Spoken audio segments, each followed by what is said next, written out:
take it away. All right, we'll Thank take you, it Larry. away. Thanks so much, Larry.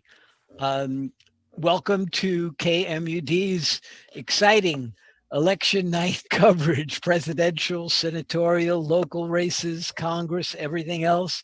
This is it, the big one, November 2020.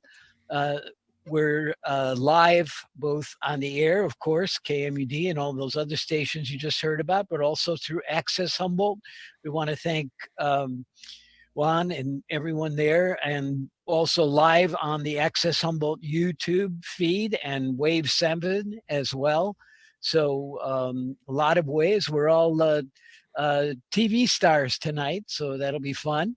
And we're looking forward to doing all of the election coverage with you folks. My name's Jimmy Derschlag. I'm a programmer here and a board member at KMUD, and we've been doing this for a few years, this election night coverage. I want to welcome the other people who are going to be participating.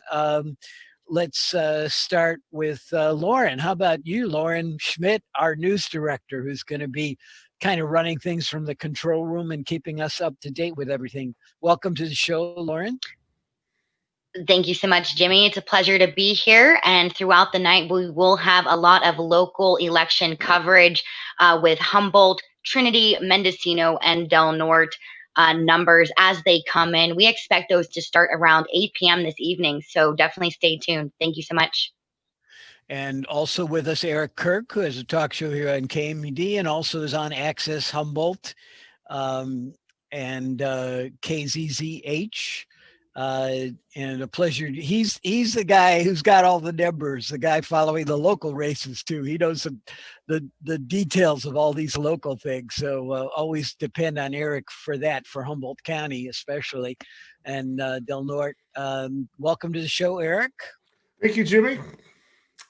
Looking forward to it. We got a marathon session ahead of us. We'll see what happens. A lot to cover, a lot to talk about. You think 5 hours would cover it, but I don't know if it will.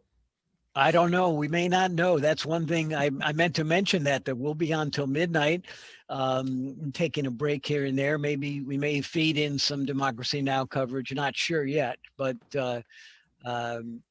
and you can, yes, you can see everybody on the YouTube video, Access Humboldt. If you go to YouTube, check out Access Humboldt. We're live there. And one thing it seems like we know so far is it's not going to be called early. It's going to be a close race is what it looks like. And some of us were hoping for something different, but looks like it's going to be a long night. And also want to welcome David Frank, who's also a talk show host here on KMUD, as well as Access Humboldt and KZZH. Welcome to the show, David. Thanks, Jimmy. I'm looking forward to it. This is I think we've been doing this now maybe 3 cycles that I've been involved with you guys or more. I can't even tell you, maybe 10 years or so. So we got the gang back together. Yeah, it is nice. That's what I was thinking, the band back together. Yeah. And also want to welcome, she will be coming at different times of the night and updating us on what's going on in Mendocino County. Welcome Kate Maxwell of the Mendocino Voice. Thanks, Kate, for joining us. Hi, thanks. Yes, thanks for having us. This is our second presidential election at the Mendocino Voice. We started in September 2016. So it's been a long 4 years, but I'm excited to be able to bring you results from Mendocino County tonight. And we may actually see some of our local races decided just based on the number of ballots that have already been turned in. So it may be an exciting night for us here locally, but I'll have to wait till 8 to find out how that's going. And that also will update more the national races in this first hour, but that'll be going on all night as well. And Lauren, you were saying we probably won't get the results starting to come in from Humboldt till after 8 o'clock. So That's correct. The voter assistance centers and in Humboldt and the polling locations in Mendocino close at 8 p.m.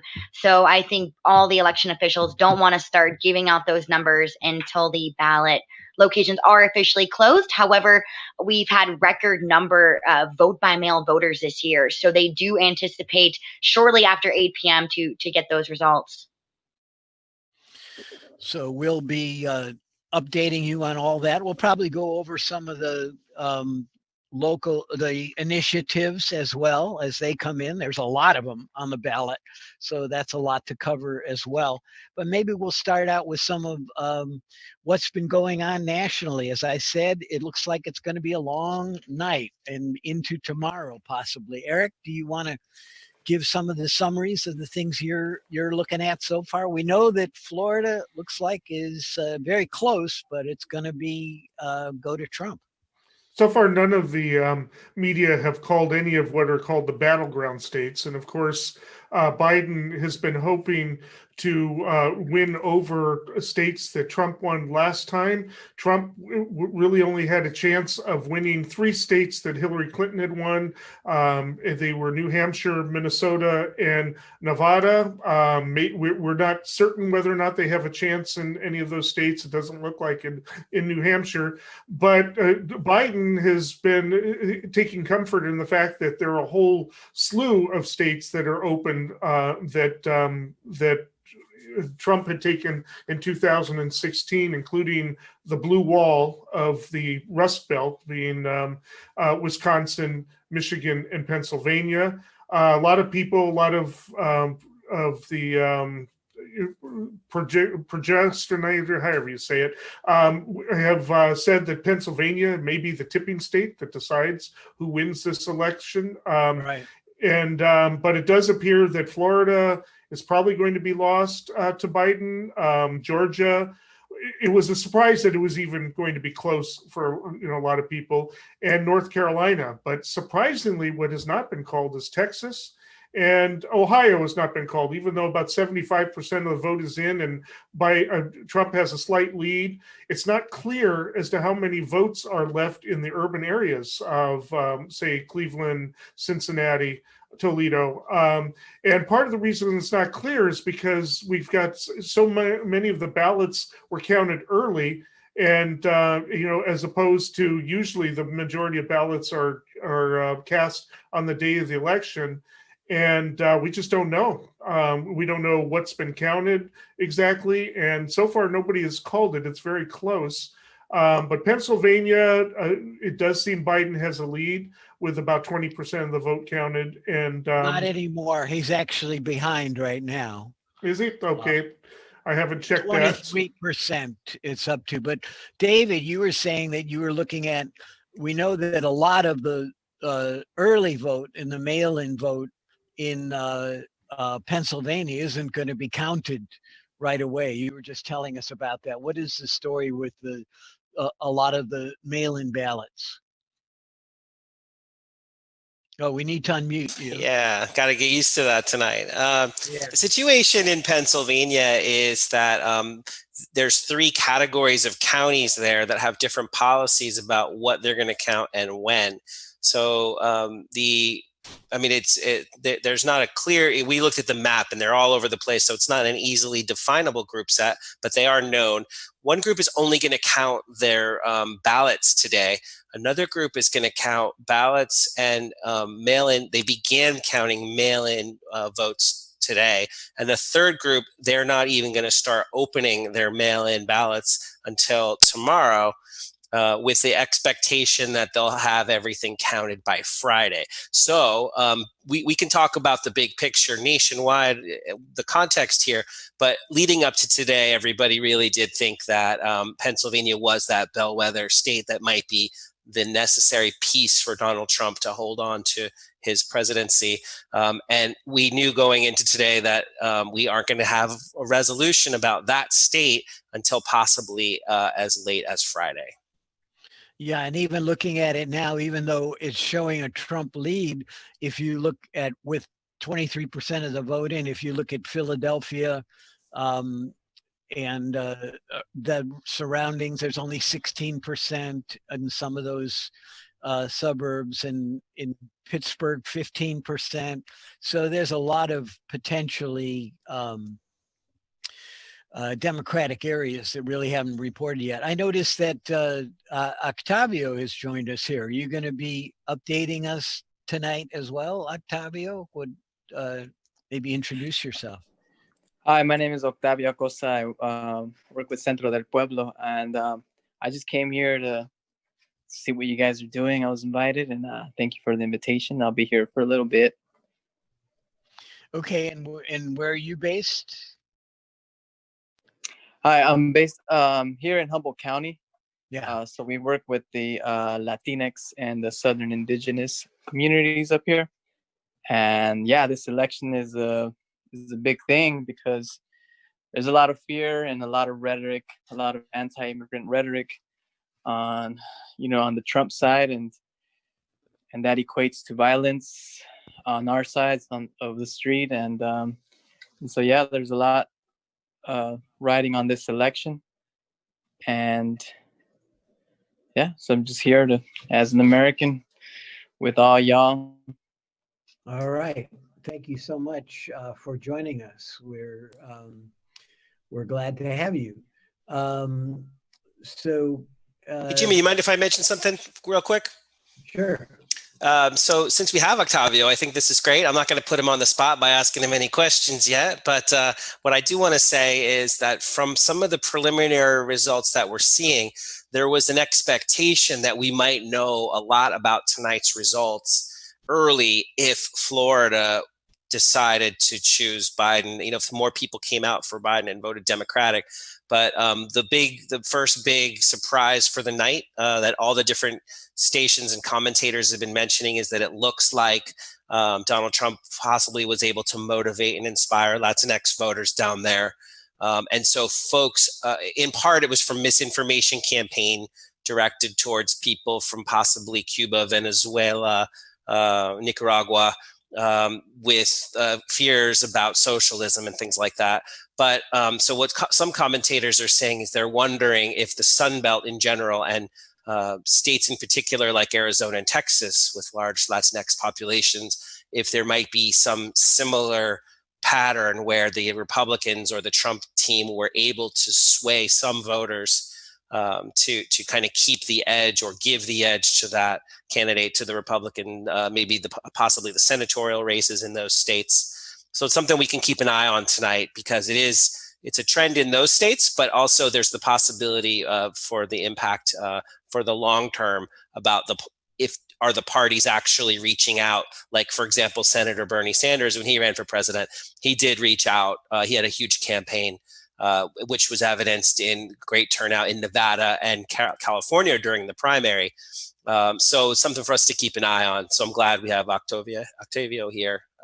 Welcome. Yeah, I had a similar question that we were hearing that Latinx men, I know there is the Cuban population and you don't want to lump all of the Latinx different groups together because there's a lot of difference. I know Puerto Ricans, those of Puerto Rican extraction or parentage, were not very satisfied with how Trump was dealing with Puerto Rico and all the things it was going through. So you heard some backlash from them, but you're also hearing that there were a lot of, especially male Latinx and maybe the Cuban extraction that were going for Trump. Well, what did you think about that, Octavio? Is that your impression as well?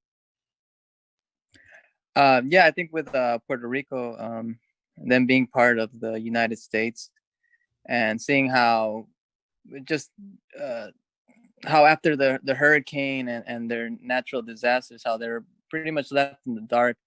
I'm not sure if right now all of Puerto Rico still has returned their power. I knew some folks whose parents have died because the hospitals were down, and there just weren't any resources, and people that are hospitalized need electricity, so the hospitals could run, and they were just kind of left out in the dust and left by themselves, even though they're territory of the United States.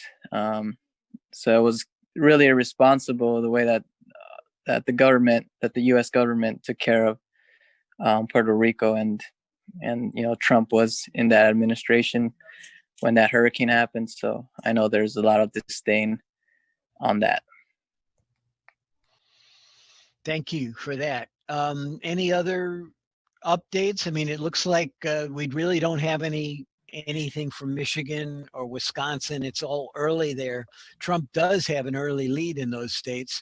Biden was up in Ohio, and now he's not. Now with 72% in, it looks like Trump is up in Ohio. I would caution, though, nobody is calling it, and part of the reason is it does look like a bunch of votes in the areas of Columbus, Cleveland, and Cincinnati have not been counted. So we'll see what happens there. More concern to Biden might be Wisconsin right now. It looks like about 38% has been counted, and Donald Trump has about a 5% lead. I don't know what's been counted and what hasn't been counted there, except that it does look like most of Milwaukee has been counted. There were concerns, Democrats today, that there weren't many people turning out in Milwaukee.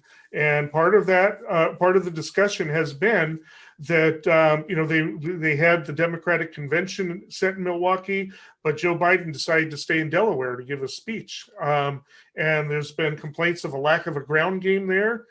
Joe Biden not wanting to have people knock on doors because of the pandemic and the rest, but meanwhile, it may have cost him. So we don't know. It's still kind of early. Nobody's called him yet, but he is certainly not acing it in the states he needs to ace it. He could lose this election tonight. We need to be aware of that. Yeah, that's I don't know if I'm ready for that, but you're right. He could. Eric and Jimmy, at this time, are there any states on the East Coast that are calling it at this time? I mean, it appears that most states are only in a small percentage of what they're tallying. A lot of the states have been called, but those were ones that have been considered safe on one way or another. Vermont, Virginia, and most of the New England has already been called for Biden. Most of the southern states, with the exceptions of Georgia, Florida, North Carolina, and Texas, have been called for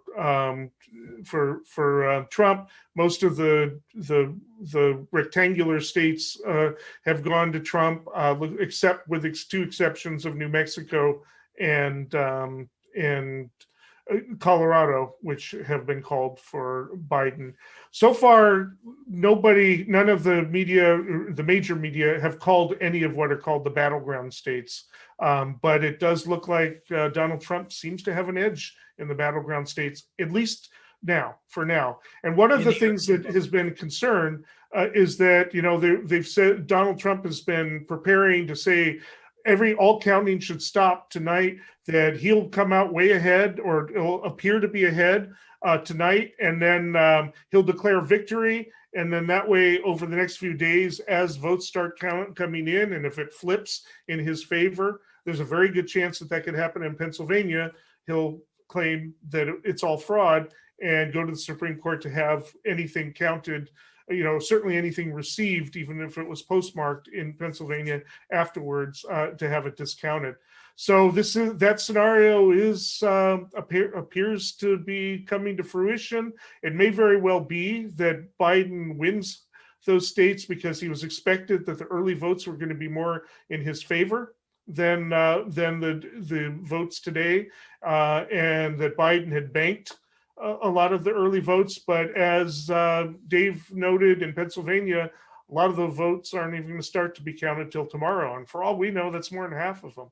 So, well, that's been discounted. Yes, Trump has claimed that nothing should be counted after the date, but every state, including ones with Republican secretaries of state and those in charge of the elections in every state, have said every vote will be counted, and the elections are never called, are never finished on election night. In fact, they have until December. I think it's December 8th is the date that they have to finish their count. So there's never been an election where all the votes are in. What's happened is that states have been called based on their presumption that there's not an opportunity for the whoever's down to win, and also people have conceded. That's been a major way that things have been handed over, by things being conceded. But, I've heard of a bunch of Democratic lawyers being very clear that they're not going to, that they're ready, and not every vote is going to be counted. So, yes, I imagine that if he is ahead, but there's still a lot of outstanding. We did know that. There were over almost 100 million early votes cast in this election, mail-in, and he's been undermining the reliability, or his claim of voter fraud on mail-in ballots for months. So there's no question he's been claiming that, but I think there'll be a lot of pushback, and that many of these states that he will be, a lot of people expect that he might be ahead on election night, but that will change once the mail-in ballots, that are so many of them, are counted. Jimmy, if I may just pick up on some of the points you made, I think we've got some context here we can add, and I know we're going to be on the air for a long time, 5 hours. So we could, there's lots of stuff we can fill in later. But from this point, you mentioned about 100 million people have already voted. As of right now, I think the last time I checked, there was only about 60 million votes counted so far. And then there is an expectation that another 60 million people are going to vote today, or get their mail-in ballots in by the time they're, the postmark the end of the day today. So there's a lot of counting that still has to happen. You also mentioned the point that these things take time, and that all the secretaries of state are well aware of this. On, I think it's the Cal Matters website, they have an article, a guidance, don't freak out on election day.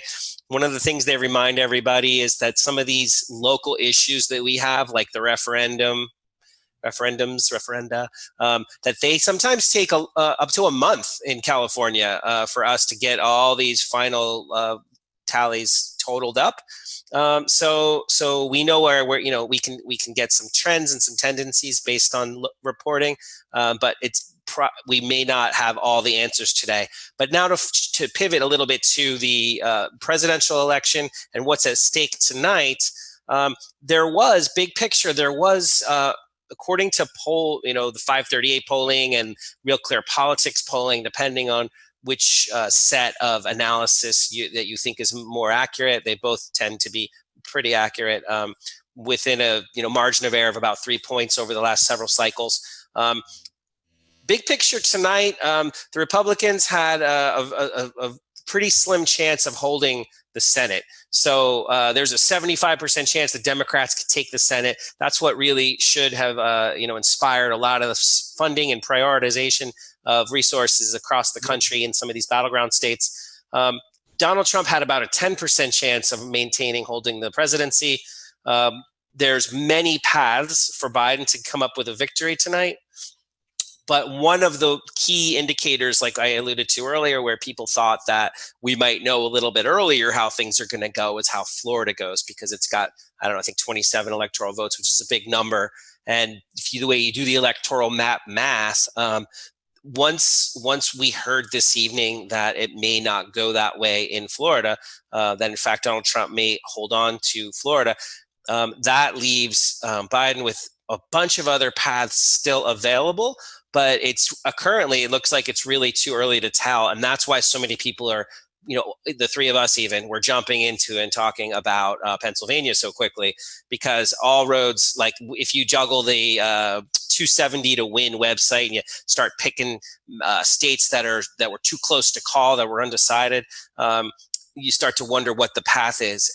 And I want to say one last thing just to calm everybody down, that we got to be in this for the long haul. Jimmy, you also mentioned this. Michael Bloomberg funded a project called Hawkfish, where they did calculations about the impact of COVID and on voting outcomes, and the fact that so many people, 100 million people, voted early, and what that might mean on outcomes. And so this project did an analysis, and what they figured, they came up with this phenomena that they call the red mirage. So it may be the case at when everybody starts going to bed tonight, that it looks grim for Biden in many of those states, because just how this all plays out, where people that vote today, listening to Donald Trump about questioning mail-in voting, efficacy, accuracy, legitimacy, all that, that in fact it might look like the Republicans are, that Trump's ahead, or the senatorial candidates are ahead around bedtime, but that in fact, as these mail-in ballots get counted over the next days or possibly weeks, that we could see something change. And so that's why there were, I've heard different numbers thrown around, but many thousands of lawyers are working tonight, and they'll be very busy for the next few weeks.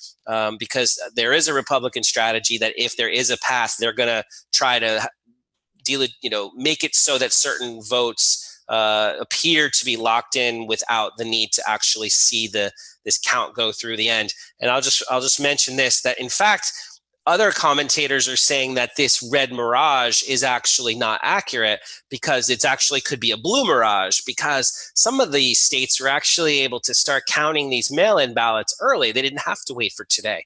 So there's talk that, for example, some states, as soon as the polls close, they're able to report the things that they've been counting for the last few days or weeks. And that way, the first number that comes out might be the highly motivated people that are Democrats that are voting because their number one concern is COVID, or their number two concern is the economy, and they feel that the Trump administration dropped the ball in protecting the country, or effectively managing the dual crisis. So we might see this blue mirage, shift to a red mirage, and then back to some balance that is actually more accurate. So this is a long-winded way of saying we got to kind of be patient about some of these numbers that we're seeing, because it seems so far that it's not a slam dunk 10% plus national wave, blue wave, that's going to sweep the country. It is more nuanced. It is more state by state. Yeah. So let me jump in here for a minute before we go on to more commentary. Just want to remind people, this is KMUD's election night coverage, and we're going to be here until midnight. We're in this first hour. We don't have any. We will have Humboldt County. We will have Mendocino County local results and other information.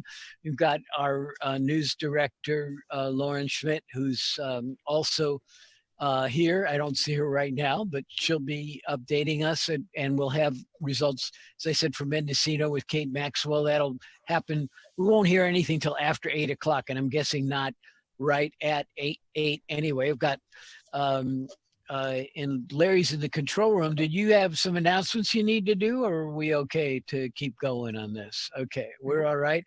So let me introduce again the folks we have. My name's Jimmy Derschlag. I'm a programmer here and on the board at KMUD, and I've been doing this with my good friends Eric Kirk and David Frank for a bunch of these elections. Eric and David both talk show hosts here, and also on Access Humboldt and KZZH. And we have Octavio from Centro del Pueblo, who's been joining us, giving us a Latinx perspective. We'll have Kate Maxwell from Mendocino Voice coming up in a little bit. I did want to, Eric, you were going to say something. Yeah, in the vein, in Dave's vein, there are a lot of, every state is going to be different. Some states have their pre-counted stuff. They're allowed to start counting days ahead of time. California, we start counting at 7 in the morning, but we're allowed to process them, get it out of the envelopes. But the reason we got Florida so quickly is because they've been counting them for like a week or something like that. I'm not sure what category Arizona is in, but it does look like Arizona with about 73%, that Joe Biden has 53, almost 54% of the vote to Trump's 45, and he's up by nine in and nobody's calling it yet. None of the media are calling it yet. However, if that lead holds, that will be a flip. That is a state that that Donald Trump won 4 years ago. One of the states that that the Biden campaign invested in heavily. A lot of questions about the Latino vote there. Latino vote there is, of course, different from the Latino vote Right. in Florida, and it's mostly Mexican Americans, and also elderly vote of people who have been. Arizona got hit very hard by COVID, and a lot of elderly people possibly were moving away from Trump. And then, of course, Phoenix is the fastest growing city in the country, and is affecting the demographics of the voters overall. And a lot of expatriate Californians have moved there. People who can't afford to live in San Francisco or Los Angeles anymore have moved there, and it has had an impact. Everybody's saying eventually it's going to go blue, kind of like Texas and a couple of other states. Is this the time that it's going to happen? Because it's been pretty red state. It was the last state in the 1980s to recognize the Martin Luther King holiday. It was, it's got a lot of history that it's associated with being very red. It may be changing. And I know that there was a young group of Latinas that were working hard to get the Latino vote out in there. It's possible that it's paid off. Again, nobody is calling it yet. I don't know what's been counted or what hasn't been counted, but it does thus far look good for Joe Biden. Yeah, it does. And I think what is, we've been saying this over and over again, but what everyone has been saying is that, with the nature of this election, we really won't know tonight. Having close to 2/3 of the vote in beforehand, and how much of that still needs to be counted. We just don't know how much still needs to be counted of that. It's going to be a lot. A lot of votes are going to be counted after tonight. We do know that. So that'll change things. I was able to look up Arizona, Eric, while you were rattling off some of the demographic stats there. And just to put an exclamation point on some of the stuff that you mentioned, people consider Arizona like a snowbird state where a lot of folks go to retire from around the country. But I heard a quote that the percentage of people immigrating into Arizona for tech jobs and relocating from California and lower cost of living and more libertarian rule set, that it's the same percentage, it's the same number of the voters in the Phoenix area. So it is a lot of young folks moving there. But so they were able to begin counting their early voting over any votes that they received up until the weekend. They were able to count ahead of time and release at 7 p.m. Our time. So that number is included. It's baked into the cake here. And they've got about 74% of the votes already cast. And Mark Kelly, the senatorial candidate, who's a Democrat, who's challenging the incumbent Martha McSally, who was appointed to her seat, he's got about an 11-point lead, about a 300,000 vote lead already, 1 million to 1.3 million. And if you look at the presidential race in Arizona currently, they're saying that Biden is expected to, the margin should be about 9%.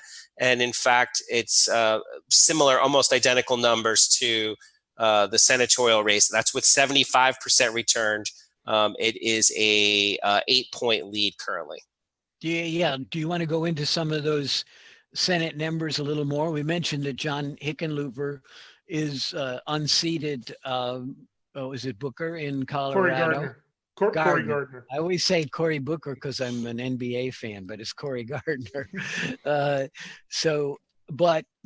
there was a chance there was supposedly a close race in South Carolina, and the chance to unseat Lindsey Graham, but it doesn't look like that's going to happen. Graham is projected to win that seat, and Tillis is up in North Carolina. You mentioned Kelly, Mark Kelly. He's doing pretty well right now, it looks like. Warnock is winning in Georgia. Greenfield's winning in Iowa, and Bullock in Montana. Greenfield's winning in Iowa, really? That's so far. but up by 22 right now, but that's only 22% of the votes. Yeah, they're calling that a toss-up race. We don't, anyway, we'll be tracking that as well. The Tillis race is interesting because we thought it looked like Cunningham, that was the one where Cunningham had the extramarital affair and was having pretty mild emails really back and forth. He wasn't sending lewd pictures or anything, but still that seemed to have impacted that race. Yeah. So sexting scandal, I guess. So, but Tillis, that hasn't been called yet, although 92% of the vote is in there. South Carolina definitely.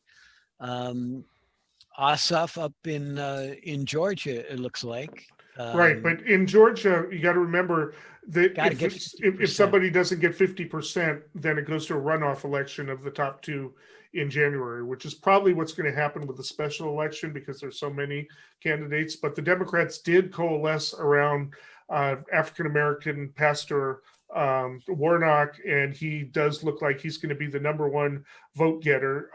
But there are two Republicans that are vying for second place, and I think they kind of hurt themselves going at each other, wanting to be second place. It was kind of a nasty campaign there between the two Republicans. They don't mess around, I guess.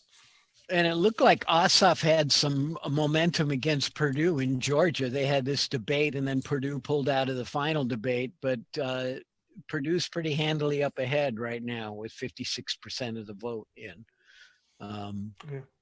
Like you said, Jimmy, they need a 50% plus one in Georgia to avoid a runoff. So the existing sitting senator, David Perdue, for his part, looks he's doing well so far, but it's only about half the vote counted. And in the other race, like you said, I don't see it reflected here on this most recent thing I'm looking at. But in the other race, I think what Eric said is correct, that there'll be a split and so far it doesn't look like anyone's going to get the 50%. So there'll probably be a runoff there too.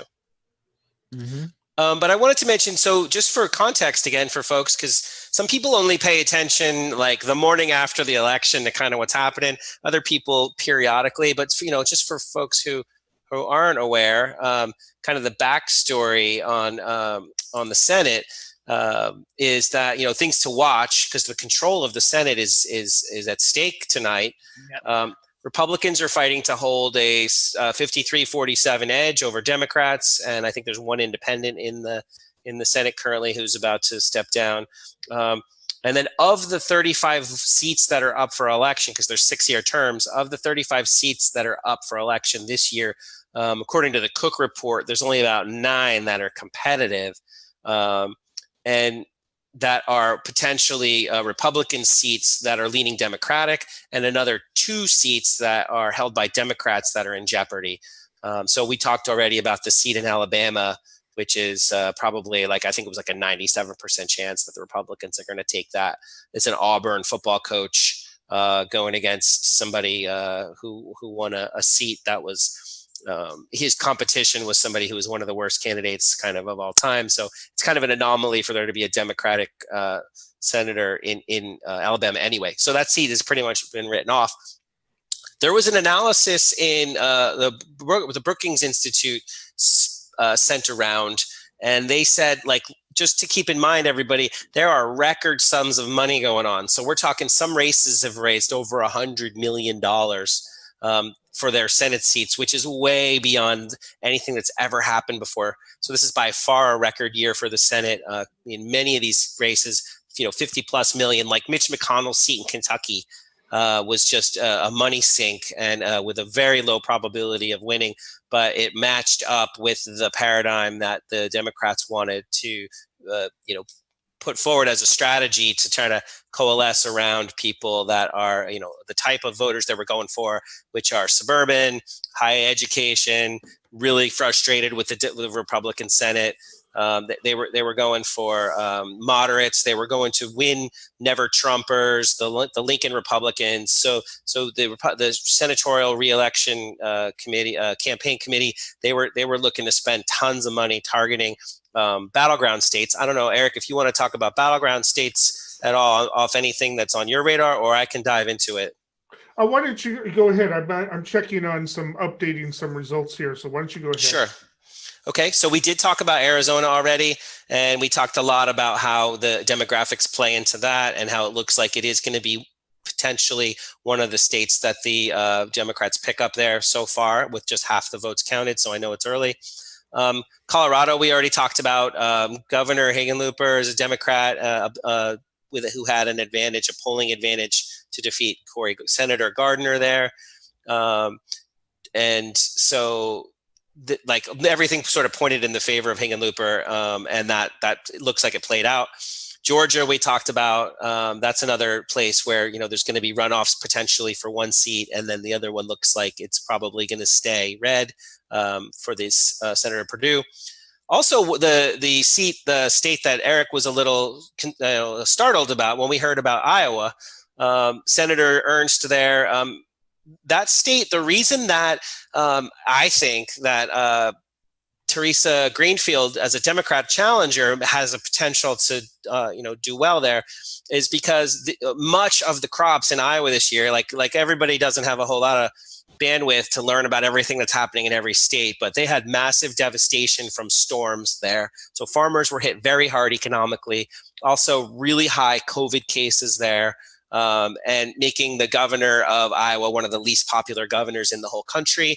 And also the state of Iowa did vote for President Obama twice, vote Democratic twice, showing some degree of thoughtfulness and a willingness to switch parties. It's a Republican leaning state, but they vote their conscience. And so there's a dissatisfaction with Republican state government there in general. So that was one of the ones kind of on my radar that even though the percentages that people talked about weren't that high, I think that that's a place where Democrats could pick up a seat in the Senate. I'll keep going. There's a few others that are a little bit further one I'm down. Looking at is Michigan with Gary Peters, who's in a very close race. He's losing it right now, and he's an incumbent senator. And that could be another seat that the Democrats could lose. Yeah. So that's one of those other seats that Senator Peters could lose. John James is an African-American businessman, veteran. He went to West Point. Peters' style is considered quiet and effective there, the Democratic senator, but he's not that popular, and he's not a prominent national figure. So he did have some vulnerability.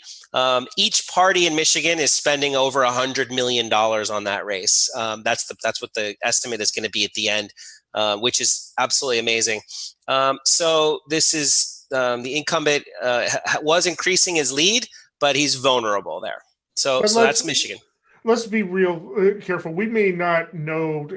We really shouldn't judge the race as it is, because I believe in all three of those states, it's primarily today's vote being counted, which we knew was going to be Republican heavy. I'm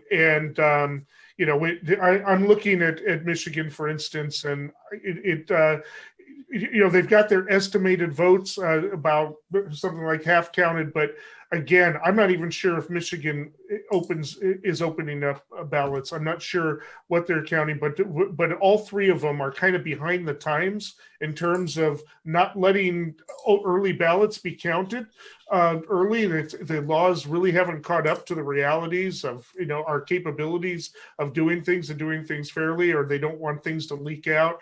Kind of outdated. I'm betting that there'll be some movement to be more like Florida and other states, and even like California. We will probably have a pretty good idea here in Humboldt County, when we get the votes out, because I think more votes went in early, for instance. So usually Humboldt County, we're waiting all night. And usually it starts off conservative and becomes more progressive as the night goes through, because traditionally it's conservatives, older people, business people who do the absentee ballots. that might be turned on its head this time around. It might actually start out very progressive in results and move more conservative, or not move at all. I don't know.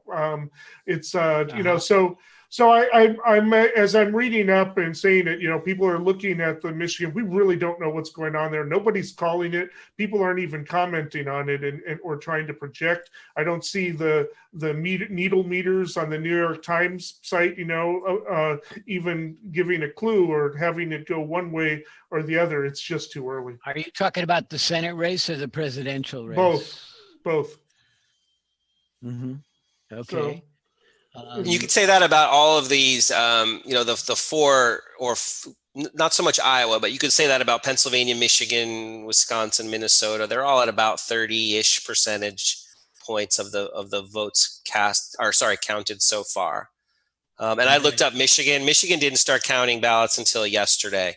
So some of that number on there is from them getting a jump on the high, early voting, but they have probably not even dented their early voting, let alone ballots received through today.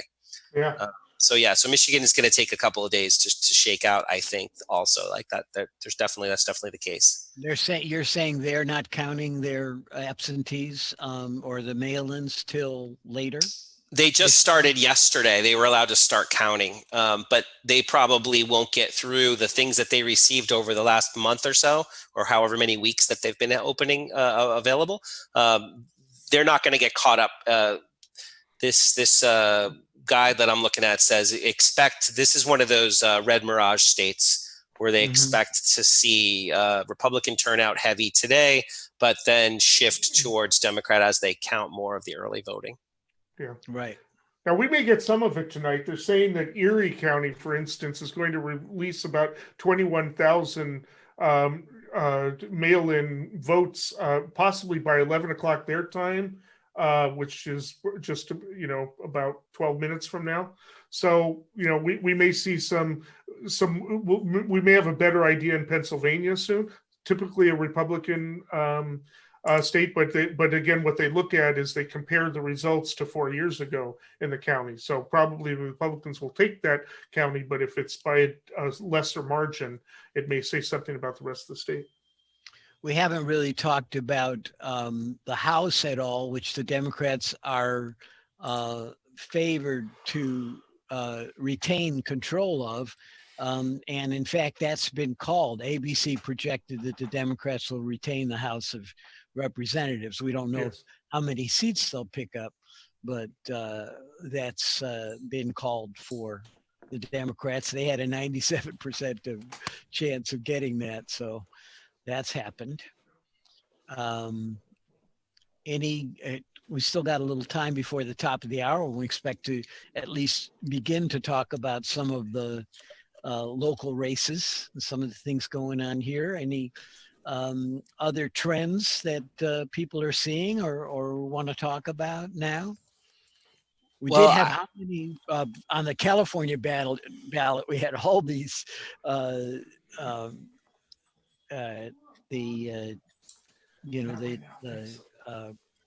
different propositions. So I'm sure. Jimmy, I did see Octavio start to unmute his mic. I don't know, Octavio, do you have something you want to speak about? Yeah, speak to? Chime in. Go for it. Yeah, I just wanted to, just comment on what I noticed. A lot of people of color there's a lot of fear because of this election, because as in the first term in which Donald Trump became president, we saw an upsurge of racialized violence and an upsurge of domestic terrorist groups, white supremacist groups, and that violence, we see it out in the streets, with the whole Black Lives Matter protest. The counter protest for that has been pretty violent up here. People have been run over, and just that boldness that people have, and it comes from having that support from the federal government, of the support from Donald Trump, which in a way tells white supremacists that it's okay to do that and it's all right, and this is our country, and and we have to do something to stop, these brown folks or whatever. And so there's a lot of fear, and also the fact that that one of the Republican strategies is to discredit the vote, and also the addition of all the small militia groups that are around the country that are kind of ready to take up arms. For people of color, you can't really hide that, whether you're Republican or Democrat, you're a person of color, and you could see it, on your skin. So right. There's a lot of fear. And I just wanted to talk about that. So have you been involved in some of the demonstrations in the county a little bit? Yeah, I've been to a couple of demonstrations, and I've seen how, I've seen people get run over, and I've seen people, I've seen people been, have verbal violence towards them, and also we've heard stories from children that go to school, how there has been a upsurge of violence at schools right after the election. People are saying, oh, screw immigrants or whatever, and so there's these brown kids that they have nowhere to go, and they have to go to school with other kids who feel like white supremacy, it's okay, and it's all right to out folks for having immigrant parents, and then also attack them and call them racist names, or call them just a bad thing on society. So I feel like there's it's a lot of fear going on right now. Yeah. One thing I want to say, thank you for that insight. I'll mention a lot of the fear, different type of fear, but a lot of the fear that we would see something exceptional, extraordinary, militia mobilization to disrupt the process. Thankfully, I haven't seen anything come across the news tonight that anything awful has happened, which is great, but we will see. I think maybe, fingers crossed. Now, I'm not speaking too soon on that. This is a stress test for our system. And we know what we saw for the last 4 years, and, words and deeds. We know what this administration's priorities are. We know how you change it. And we see that it's a pretty tight competition to decide if we're going to change it or not. So I think rightfully so. Everybody's a little on edge. I mean, I was just speaking anecdotally, not to get too far into this, but I was in Michigan, and on Sunday after the church hour, gunshots are echoing across the countryside. And I asked my relative, what is that? And he said, that's the militia practicing. They do that every Sunday. And I said, why? And he said, because they can. So there's intimidation, not just for the immigrant community, not just for people of color, but for people who disagree with the politics of the day. There is a schism here that I am hopeful that we can address. And today is just one of the days and just one of the ways. But thank you for pointing it out, that this needs to be a priority for us all. Yeah, I think law enforcement kind of made clear that they weren't going to let it happen at the polling places in most of the country, and that's been good. But we saw a couple of incidents over the weekend. Texas, cars surrounding a Biden bus, and an event had to be canceled because they didn't know how crazy these guys were. They showed up on the freeway, kind of ambushed them, surrounded them. One car got bumped. It's a little ambiguous as to what happened there, but it's and a certain presidential candidate said, "Hey, I love Texas. That's a great thing for them to be doing," and is upset that the FBI is investigating the incident. Well, we got to be careful on what we do or don't say, but it's pretty distressing when you hear the leader of the country encouraging that kind of activity. I will say that. I'll express absolutely. And Octavio, I actually have a quick question for you. Were there any local races here in Humboldt or Mendocino County, for that matter, that Centro del Pueblo has had a stake in that you would like to talk about?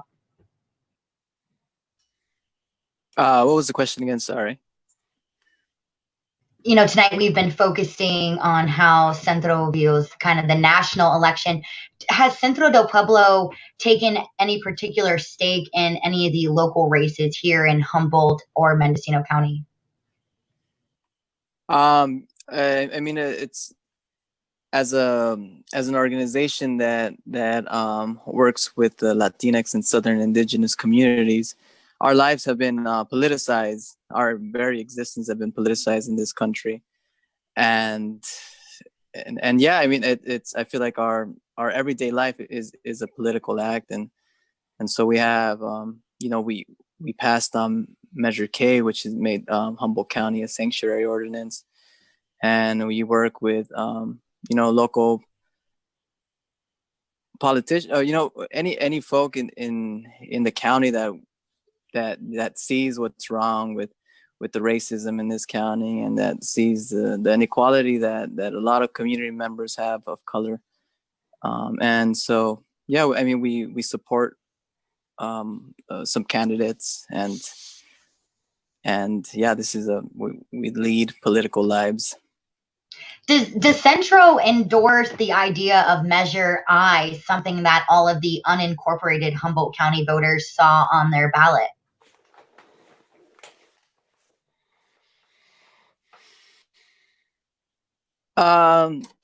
What's Measure I? Sorry, I mean, to low income housing here. I guess we're neutral on that. One of the biggest things that we just came out of this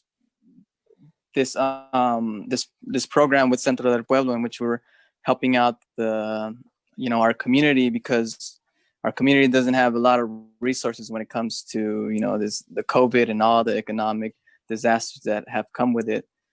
We've been just in the trenches with this, and this political race just came out, and now we're in this. So we really didn't have much time to delve too much into these politics. We do support David Haney and Goldstein in Arcata, and Cedric and Estrella. Okay. Also, I'm gonna be signing off. Thank you for having me here. I want to give a shout out to my Ruka, La Jessie, and thank you for staying up all night and informing us on these races, and for your knowledge. And we'll see each other. Thank you, Octavio. Right on. Thanks for joining us. I'm going to reach out to you so we can connect again. Thanks. So we're getting to the top of the hour here. Probably need to do some station ID. There we do. Larry has some cards to read. Do you want to do the top here? Should we take a little break, Lauren? What do you think? Sure, but of course we want to let listeners know you got to tune to KMUD Garberville 91.1, KMUE Eureka 88.1, KLAI Laytonville 90.3, the beautiful Shelter Cove 99.5, or perhaps you're joining us on the web at kmud.org or the Access Humboldt YouTube channel or their cable channels. Hello to all of our listeners and viewers. This is KMUD Radio's live election coverage. You'll have us here tonight till midnight. And thank you so much to our underwriters. Hey, Lauren, is there a way people can contact us tonight and be part of this process? Yeah, I was going to ask about that. Absolutely. Thank you for asking that, Dave. If listeners, of course, we are doing this, via Zoom. However, if you have a question for us or want to add some commentary, you can call me here in the KMUD newsroom. The number is 707-923-2605. Again, that's 707-923-2605. And we'll try to get your questions answered. Here shortly, we are going to have a visit from 2nd District Supervisorial candidate Michelle Bushnell, Estelle Fennell. I believe Michelle Bushnell will be joining us here very shortly. And again, we want to make sure we thank our underwriters. So thank you, Larry. Thank You're you. cutting out a little bit. I'm not sure what's happening with your mic there, Lauren. Well, let's let Larry do the Yeah. Yes. Larry, why don't you do the top here? You're muted though. You're Larry. Oh, he's on. Maybe I can unmute him. Well, it's as long as he's going out over the air, I think we're fine. Yeah. Oh.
Yeah, he was.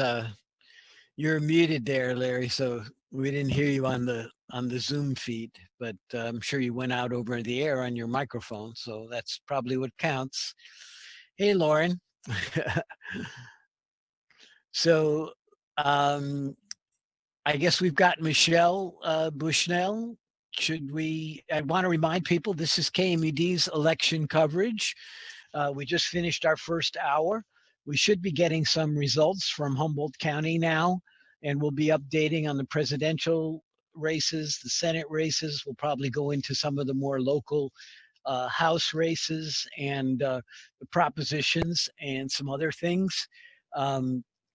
My name's Jimmy Derschlag. I'm on the board here at KMUD, also a programmer and been part of this, privileged and proud to be part of our election coverage for several different cycles. We've also got with us Eric Kirk, who's a host here at KMUD and on Access Humboldt and KZZH, and David Frank, another talk show host and Access Humboldt host and KZZH as well. The three of us have kind of been doing this together for a while with other people. Lauren Schmidt, our news director as well, kind of holding down the fort and keeping everything together. And we'll also have Kate Maxwell from the Mendocino Voice with us. She'll be talking about some of the Mendocino races and updating with that as soon as some of that is available. I don't know. It's just 8 o'clock now. I'm imagining it'll be a little while, right, Lauren, before we hear anything specific? Absolutely. However, according to Kelly Sanders with the Humboldt County Office of Elections, she anticipated the first election night report to come out just shortly after 8 o'clock. And look at it now, it is 8:05. So we are sitting by the presidential general election information, which listeners at home, you can do the same. You can go to humboldtgov.org, search Humboldt County Office of Elections, click election results, and be like us and just keep refreshing your page until something changes. And something that is highly anticipated tonight is to start to see the results of the second supervisorial district race. In fact, we have Michelle Bushnell, candidate for the second district supervisor seat. Michelle, can you hear me? I can. Hi, everyone. Hi. Hi. Do you have video as well, Michelle? Because I did want to tell folks that we are on Access Humboldt, and we're Hi. also, there you are, and we're also on the YouTube feed from Access Humboldt. So if people want to see our lovely faces, and we're television stars tonight, all of us, so you can go to YouTube, and we're live on Access Humboldt. So welcome, Michelle. Thanks. Thank you. Thank you for the invitation. And Michelle, how are you feeling? Yeah. Nervous, a little nervous. However, I'm very relieved. It's been a long election season, and so I'm relieved that the day is finally here. And how are you celebrating this evening? I know with COVID-19, there aren't really many election parties happening, as we're all kind of partying in our own little offices tonight. And I'm partying in my own little home tonight. So I work today, and I live, a little ways from town. So I just came home, and I have my phone, and I also, I'm connected with you guys. So I'm just at home. You following the results? Is anything, you know anything yet? Or I don't know anything yet. I've been checking for updates, but as of yet, haven't gotten any. So and what Michelle, this is not your first election, as it's my understanding you have sat on other boards. If that's correct, can you kind of just share that background? The only other elected board that I've sat on is the Southern Humboldt Unified School District. So I went through that process. And the other boards that I have been on have been nonprofit boards. I'm president of the Southern Humboldt Chamber, which is an elected through our town kind of voting, but not through the election office in Eureka. And I've been on, I don't even know how many boards. I've been on a ton of boards for nonprofits. So what do you think the issues were, primary issues between you and Estelle Fennell this campaign? What do you think was defining for the voters? Defining. Yeah, I mean, what do you think was the primary differences, for instance, between you and Estelle Fennell? Well, I mean, the differences obviously are that she has held the job for 8 years and I haven't, and not holding a job, an elected job as such as she has is definitely, I would think, a large issue for people. I think why I differ from Estelle is my background in business, and which is a large background, and I think it gives me a more grounds-on type perspective, I would say, to what is needed in our second district as far as what constituents are looking for and want. You were in a campaign which had, I think, about 5 candidates at one point. Obviously, since nobody got 50%, it got narrowed down to 2. Do you have any sense as to where the voters who supported the other 3 candidates went, as to either you or Estelle? I don't have a real good feel on it. One thing that's been terribly difficult is with COVID, it hasn't allowed either one of us to really get out and talk with people. It's not appropriate to approach people's doors and knock on doors and that type of thing. So we've really had to, as me, I can't speak for her, but myself, I've had to really rely on mailers and social media and telephone, that type of thing. So it really does change the perspective of a campaign season with not having face-to-face contact with people. Yeah, it's a whole different election for everybody this time. I think we're all aware of that. Just the fact that everything's so up in the air on the national level, for example. Correct. I think it's been, it's in general, I was in town all day today, and in general, people are just on edge in general because of the national election and just all the issues. Yeah. Michelle, when you first announced you would be running for second district supervisor, you had expressed to me, concern. You weren't sure if that was the right move. Now going through this whole process, do you think you made the right decision? Yes, I do. 100%. were there any kind of unexpected things you think you've learned along the way? I've learned so much. Campaigning, not having done it on a county level, I was unaware of. It's a lot larger than I realized, and not to say it, I don't know exactly how to say it. People are not as kind as I thought they would be, and people are kinder than I thought they would be on both sides. So also, me running for supervisor was, to me, was not personal towards Estelle at all. It just that I felt a need, and I think people have a hard time differentiate from personal. It sometimes take it too personal, and it wasn't a personal thing for me. And so I expected people to understand that, but that isn't always the case. Yeah, people get wrapped up in these things, that's for sure. But it's good to hear you say that, because it's really, about wanting to do a good job for the county and for the district, I'm sure. It 100% for me, for the 2nd District and Humboldt County as a whole, was that I think I have a good perspective and could be helpful. And that was my basis.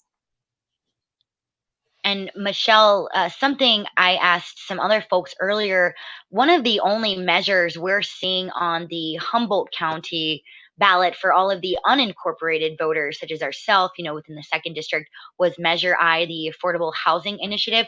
What is your take on Measure I? I think Measure I wish the county would have advertised and did some more advertising for it, because a lot of people are unaware of it. And I think that it is a good measure as far as in unincorporated areas being able to get match grant funds for homelessness or low income type thing. I think it is a good measure. However, I think it was under advertised and people were not aware of it. And I wish we could have, as a county, did a better job than that. And, if elected, how do you think you would promote more transparency on that front for just county issues? Well, I think that the way an individual approaches subjects in general is a lot about their personality. And I'm gonna ask questions. I'm going to call people. If I don't know something, I'm gonna find out about it. Measure I, for instance, had I been a supervisor, I would have been saying, why are we not putting this out there? Why are people asking what this is? That's the type of person I am. And I just think possibly that might be different from the current supervisor.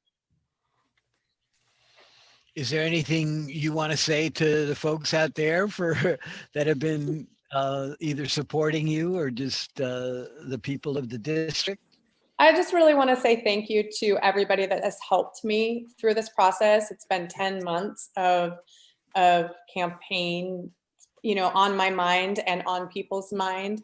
I also want to say that I appreciate everybody's ideas and people that have reached out to me. I've learned so much since February, and I've met so many amazing people, and I've enjoyed what I've learned, good or bad. It's been definitely something I'll remember forever. Excellent. Thank you so much, Michelle. And we will absolutely be checking in through the evening. Thank you so much. Maybe we'll have you back on. Thanks so much for your dedication and commitment to the county. Thank you. Thank you for having me on. Bye. Thank you. Bye. Bye. I noticed, let's see what's happening here.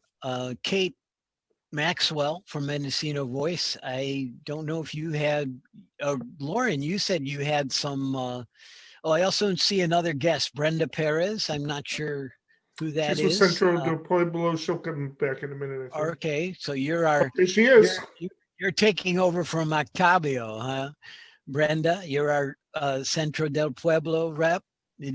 Thanks for joining us. Did you have anything you wanted to introduce yourself, or how do you feel about what's going on?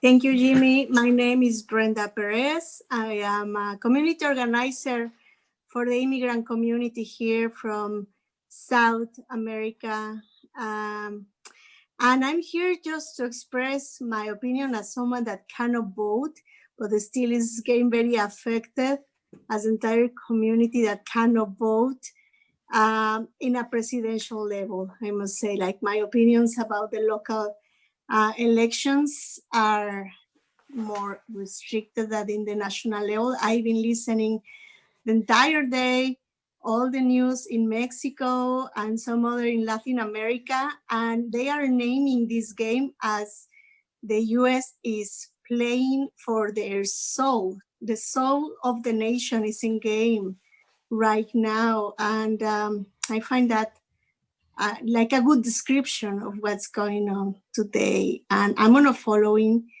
you guys, but I must say I am following the numbers. I am following what is happening in Arizona, for example. Interesting. I'm just expecting, and with the highest high expectations, I must say, that the president is not re-elected because of the high impact that their policies on immigration have been having on myself and my entire community. Well, that's great. Thank you, Brenda. Yeah, thanks for. Hey, Brenda, I wanted to ask you a quick question, if you don't mind.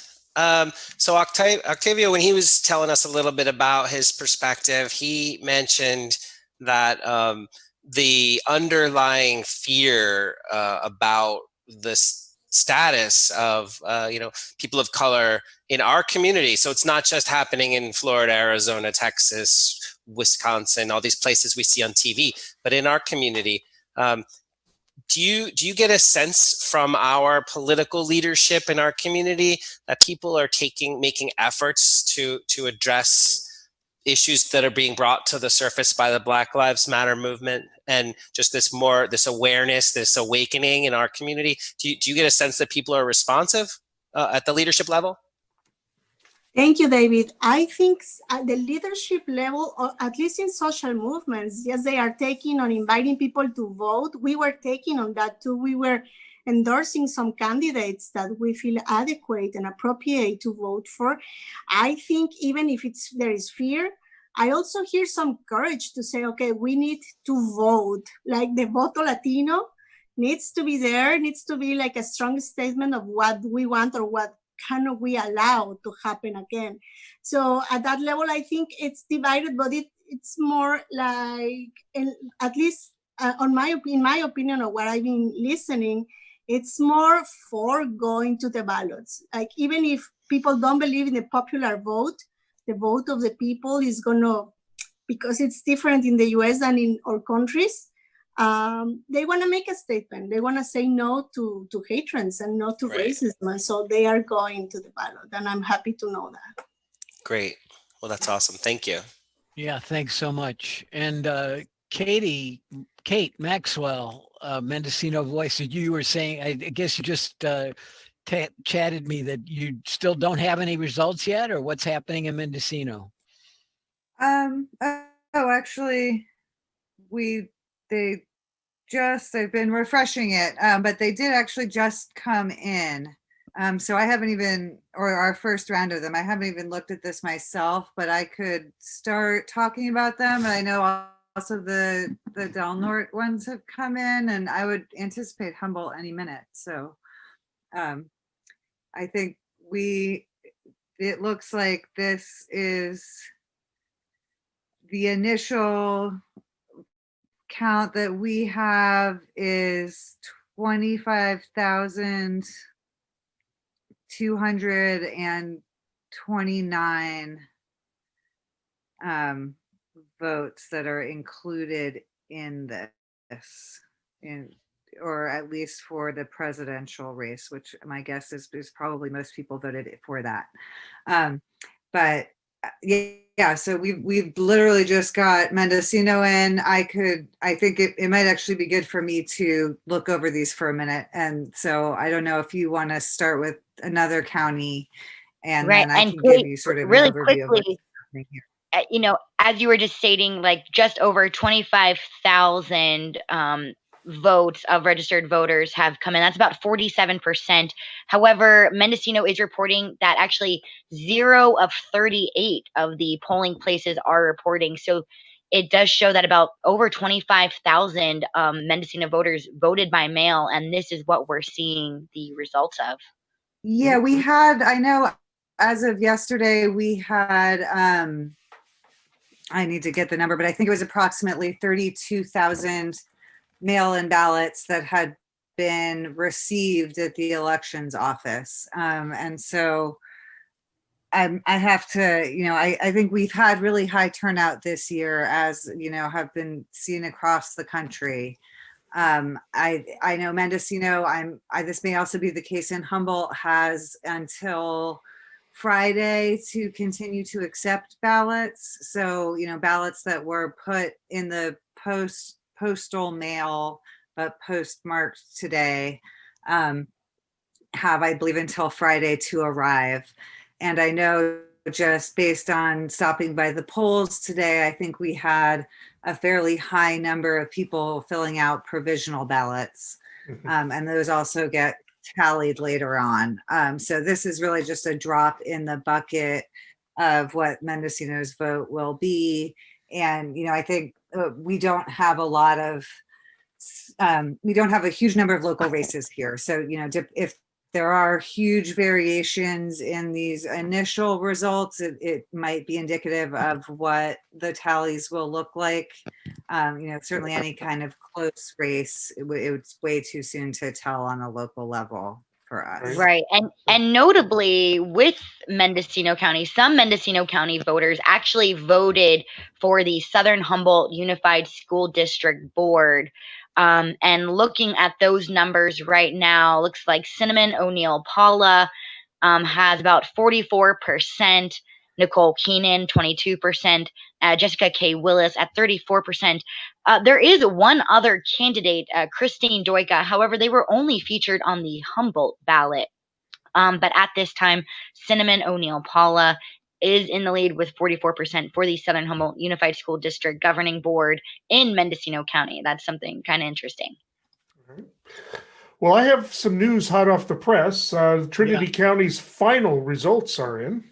They just got it. I mean, it's been up for 10 minutes. I don't know about ballots that may still come in, but they have a few things going on. So I think they had like 5 things on the ballot.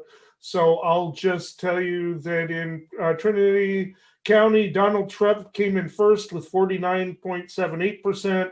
Biden second, 47.21%. I'm actually surprised it's that close. And Gloria La Riva and the other third-party candidates each came in with below 1%, except Libertarian Joe Jorgensen collected 1.7%. Jared Huffman barely won, 50.3% to 49.70%. Jim Wood defeated Charlotte Savalos, I hope I'm saying that name right, 50.1% to 49.99%. Who knows if that'll change if any mail-in ballots come in. I don't know how final it is. And then they had a Mountain Valley Joint Unified School District Trustee Area 1. 2 could be elected. It looks like the 2 who were elected were Kenneth Wiley and Angela Riggs, with 32.63%, 25.47%. The Sidney Brown and Keith Wright are 3rd and 4th, respectively, 22 and 20%. And then lastly, they got 2 more here. Shasta Tehama Trinity Joint Community College Trustee Area E, vote for 1. It appears that Stephen Bell has defeated Riola B. Pratt, but at about 58% to 42%. And then Supervisor District 5, Michael Daniel Frazier defeated Jeff Dickey 53 to 47%. And that's all we're going to have to report in Trinity County tonight because they're done. Okay. I want to remind everyone, this is KMUD's election night coverage of this very exciting, maybe more exciting than some would like, election. Things are very close, and it seems pretty clear that we will not have any final results, at least in the presidential race this evening. Maybe some doesn't look that way anyway. There's obviously a lot of outstanding ballots that are going to be contacted, since there were more mail-in ballots by far in this campaign than there has been ever, probably numbers and percentage-wise, both, of the total votes. We'll see what the total vote is, but it's going to be a close race. We know that. Whichever way it goes, it's going to be another close race. My name's Jimmy Derschlag. I have Eric Kirk, David Frank doing the analysis with me, also do talk show hosts on KMUD. All three of us are, and we've been doing these election coverage for a while. We've got our intrepid news director, Lauren Schmidt, kind of holding down the fort. And we've got Kate Maxwell from the Mendocino Voice, and Brenda Perez joining us from Centro del Pueblo. We are live on YouTube. I want to point out real quickly, Brenda also does radio with Access Humboldt on KZZH. I don't know if she wants to say something about that show. Thank you, Eric. Well, my radio show is in Spanish, quite easier for me, but I am very happy. I present Radio Centro with information for the Latinx immigrant community here, especially during the pandemic, just promoting any services available for the community. And we recorded earlier with KMUD, thanks to Lauren, every site where people can vote in Spanish, so there was no argument. And people called me saying, yes, we were there in the line for more than 1 hour, but we did it. And there is excitement for sure. Thank you for that. And as I mentioned, Kate Maxwell also from Mendocino Voice, for bringing us the Mendocino results. Is there any updates that anyone wants to give? We're kind of hanging here. Arizona looks like it's positive for Biden so far. Both Michigan and Wisconsin so far are Trump's doing very well there, but we can expect that will change. I'm assuming. Yeah, it will. I want to just update. Joe Biden has taken California, Oregon, and Washington State easily. Utah, Idaho, and one of those other rectangular states went to Trump. Wyoming. Wyoming, thank you. And then this is Doug Collins, a Republican, has conceded to Senator Kelly Loeffler in Georgia. She will face Reverend Warnock in a runoff in January. It does say that they were avoiding when Collins insisted on staying in the race, they were fears that they'd split the state's GOP vote, that it would, in a way, would allow leading Democratic candidate Raphael Warnock to get over 50% of the threshold. Whoever wrote that article is mathematically challenged. That is not possible. But at any rate, it does appear that they will be headed for the runoff. And also, Doug Jones in Alabama has conceded. He was a Democrat who was the first Democrat in decades to win, got in there in a special election when his opponent, Roy Moore, was accused of, some sexual indiscretions with minors. And so that allowed Doug Jones to squeak in a couple of years ago a win in Alabama, in a probably one of the reddest states in the country. And he just could not stand to Tuberville. He went down. So the Democrats have now lost a seat in the Senate. So it's a wash with Hickenlooper winning in Colorado, although it looks like Kelly's going to win in Arizona too.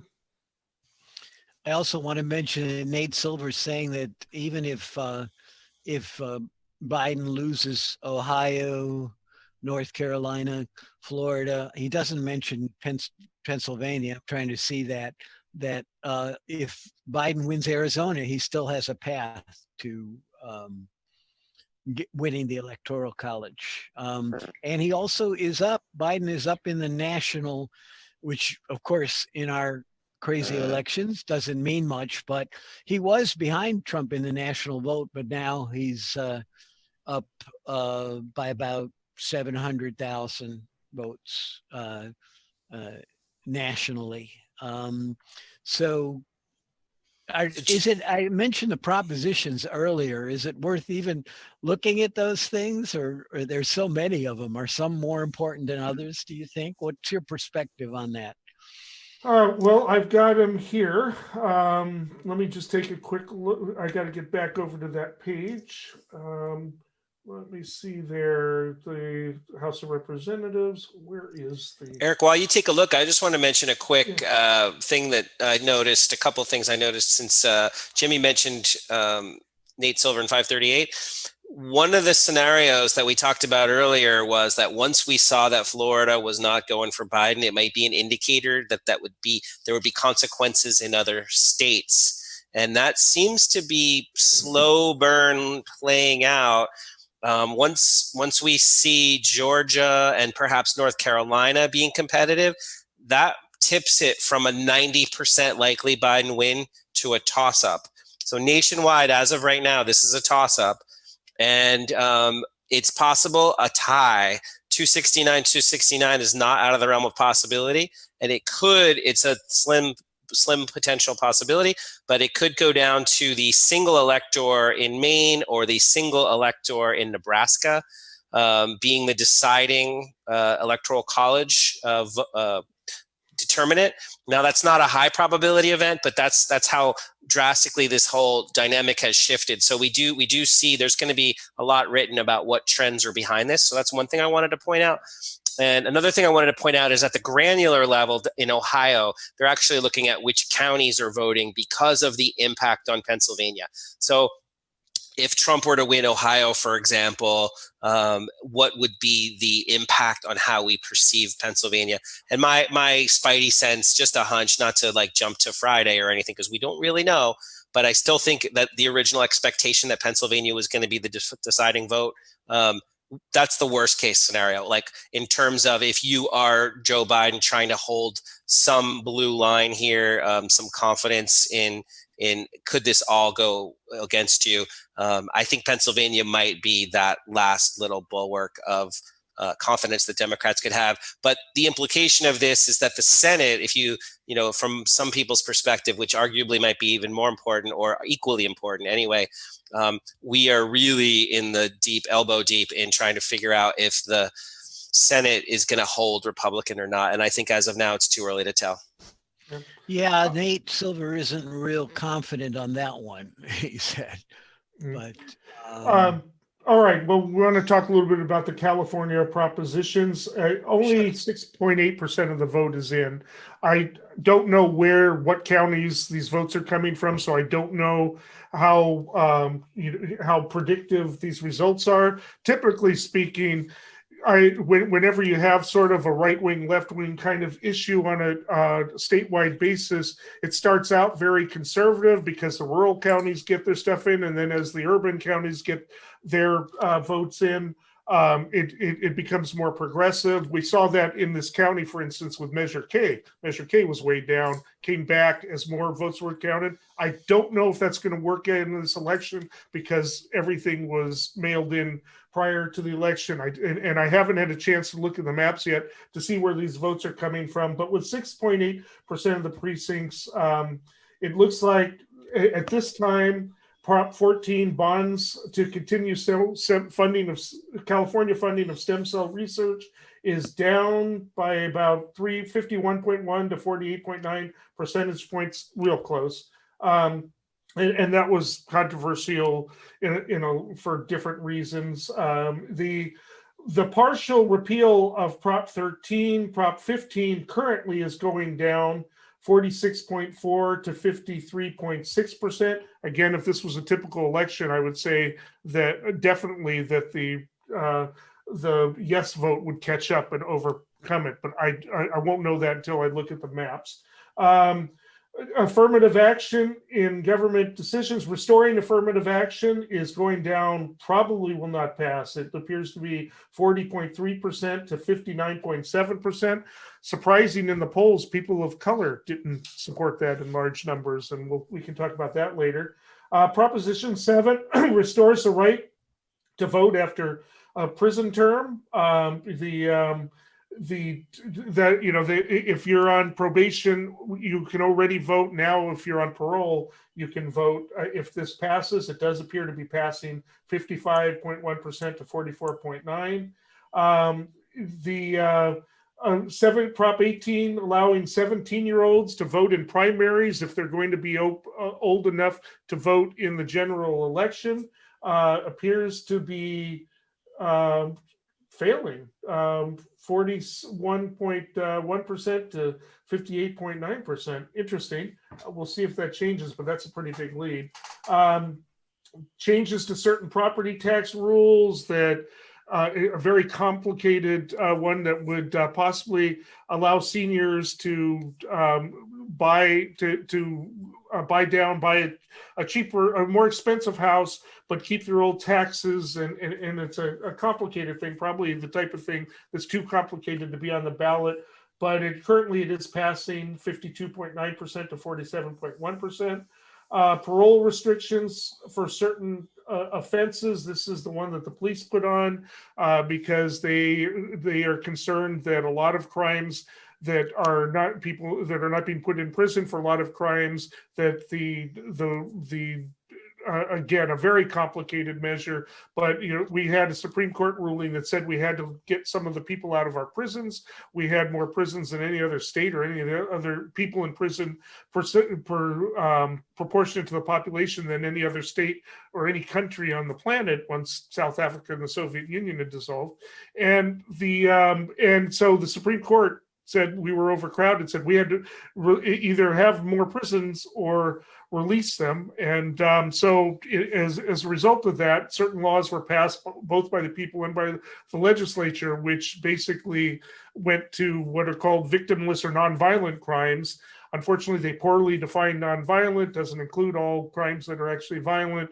And legislature hasn't taken steps to fix it. So the police unions, the fact that I have to take this long to explain it tells me why I don't think it should even be on the ballot. But anyways, that one proposition, the police attempt to send more people to prison, the police unions, backed by the police unions, is going down badly, 41.2% to 58.8%. I don't see any chance that they catch up. Then Prop 21 expands government's authority to rent control. It basically would allow local jurisdictions, either municipal or county, to impose our own rent control. A version of this went down in 2018. They tried to moderate it a bit, and it isn't doing any better this time around. People are interpreting it as more rent control, and it's going down with yes at 34.8% and no to 65.2%. I guess people are just happy with the statewide rent control that passed, the Tenant Protection Act, which passed in 2019. Prop 22, app-based drivers and employee benefits. It was it's an attempt. The legislature had passed a law that would basically say that gig workers in those particular industries had to be paid like employees with full benefits.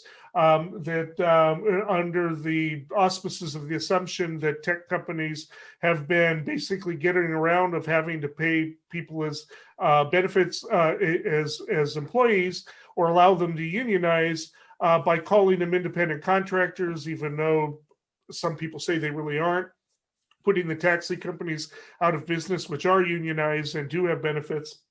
It is passing, which means that it will exempt the people who are Uber, Lyft, and the food delivery people from the prohibition on gig economy type arrangements. It is passing 60.6% to 39.4%. That looks like it's a done deal.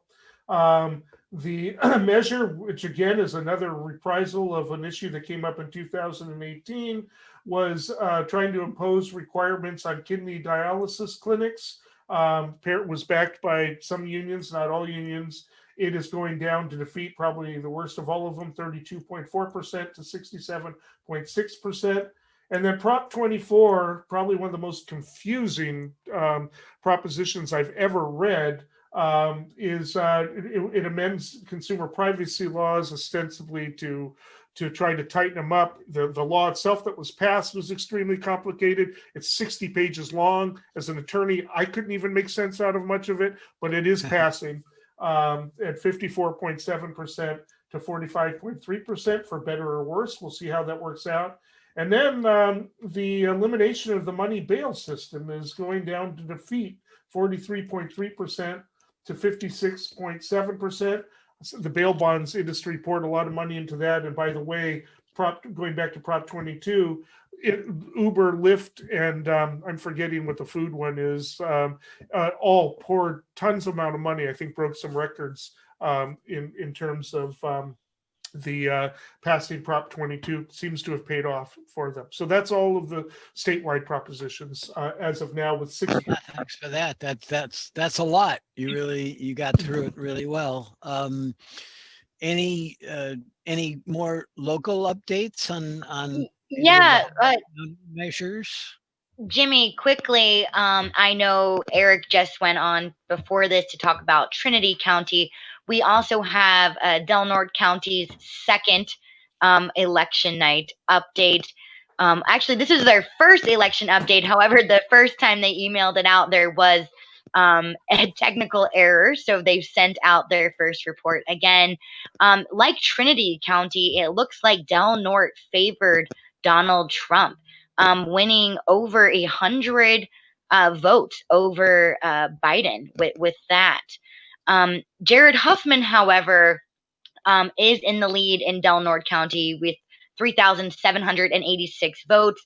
Dale Mensing, the Republican candidate, is behind by about 200 or so votes. He has 3,503. Something else that's worth noting in Del Norte County is incumbent Assembly member Jim Wood is not in the lead in Del Norte County at this time. Instead, his challenger, Charlotte Ann Slosos, at 3720, where Assembly member Wood is at 3,515. So that is the latest from Del Norte County. We still waiting, Kate, for Mendocino, or what do you have, Kate Maxwell from Mendocino Voice? Yeah, I can go ahead and give you what we've got right now. So I think, we've got, this is about 25,000, a little bit less than half of the registered voters in the county. But we have Biden with a significant lead at about 73%, 72.9%, compared to Donald Trump at 24.87%. I think that's a bigger lead by Biden than Clinton had in 2016. We have Huffman is winning, is far ahead at over 75%, with about 18,612 votes. That's about 500 more votes than voted for Biden. Jim Wood similarly is at over 74%, as opposed to his challenger here in Mendocino. So that's a pretty big blue shift as compared to those previous two counties.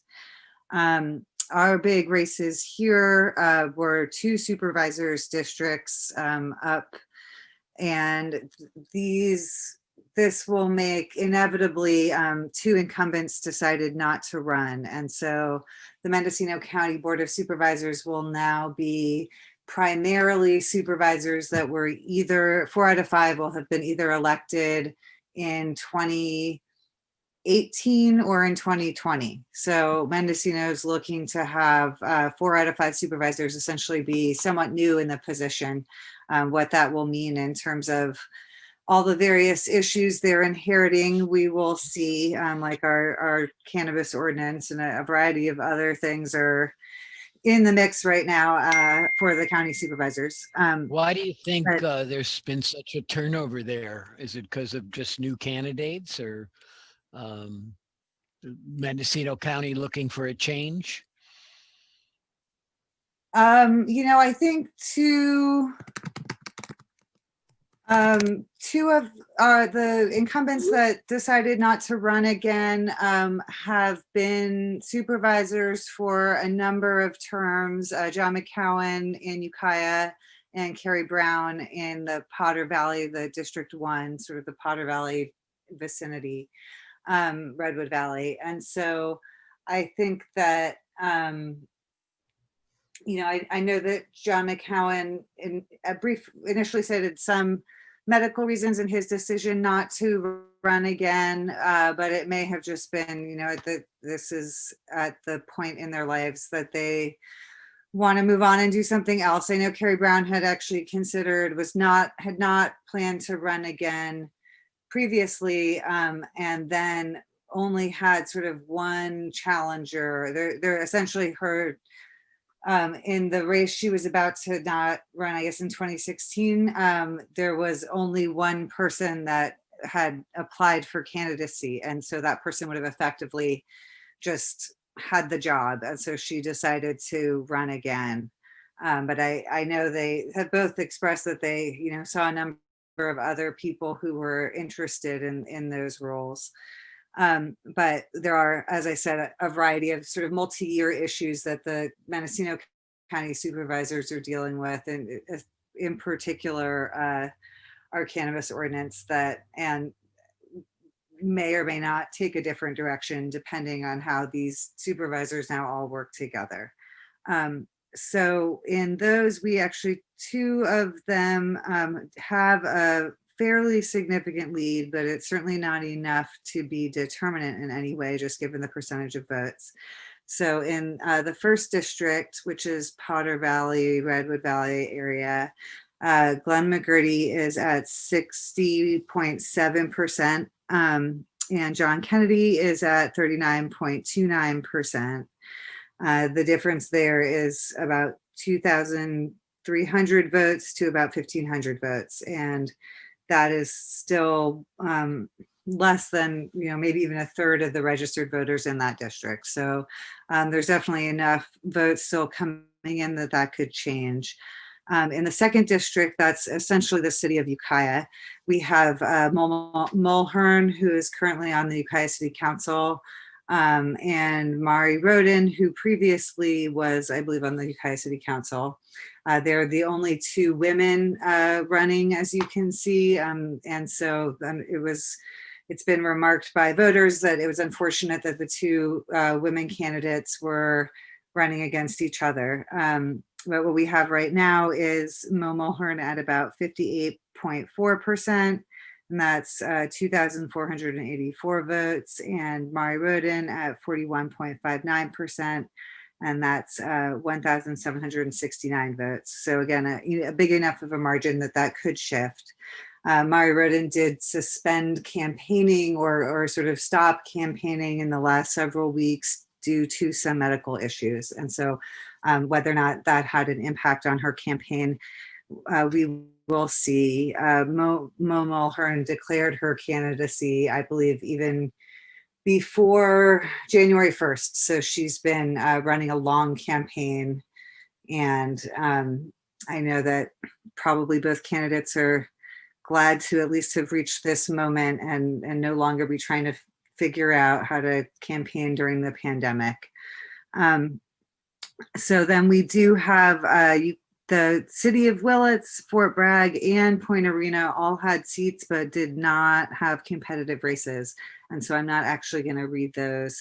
But we did have the city of Ukiah, which I am looking to find, did have a fairly competitive city council race. And I'm just scrolling around right now, but there are some candidates in the lead, but again, I think a lot could change.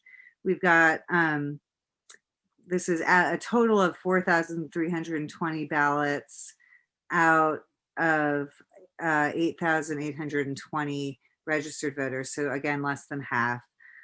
We have Brian Erickson, who is at 6.74%. Stephen Scalamini, who is an incumbent at 18.31%. Ed Donovan, 12.89. Josefina Duenas at 17.13. Douglas Crane, who's the other incumbent, at 19.19%. Jenny Kimbler, 16.04%, and Cameron Ramos at 9.7%. And so, you know, I think we do have the two incumbents are 1 or 2 percentage points ahead there, but there are Josefina Duenas, Jenny Kimbler are not too far behind. And so definitely, you know, a lot may change in Ukiah as well. And then we have no countywide measures on this ballot. We have 2 measures for the city of Willits, a school bond and an emergency sales tax that the city of Willits has put out there in part due to economic or financial concerns on the part of the city because of the pandemic. And so I needed, sorry, I'm looking in a way that this is not easily organized. And then we have a huge number of special districts. The vast majority of those and school boards were not competitive races as well. It's been a somewhat slow local election here in Mendocino County, but of the competitive special district races, I think most of them are probably still a lot could change. And I am having trouble finding the Willits specific measures, but I think I can get back into those later in the night. I think it's interesting, Willits or Mendocino County in terms of the propositions does not necessarily, I think in some ways we're in line with those statewide statistics that you read out earlier, but certainly on certain propositions, I know Proposition 22, which is the gig workers one, I think the majority of Mendocino voters so far are against. But, you know, certainly we are a county with about 90,000 people total and, you know, much 50,000 plus voters. And so in the big scheme of things in California, doesn't necessarily make a big dent.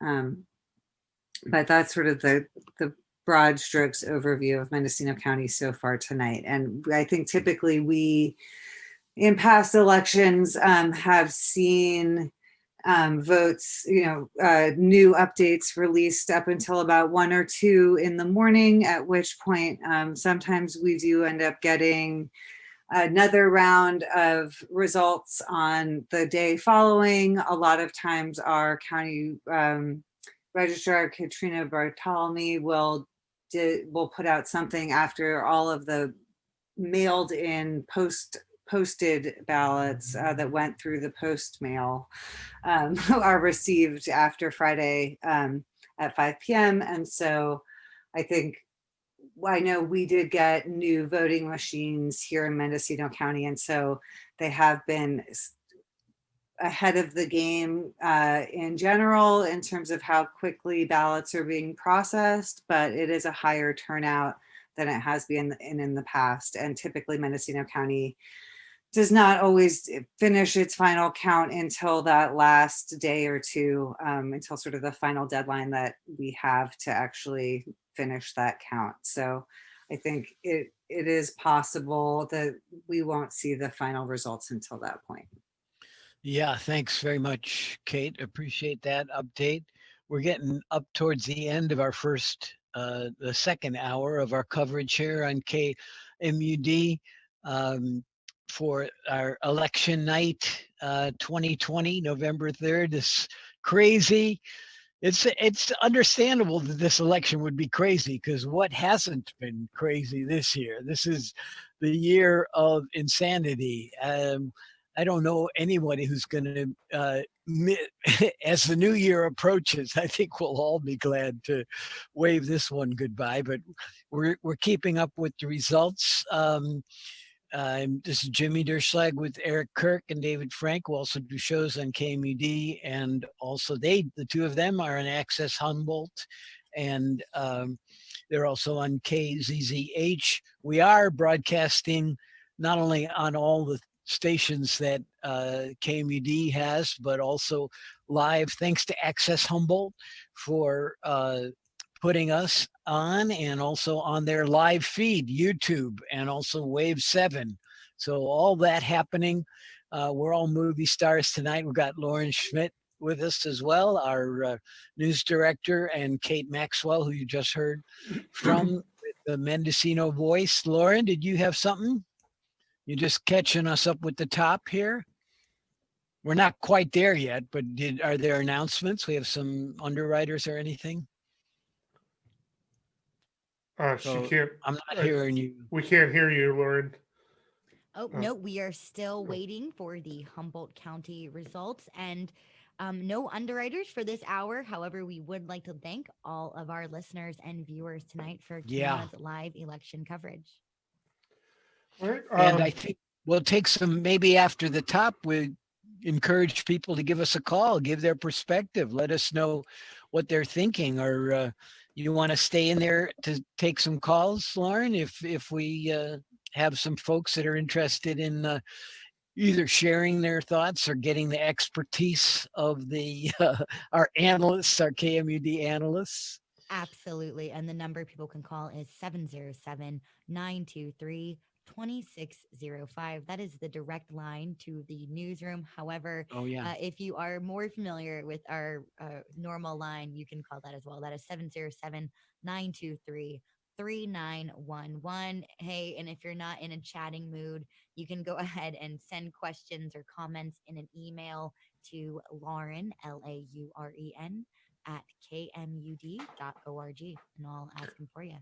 Hey, Lauren, did you say somebody had a question about the Electoral College? You know, I had a question. You're a little quiet, Lauren. Can that be boosted at all? How about that, Jimmy? Is that a little better? That's better. Thank you. Excellent. So tonight, it looks like Joe Biden is currently in the lead with the Electoral College. I was wondering if you could kind of comment on where we're at with that.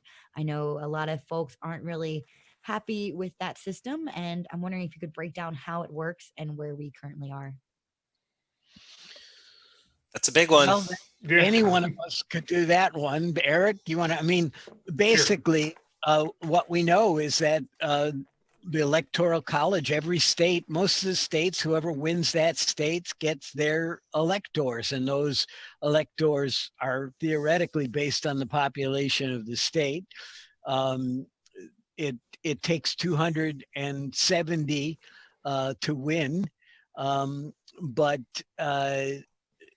it doesn't matter what the popular vote is. And some states divide up there, like we're looking tonight at Nebraska, for example, which that may be critical. The one, and actually Biden is leading in that district, the one electoral vote that comes from a more Democratic region of Nebraska may be enough to put him over, especially if he doesn't win Pennsylvania, but wins Arizona and some other things. So it's the Electoral College that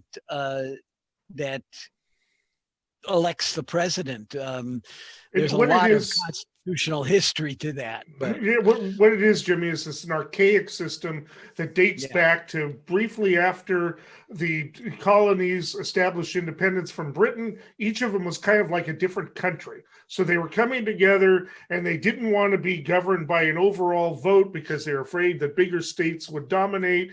And so instead, each state gets to choose its own electors. For a long time, there wasn't even, in some states, they don't even really have to hold an election. The legislature can simply appoint who they want, but they've passed laws. Every state has passed laws in which they, in which they decide how the electors are decided, and it's come down to basically whoever gets a majority vote in that particular state, with two exceptions holding out, Nebraska and Maine. You get I think in Maine you get an at-large. I think in Nebraska too, you get an at-large one chosen by the whole state, and then each congressional district gets one. As you pointed out, the second district in Nevada is currently favored by Joe Biden to win. It was actually the last time a Democrat won that was in 2008. Barack Obama won it, and a number of Republicans in the legislature wanted to revoke it and make it a winner take all. It didn't get Nebraska, anywhere. you meant, right? Not Nevada, yeah. Nebraska. Pardon me, Nebraska. Of course, you know, the third district in Nebraska is the most right-wing, reddest district of all. So there's a lot of counterbalance. Omaha is not that liberal a city, but it's still a city, so it tends to be more liberal than the rest of Nevada. So it's an archaic system. This is now going to be, I think, you know, if Donald Trump pulls it off, it's clear he's not going to do it with the majority of the voters.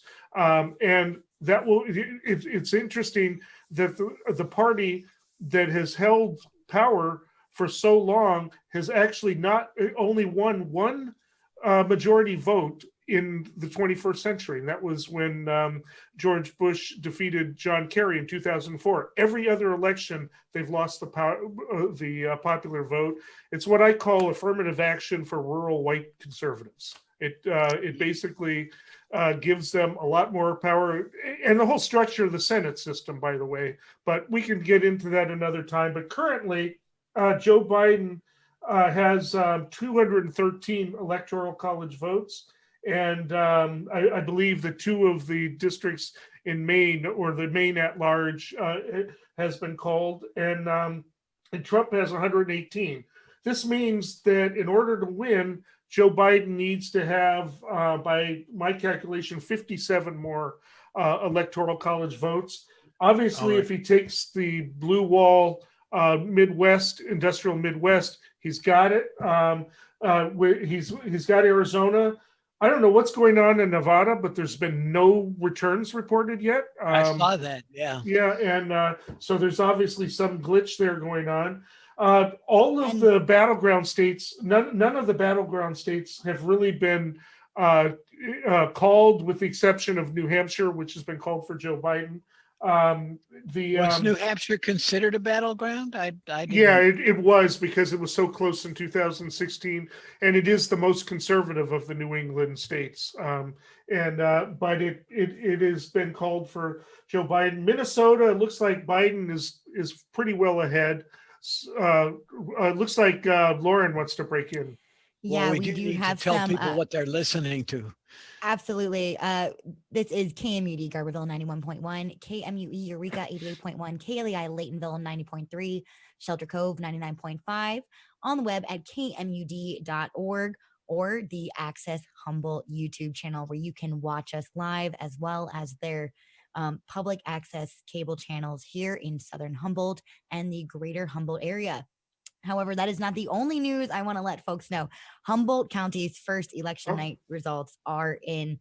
So at this time, we have 36,362 registered voters out of 85,000 registered voters. This is the results for, just under half. That's about 42% of voters. Notably, none of the precincts are reporting. So these are presumably the vote by mail ballots. Starting with the choice of president and vice president, Biden and Harris are leading in Humboldt County with 71.96%. That's almost 72%. Donald Trump is at 25% here in Humboldt County. Congressman Jared Huffman, the incumbent for Congress, House of Representatives, is at 75%, as well as Dale K. Mensing. He is at 24.95%. I'm sure one of the biggest things everyone is curious about is where we are starting off with the second supervisorial race at this time. I will read it as it is here. Michelle L. Bushnell at this time has 2,844 votes, giving her 45.89%. Incumbent Estelle Fennell has 3,353 votes, bringing her to 54.11%. And again, that is only a small margin of what will start to roll in. So at this time, incumbent Supervisor Estelle Fennell is I also just in the lead. Are there, well, in just a moment, I did want to, I don't want to be lax. We want to introduce Brenda Perez, who's also a talk show host on Access Humboldt and from Centro del Pueblo as well. So thank you for joining us, Brenda. Are there other Humboldt County, we've talked about the supervisor too, any other Humboldt County measures outside of our Southern Humboldt that we should be looking at all? How, specifically Measure C.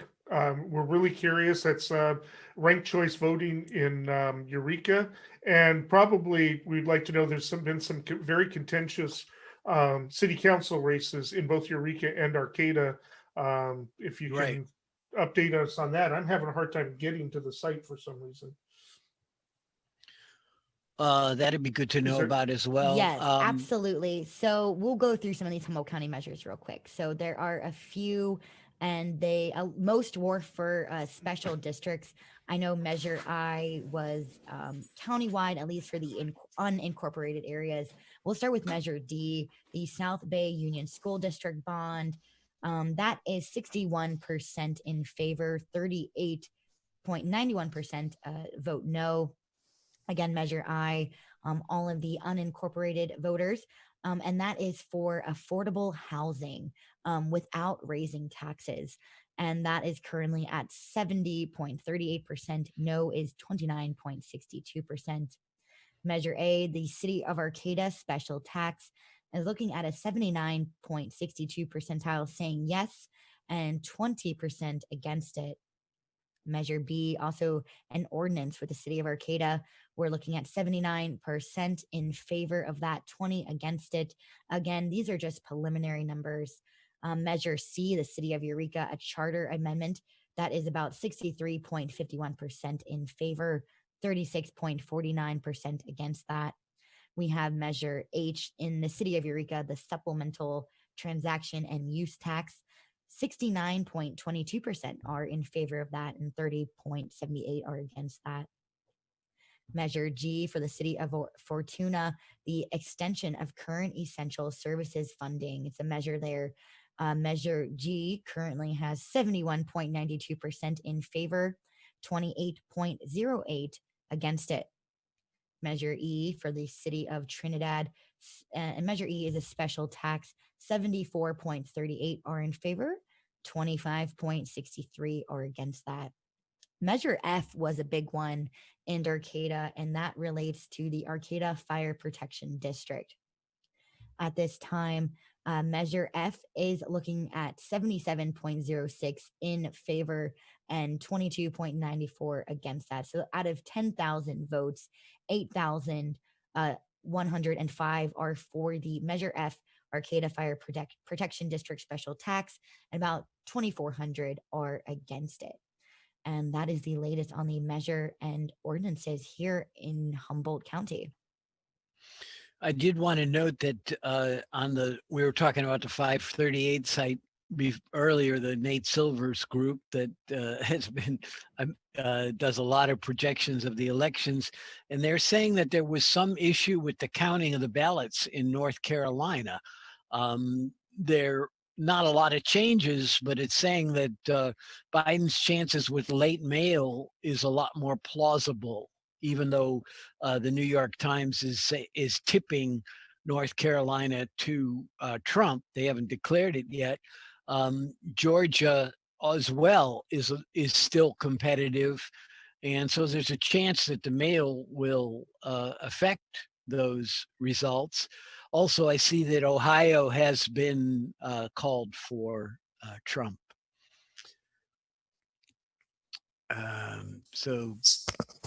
Wow.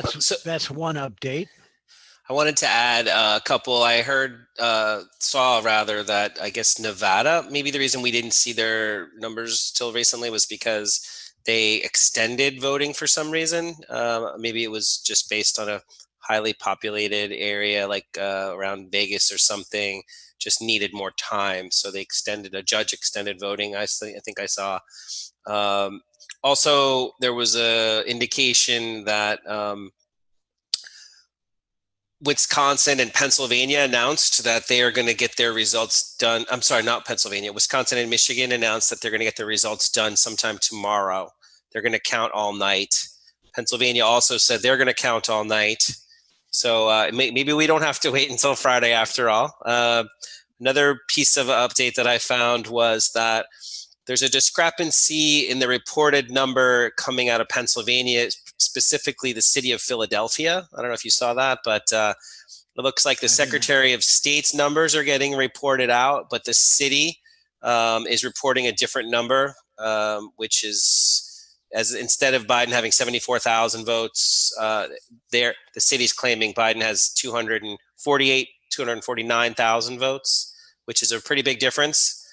200,000 votes, yes. Yeah, so there's probably going to be lawyers involved. It could just be a reporting timing differential where news outlets are only looking at the Secretary of State to certify the local election results, but it's getting flagged by people who are saying, see, we told you Philly was going to cause problems. So there's chatter on that. But I think all in all, that's probably a non-issue. It's just a guess. If you guys don't mind, I kind of wanted to go back to a couple of the big picture issues that we talked about right before the top of the hour, because I think it's relevant here. Before you do that, just 1 second. I do want totally. to say, if people want to call in here well, Lauren gave the news line, or you could call us at 9233911 if you want to commiserate or share your thoughts or ask a question. That's fine. Give us a break from all our talking, but we'll give David back on from his beautiful bucolic scene there. Yeah, it's where I'd rather be, Yosemite. But whatever, we can't be there right now, I guess. There's more important things to talk about. So both you, Jimmy, and Eric, you talked about the Electoral College, and I know it's a hot button issue. It's one of those things where if you're with any group talking about electoral outcomes, it comes up pretty quickly as an anti-democratic complaint or critique about it, meaning that you let the small states over influence the election. And the classic example, I think, is Ronald Reagan got 51% of the vote and 90% of the Electoral College. So it's sort of institutional bias. And I think Eric sort of correctly pointed out that it's a legacy of the original founding compromise where people didn't want to be ruled by New York State or Virginia State. The small states also felt that there were going to be a confederation of states where they decided that they were going to let the small states have some power, but also that like Eric said, that there was a belief that the people actually didn't even really need to vote, and that it would the leadership of the national government would be decided by the leaders of the state governments. So, for example, people didn't used to vote for the senators at all. It used to be decided by the states. Similarly, the electors who decide who will be president, they're appointed by the state governments. So technically, there's no connection between all of this exercise that we do, all the voting on election day that we do. There's in many states, there's no legal connection between that and that the electors who are deciding the actual outcome. So that sets the stage for one issue that I think is worth mentioning, that there's a solution that doesn't have to be a constitutional amendment, because constitutional amendments are so very difficult. 2/3 of the states or 3/4 have to get together, and it's just this massive. Then they have a referendum, and it's really, really challenging to have a constitutional amendment. So instead, we could just do something like each congressional district gets to put it in. Each state can decide for themselves how to do it. So our state, with our 55 or whatever Congress seats, we could just have a connection between the electors, the population, how we choose, the citizens choose for ourselves who would be the elector in the electoral college. That would be a workaround. So it doesn't have to be like this anathema to democracy debate that, you know, makes people throw their drinks at each other at the bar all the time. So that's one element that I thought was worth mentioning. Other option, which are the states there's a bunch of states that have already agreed to it. It really wouldn't work unless all the states did, to give all of their electors to whoever wins the popular vote, the national popular vote. So there is a movement for that. I think California actually is one of the states that's already passed that. I think there's, what is it, up to 20 some states, Eric, that have done that already? You're muted. Yeah. Yeah, it's a reciprocation that they will each agree to dedicate instruct their electors to vote for whoever wins the popular vote. But like you said, you got to have everybody across the board. You can't just have some states doing it unilaterally. You're going to need at least most of the larger states to participate in, and then maybe eventually the rest will join in.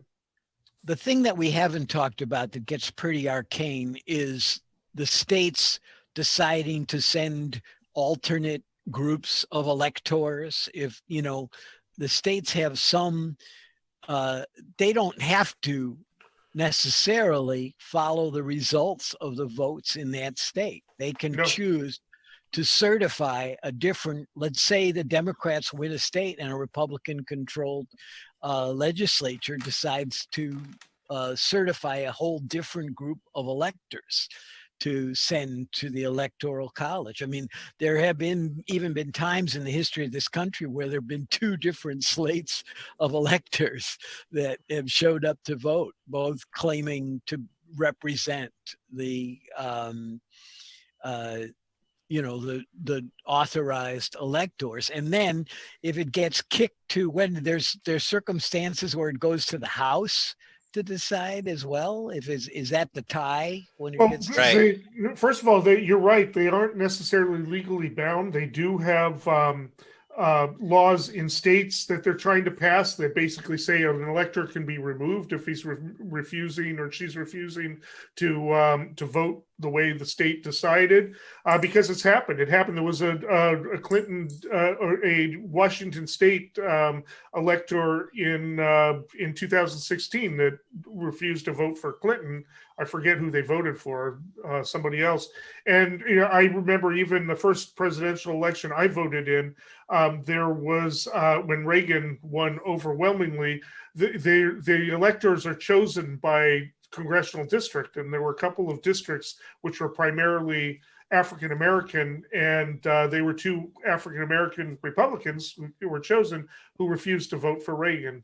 And so it happens. It's never made a difference. It's all been symbolic, and there have been concerns about that. But it can happen, and there are questions as to whether or not a state can even legally remove the elector. It hasn't been tested yet for voting the wrong way. That remains to be determined in court because nobody's sued on that yet. So we'll see. I want to jump in here because I'm looking at the battleground states to watch on the New York Times site, which if I'm ever violating the rules of TV broadcasting by looking the other direction, like we all are, you know why? Because we're looking at our computer screens. Right. The New York Times has just shifted Georgia to a 68% chance for Biden. Whoa. From a Trump to a 68% Biden. A bunch of Atlanta votes must have come in. So that's just happened. I'd have to look at the state to see what they did specifically. There's 80%. They're still showing Trump ahead by a couple 100,000 votes, more than a couple 100,000, but maybe they're counting. It's the mail ballots that haven't been counted, but maybe if I can comment on it, if you go to the map, and usually you have maps where you can put your cursor over it, and it tells you how much have voted. I'm looking at Atlanta, the Fulton County, which has Atlanta in it. Only 71% of the precincts have reported, and I'm noticing a lot of the rural districts are 100%.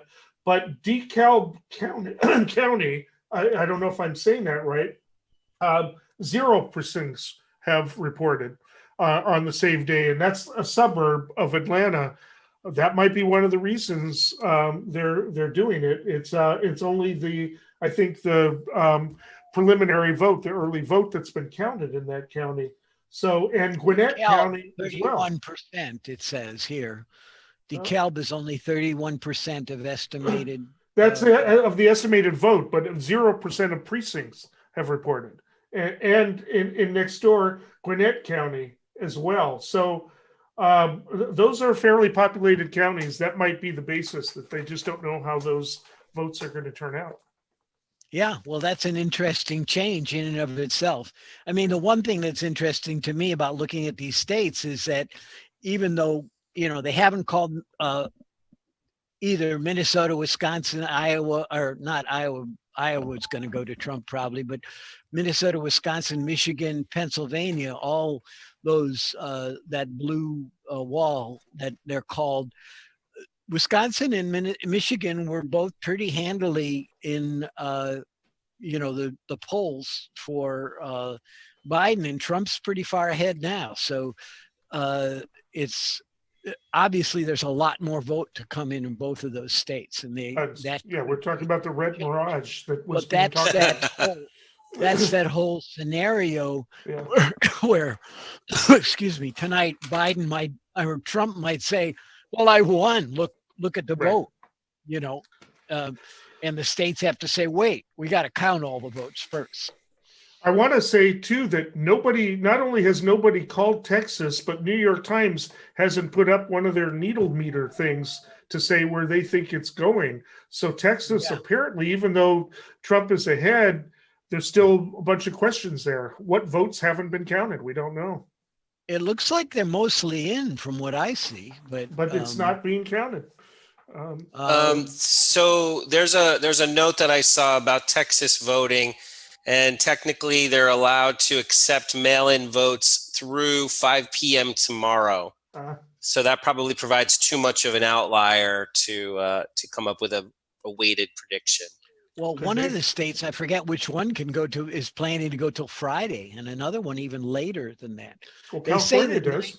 90% of the estimated votes are reported. Well, that's the other thing we need to remember is they're saying 90% reported, but it's estimates because of so much, again, this year, so much of the ballots being mailed in, whereas in previous years, it was such a minor percentage that they didn't even really think that would change things, whereas this year it could. By the way, Hawaii has just been called for Biden, so his total is now 223, which makes him at 47 electoral college votes away. Yeah. Lauren, you had something? Yes, actually, we had a caller wanting to know about a special district election in Humboldt County regarding the Resort Improvement District. For folks who are not familiar with the RID, that is in Shelter Cove. There were three, Shelter Cove residents were able to pick 3 candidates at this time. I'll just kind of go over the candidates as it reads here on the election results. Seth Plank at 13.58%, Evan Piercy at 13.86%, Tristan Oates at 8.49%, David Summer at 17.96%, Lindsay Swanson at 7.36%, Celeste Myers at 15.56%, and Susan Fox at 23.20%. So it looks like the 2 incumbents that were running for re-election are going to take it. However, it is, like I said, still early to tell, as none of the precincts are reporting. This is vote by mail ballots. So David Summer and Susan Fox are the incumbents for the RID and are in the lead there. However, 3 candidates are able to be chosen, And it looks like candidate Celeste Myers may take that seat with 15%. However, there are other candidates with just 2%, a 2 percentile, behind her. So it could go either way for the RID. And again, we definitely want to encourage listeners to call in to 707-923-3911. You don't have to go on the air. However, I can field your question and go from there. And focusing on local elections, I do believe 2nd District Supervisorial incumbent Estelle Fennell has joined us here tonight, who is currently... I don't see her on our feed here. Where would she be? Let's see. She's joining in the waiting room. And for folks... okay. So let her in. No need to wait. No waiting. No 4-hour lines to vote, which we didn't talk about. I didn't know how long the lines were today. Did anyone see stories about that? So we'll go to Estelle first. Okay. Well, Jimmy, let me answer your question really quickly. In Southern Humboldt, according to Richard, the manager there at the Sohum Health Garberville campus, folks only had to wait about 30 minutes or so. However, we are hearing reports from Fortuna that the line was about 3 hours or so. So again, those are citizen reports, and we do have Supervisor Estelle Fennell here. Yeah, welcome, Estelle. Are you there with us? Oh, there you are. Hey. Hi. Hello. Hi. It took a long time. I don't know what was going on with the connection. So, hi, you guys. Hi. And so, how are you feeling about the evening? You got any thoughts? How it's going and the whole campaign? Now, are you glad it's over? I don't know if it's over, Jimmy. I mean, we did have quite a turnout, and there's still quite a number of ballots to be counted. But of course, I'm very happy with so far. And I didn't mean whether you won or not. I just meant that the campaign itself is done. Oh I guess my it gosh. isn't. I guess it isn't done till you know the results, though. Yeah, right. But I think it is. There's a certain sense of relief after a very long haul. It is kind of strange to have the primary in March. This is, and then have to go on all the way to November. And of course, with all of the things that I've been dealing with as chair of the board and dealing with the pandemic and the wildfires and everything else that was on, this was just an extra added something to deal with. But it's an interesting night. I was just talking with a colleague in Fortuna, and they're still voting there right now. Really? Yeah, right. It's 9:30. The line is still out the door, so they have not. Wow. I mean, obviously, anybody who was in line at 8:00 gets to vote, so they're still voting there in Fortuna. I did talk with Kelly Sanders earlier today, and she told maybe we'll have another batch of reports out, sometime this evening. But there's definitely a lot of votes that are still going to need to be counted, especially with the kind of turnout we had today in various areas.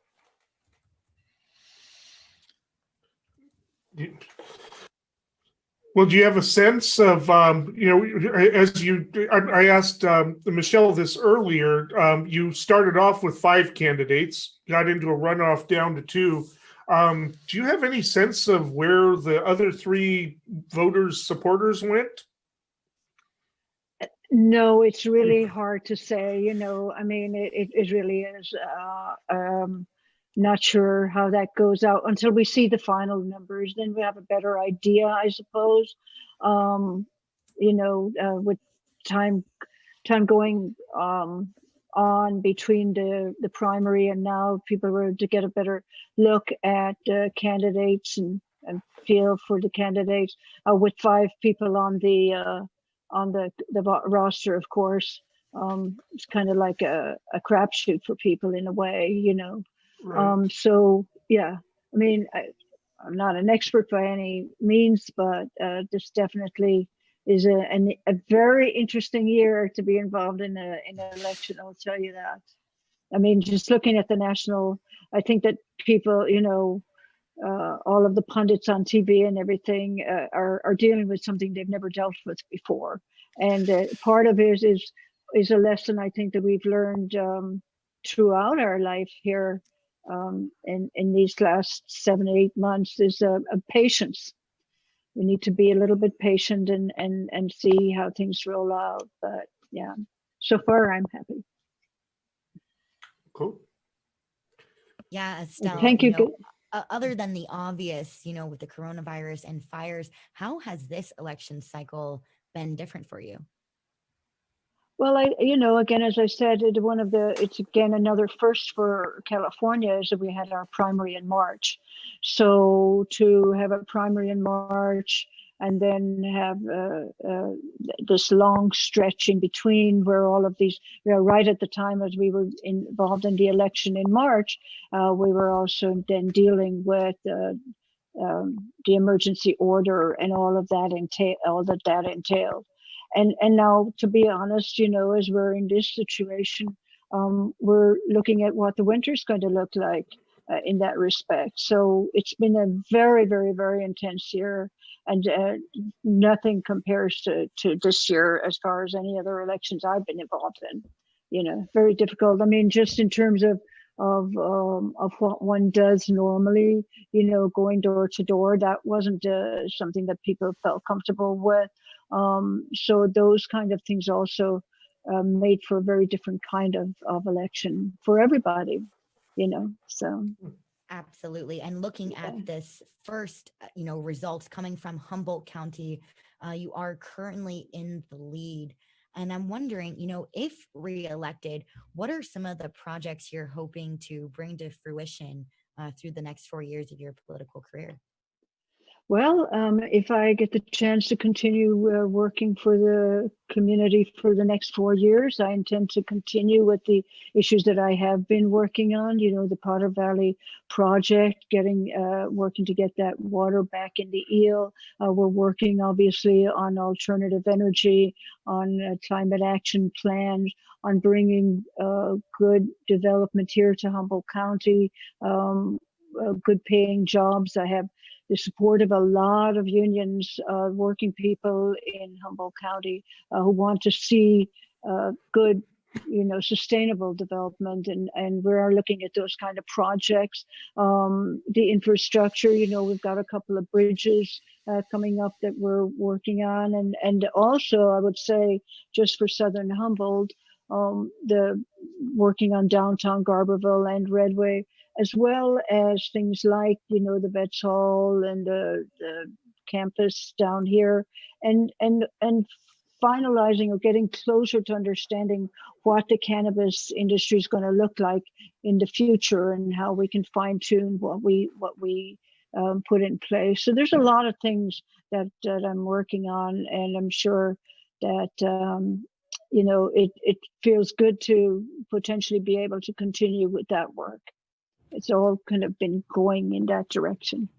Absolutely. And, it's interesting. One of the only county-wide measures we saw on our ballot, to be fair, for the unincorporated voters, Measure I. And that was a direct result of the Humboldt County Board of Supervisors. I'm wondering, for folks that maybe aren't in the unincorporated areas or are, and then we're surprised to see that on the ballot, can you kind of talk about what that is? And it's my understanding that it's specifically to create affordable housing without raising taxes is about the gist.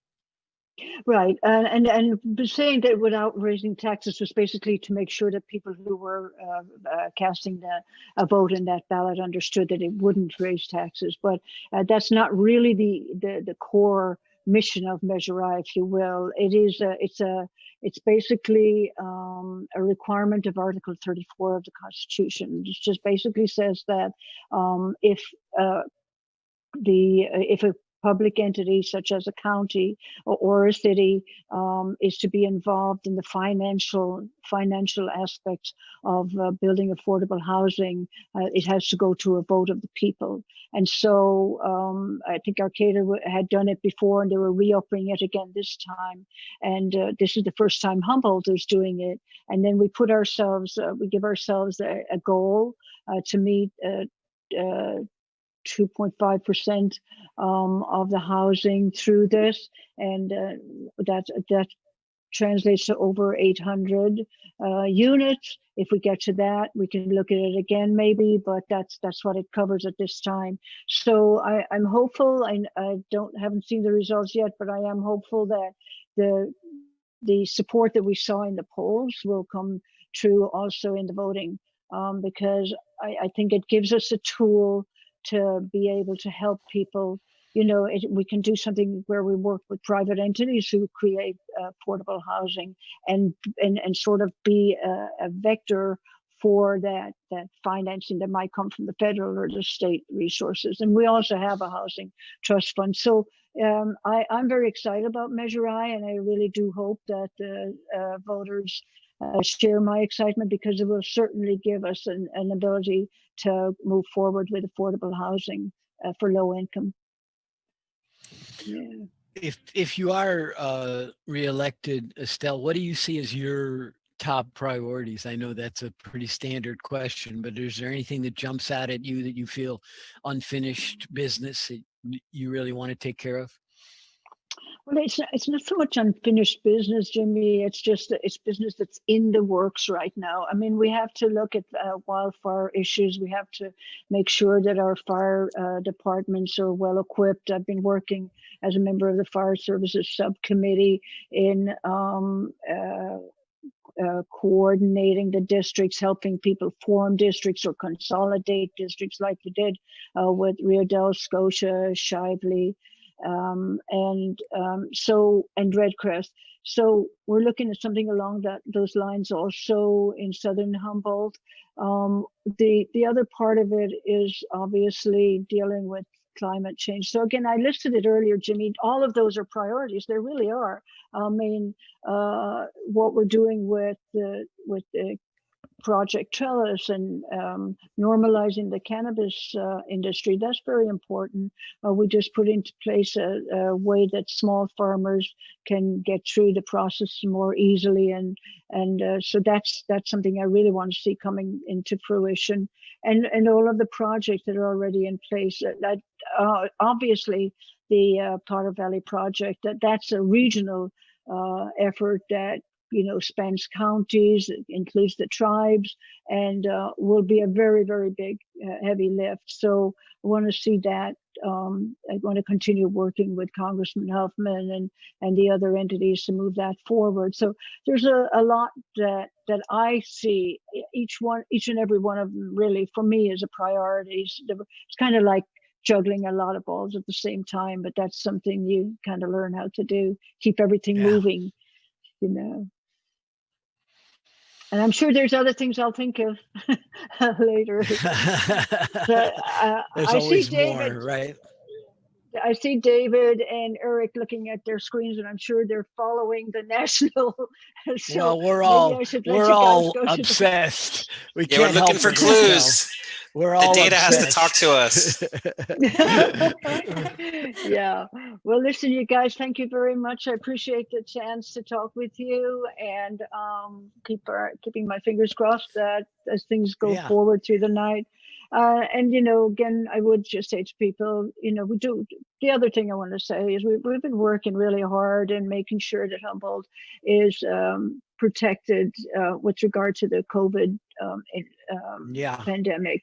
And so that's a huge priority for me, to just kind of keep that message going and help make sure that health folks have what they need, and that the community itself recognizes that just by doing those simple things like masking and keeping your distance plays a huge role in keeping our community safe. So that's a really thank you for that. Humboldt County, I think, has been really exemplary, actually, considering what's happening nationwide.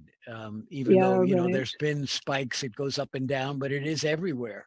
So I think for the most part, people have been cooperative with that. And I really appreciate what you've done with that. Yeah, thank you, Jimmy. Well, thanks, you guys. I really appreciate it. I'll be checking in with you guys again, and have a wonderful evening. All right. Thank you so much, Professor Estelle Fennell. And like you said, we will be checking in. So, Eric, as Estelle was mentioning, you were checking your screen and you kind of made a face. So, what's the news? It hasn't been called yet, but I'm pretty sure that Nebraska's 2nd district will go to Biden. I'm looking at the results here, and Omaha, there's a suburb in one of the neighboring counties that's part of the District 2 that's gone to Trump, but Omaha seems overwhelming. So that'll be one more electoral college. One electoral vote. And Trump barely won it 4 years ago. Romney seemed to win it convincingly, but Trump barely won it 4 years ago. So this might become a permanent thing. We'll see if the Republicans in the Nebraska legislatures just decide they can't tolerate that, have this little blue dot and a big sea of red. That's what I'm looking at, but I'm looking at, nobody's calling it, but I don't know why not. It looks pretty solid to me. But Nate Silver just says a lot of this is at 12:34, which would be 9:34, so that's about 6 minutes ago. A lot of states have been called in some networks and not on others. If you plug in all the states where any network is called the state for Biden or Trump, it shows Biden at 88% to win the Electoral College, Trump at 6%, and a 6% chance of a tie. But that depends on Biden winning Arizona and Minnesota, which ABC News hasn't projected yet. It looks like somebody called it. It looks like somebody's called Minnesota. I don't know about ABC, but so it's blue on my. It's dark blue on the Talking Points memo map. So somebody important has called it. I don't know whether it's AP or the New York Times or what. And since we've been talking about other things, just for people that are still following along at home, we do also see that Florida, Ohio, Iowa, Montana have all been called for Trump since we've gone through the states. And one of my colleagues actually texted me that on CNN, James Carville himself had to give a little pep talk and say, Democrats, don't slit your wrist just yet. We look okay. We look okay. I didn't think he was going to win Florida. I wasn't counting on that in my my predictions. I was hoping he would win Georgia just because I want to see that place turn around. That still could happen. It still could happen, and I'd like to see North Carolina because I'd like to see Cunningham, win that Senate seat because there. But I'm still confident of Biden's chances, even though it looks all pink up there right now in terms of Trump in the Rust Belt, and he wouldn't even need Arizona, but I think he's going to get Arizona. I suspect he's going to get Nevada. It's. But yeah, it looks like several outfits have called Minnesota, so that's a done deal. They haven't called all of Maine yet, which is kind of surprising. I think they've called maybe 2 of the districts in it, but they haven't called the. Maine's another one we were talking about that splits its vote. Well, the puzzling ones to me that would, if they went Biden's way, that would be it, are Wisconsin and Michigan, which Biden is ahead of. I mean, Trump is ahead in both of those, but there's still quite a bit of ways to go. And Trump was fairly far ahead in Biden was far ahead in the projection, in the polls. And Pennsylvania, we just don't know. It's going to be a while for Pennsylvania. Yeah. I do notice Texas has also not been called yet soon. I'm assuming that means that there are more urban votes coming in that they expect, even even though most of the estimated votes have been done. It looks like the Latino majority counties in the South have mostly been called. Well, not necessarily here, and there's a couple of them that haven't. but I think that there's not much more room for Trump to move forward, because it looks like, if you see how the state is divided into all those little squares, it's like almost 100% on a bunch of them, or 90 to 100%. So it might be that Trump just doesn't have that much more ways of gaining. Obviously, Biden is well ahead in Dallas, Houston, San Antonio, Austin, and it looks like El Paso came in and he's ahead there. Yeah, 2-1. And the thing about Pennsylvania, it was reported today that like 75% of the mail-in ballots were Democrat in Pennsylvania. Basically outnumbering the Republicans 3-1 or 2-1. I'm not sure, but that's what could make the difference, obviously. Yeah, that could make a huge difference in Pennsylvania. And so that really leaves Wisconsin and Michigan. And nobody's calling them yet. Nobody's reading any tea leaves about it. I'm a little bit nervous about how Milwaukee isn't, I'm not sure if there was a good turnout in Milwaukee, and that's what hurt Clinton in the last time around. But that's what we're waiting on, pretty much. Yeah. I mean, it's and Montana hasn't been called. It was on one of the I noticed that. Has it been called now? I think so. Okay, let me check. It's not called on the New York Times map. Nor Talking Points memo. But who knows? Anyway. So I'm looking at New York Times, but maybe I'm looking at the wrong thing. Let's check. No, I'm just. It has been called. It just got called. All right, and I'm assuming that means Daines won over Bullock there as well. I haven't had a chance to check on that. Has anybody checked on the main race for Senate, Collins and Gideon? I was looking at that, or trying to look at that earlier. Here's the Senate. Let's see what they're saying. Collins is ahead by 14%. Oh. Ooh, that's huge. That's with only a third of the voters in. A third of the votes in. All right. Well, the Senate so far is 45 Democrats, 46 Republicans, 9 seats they're saying are up. Mm-hmm. So, Collins is up by 15 now with, only 36% of the vote in. Exactly.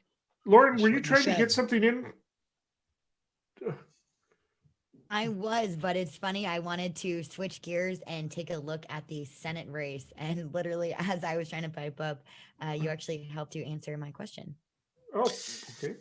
Yeah, so just getting the impressions. I did a little, like when Estelle was speaking and you guys were asking her, Jimmy was asking and Lauren was asking such great questions. I looked at the states that were in the up for grabs, the toss-up states. And it doesn't bode well for the. You're talking Democrats. About the Senate? Yeah, the Senate. It doesn't bode well for the Democrats yet to flip. So Montana still looks doable. Colorado's in the bank. Arizona looks doable. I think Arizona's a done deal. Yeah. But so Iowa looks no, Maine looks no, North Carolina looks no. Alaska hasn't done anything yet, but that's not likely. So these were all the states that were being talked about. They needed to get 3 or 4, depending on if they lost Alabama, which they did. So really, it looks like there's going to be 2 of the 4 that they need as of now, with maybe 3 potential and 2 not so much. Which means McConnell stays in charge and basically Biden doesn't get any of the judges he wants. Yeah, it's a pretty big deal if this plays out this way. Yep. But this is, this is still not done, still not final. And in fact, actually, I wanted to mention that about not being final earlier when we were talking about local races. because there was only 42% of the vote in all of these local races that we spoke about. And those were all early voting. That's with 0 of 66 precincts reporting. So there's a lot left still on the table, but obviously if you're Jared Huffman or Jim Woods, you're feeling okay about it. But some of the other stuff there's still, like, for example, Arcata City Council or Eureka wards. There's still a lot of votes left to count. Hey, Brenda, I noticed you're unmuted. Did you have something you wanted to say? Yeah, I was jump in. Thank you, Jimmy. I was reflecting on some results that are interesting for me, like Sarah McBride of Delaware is becoming the first transgender state senator in U.S. history. So again, these two sides of the country, and Delaware also had Biden won there. But I like this story about Sarah McBride and what it represents. Also, Alexandria Ocasio-Cortez won. She was reelected in a campaign that was, in a campaign. Well, she's been the target of so much negativity. It's been outrageous. So it's great that she won. And she's one of the most unapologetic progressives there are. She doesn't back down. So, and that's hard to be in such a, like, today in this context. And I also like that she won, even if her the opposition has that much money. They spent like millions in the campaign against Ocasio-Cortez, and still she won. So there is some hope there. Okay, there in the biggest picture, it might look like the houses are going to be a struggle, but in the small fight, there is still these two candidates that won that represents something, some air in U.S. politics. That's what I wanted to add. Thank you very much. Thank you very much. Well, I want to point out a little bit about Ocasio-Cortez, her district that she was in. It was, the districts have been changed over the years a little bit, but roughly it was Geraldine Ferraro's district back when she was in Congress. And it is the district of Archie Bunker, who is rolling in his fictitious grave right now. He would be, I just imagine an All in the Family episode where she got elected and reelected. And I imagine she was reelected actually pretty overwhelmingly. It's a very progressive district. Yeah. I was looking some also, like, in a little bit of change, some news about the stock markets in Latin America.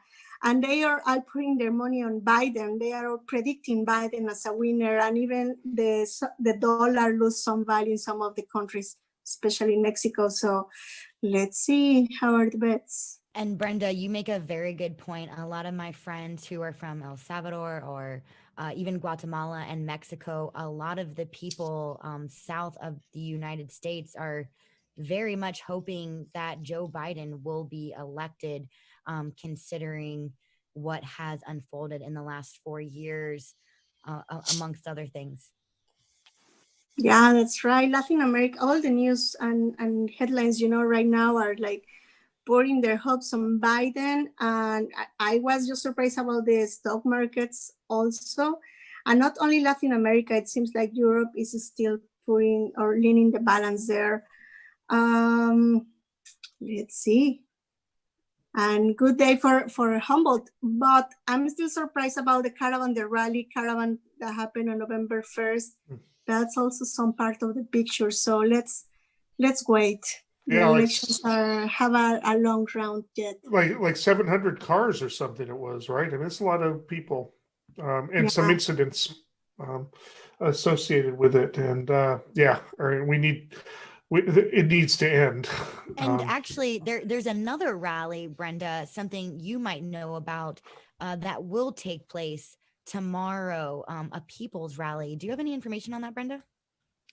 I'm not information on that. I haven't, on the November 1st, all the immigrant community was making a procession from Fortuna to Eureka. And what we have to do is to surround the city to don't encounter the Trump rally support. So because we have information about, this can be violent, but about the tomorrow's rally, there is one for rent relief that is happening every month, just facing the eviction crisis for the pandemic in low-income families.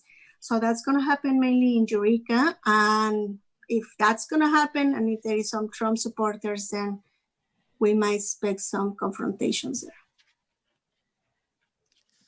Yeah. I know you and Eric have both helped to make legislative change here in Humboldt County, getting a measure on the ballot. And it even, made Democracy Now! Amy Goodman gave you a shout out, kind of setting this precedent locally. Do you know if any other counties or cities in the country have used, Humboldt County sanctuary law, Measure K, to protect the immigrant community, outside of Humboldt County? I haven't. Brenda, do you want to speak on that? I haven't had news, but I know the movement in Yuba City for shutting down the detention center is looking at the Measure K and now the sanctuary law of Humboldt County to start a movement such as the one that happened here. Yeah. I mean, we are actually not the only jurisdiction at this point to have approved a sanctuary measure by voters. Technically speaking, we're the first one to have introduced one, but Oregon, the same year that Measure K was passed, there was a referendum that was put on by people who opposed the sanctuary that the legislature up there had passed, and the voters overwhelmingly kept it in place, did not overturn it. So that's two places where voters have actually done it.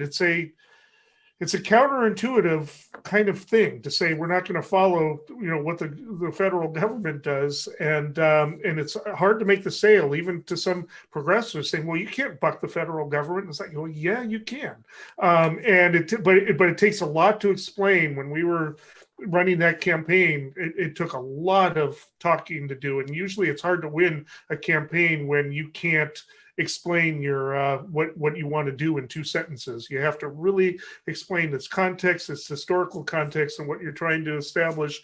And just give credit to 55% of the Humboldt County voters. They listened. So.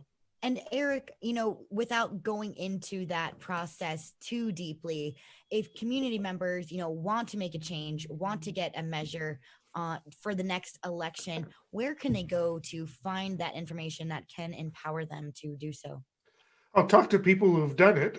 I'm sure Brenda has plenty to say, can explain, all the things that they did. The hardest part is getting the signatures to get it on the ballot. I mean, that took months, literally. And it's a lot harder than you think. And then to have a clean list, because somehow people forget that they've already signed it. It's just, I was like, how do you forget something like that? But anyway, people do. And then we learned we really have to track the students, because a lot of times they move and they're not even in a separate voting district. So they forget that they didn't have re-register, because they go down and vote in the same place they always did. Probably not supposed to do that. But we lost a lot of signatures that way. But there are apps now where you can get on and say, this is what you're registered as. Do you know that? And like, no, I moved down the block from there. Well, then you can get them registered right then and there. And so it is involved, and you got to have it written. I'm embarrassed because I found a typo on it after it was submitted. It's not that big a deal. Didn't have any managed, but we seem to have created a mayor of Humboldt County. I'm surprised Rex Bone hasn't run for it. Anyways, but the thing is it's not that hard, and there's talks about another one. The legislature just passed a law that allows counties, supervisors, or by the ballot, to create what's basically a permanent grand jury, a body of people that evaluate the sheriff's department specifically, and take reports and would have subpoena power. And obviously you want to give the board a chance to pass it first, and they've learned by now, because basically back then we went before the board. We begged them, please negotiate with us. We would have probably accepted a less strong measure if they would have done it, because we really didn't know if we could get it passed.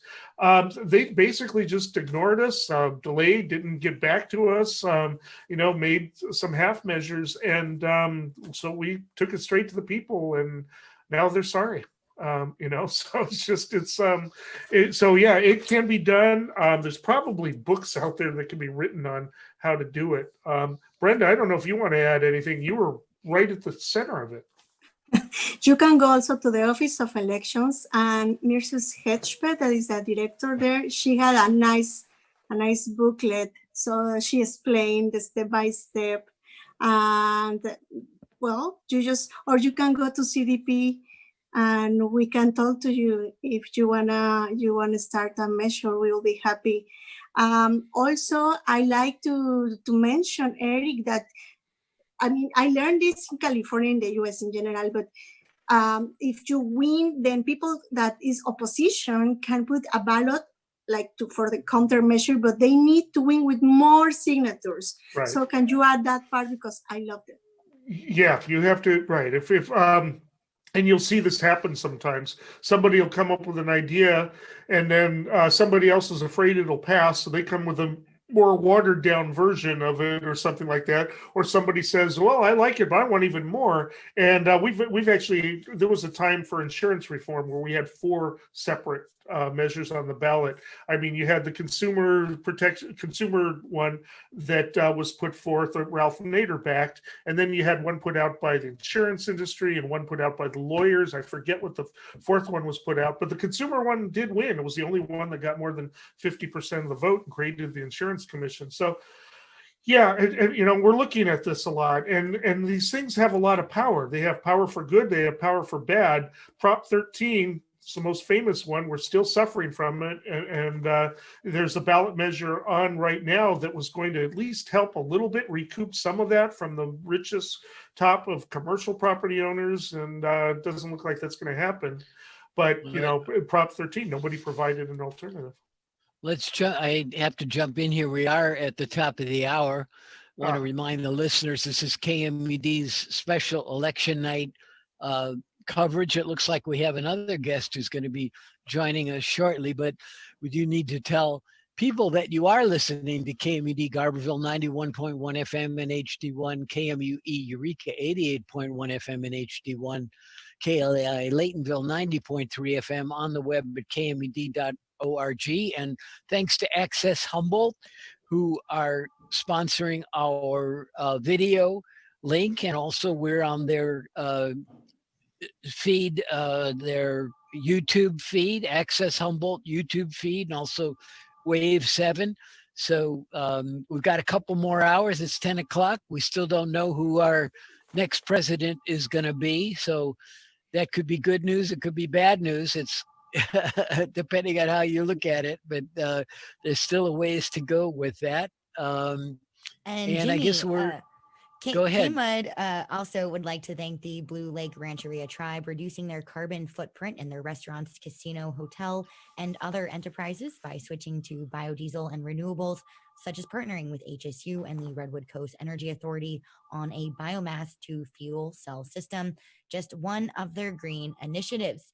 And speaking of green initiatives, we do have a member of the North Coast People's Alliance joining us. We also have a caller. Right. So Caroline, if you want to start by introducing yourself. Hi, thanks for having me. My name is Caroline Griffith. As Lauren said, I am currently the chair of the North Coast People's Alliance. Joining this evening too. I'm also have been working on the Measure C for Ranked Choice Voting campaign in Eureka. So I've been excitedly watching the results come in for that. And I did want to, I'm happy to see my friend Brenda Perez here from Centro del Pueblo. But, kind of like Jimmy was saying, we may not know the results of this election for a while. And Brenda and I and a few other folks have been collaborating on monthly caravans and rallies. And we're holding one tomorrow that really is about that very thing, that we need to make sure that the results of this election are fair, that every vote is counted, and that we need to be patient enough to wait and make that happen. Yeah, thank you. for that. So what is it looking like for that right now? Do you have any vote totals so far? For Measure C? Yeah.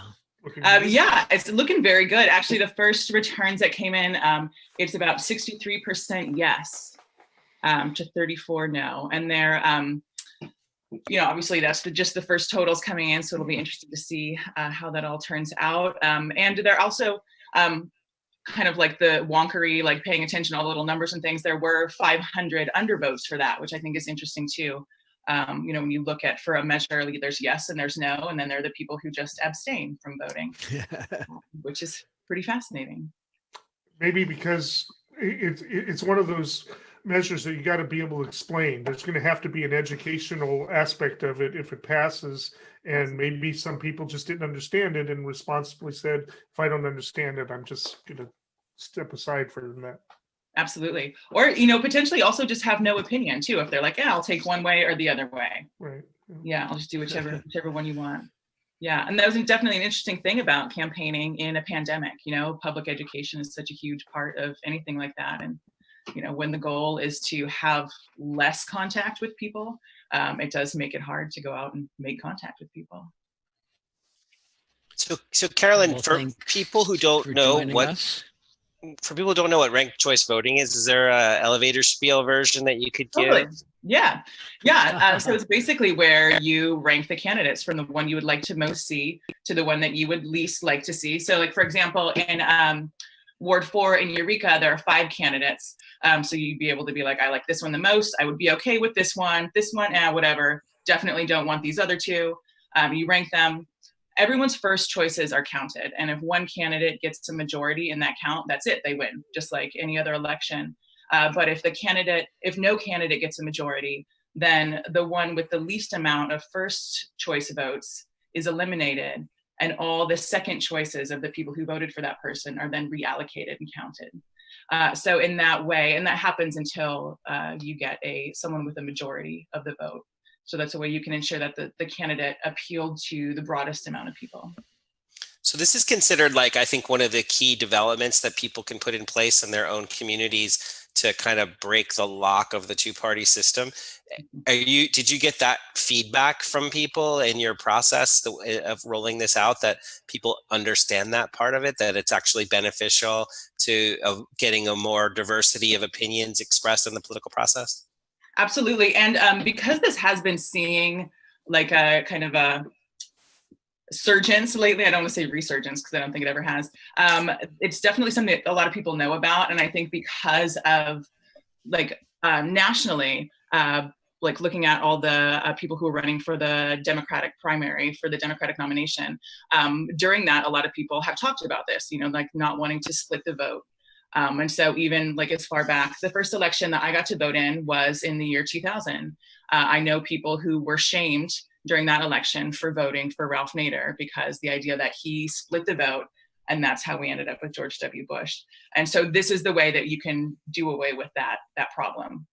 And that we don't have to vote strategically and vote against someone that we dislike rather than for somebody that we actually do like.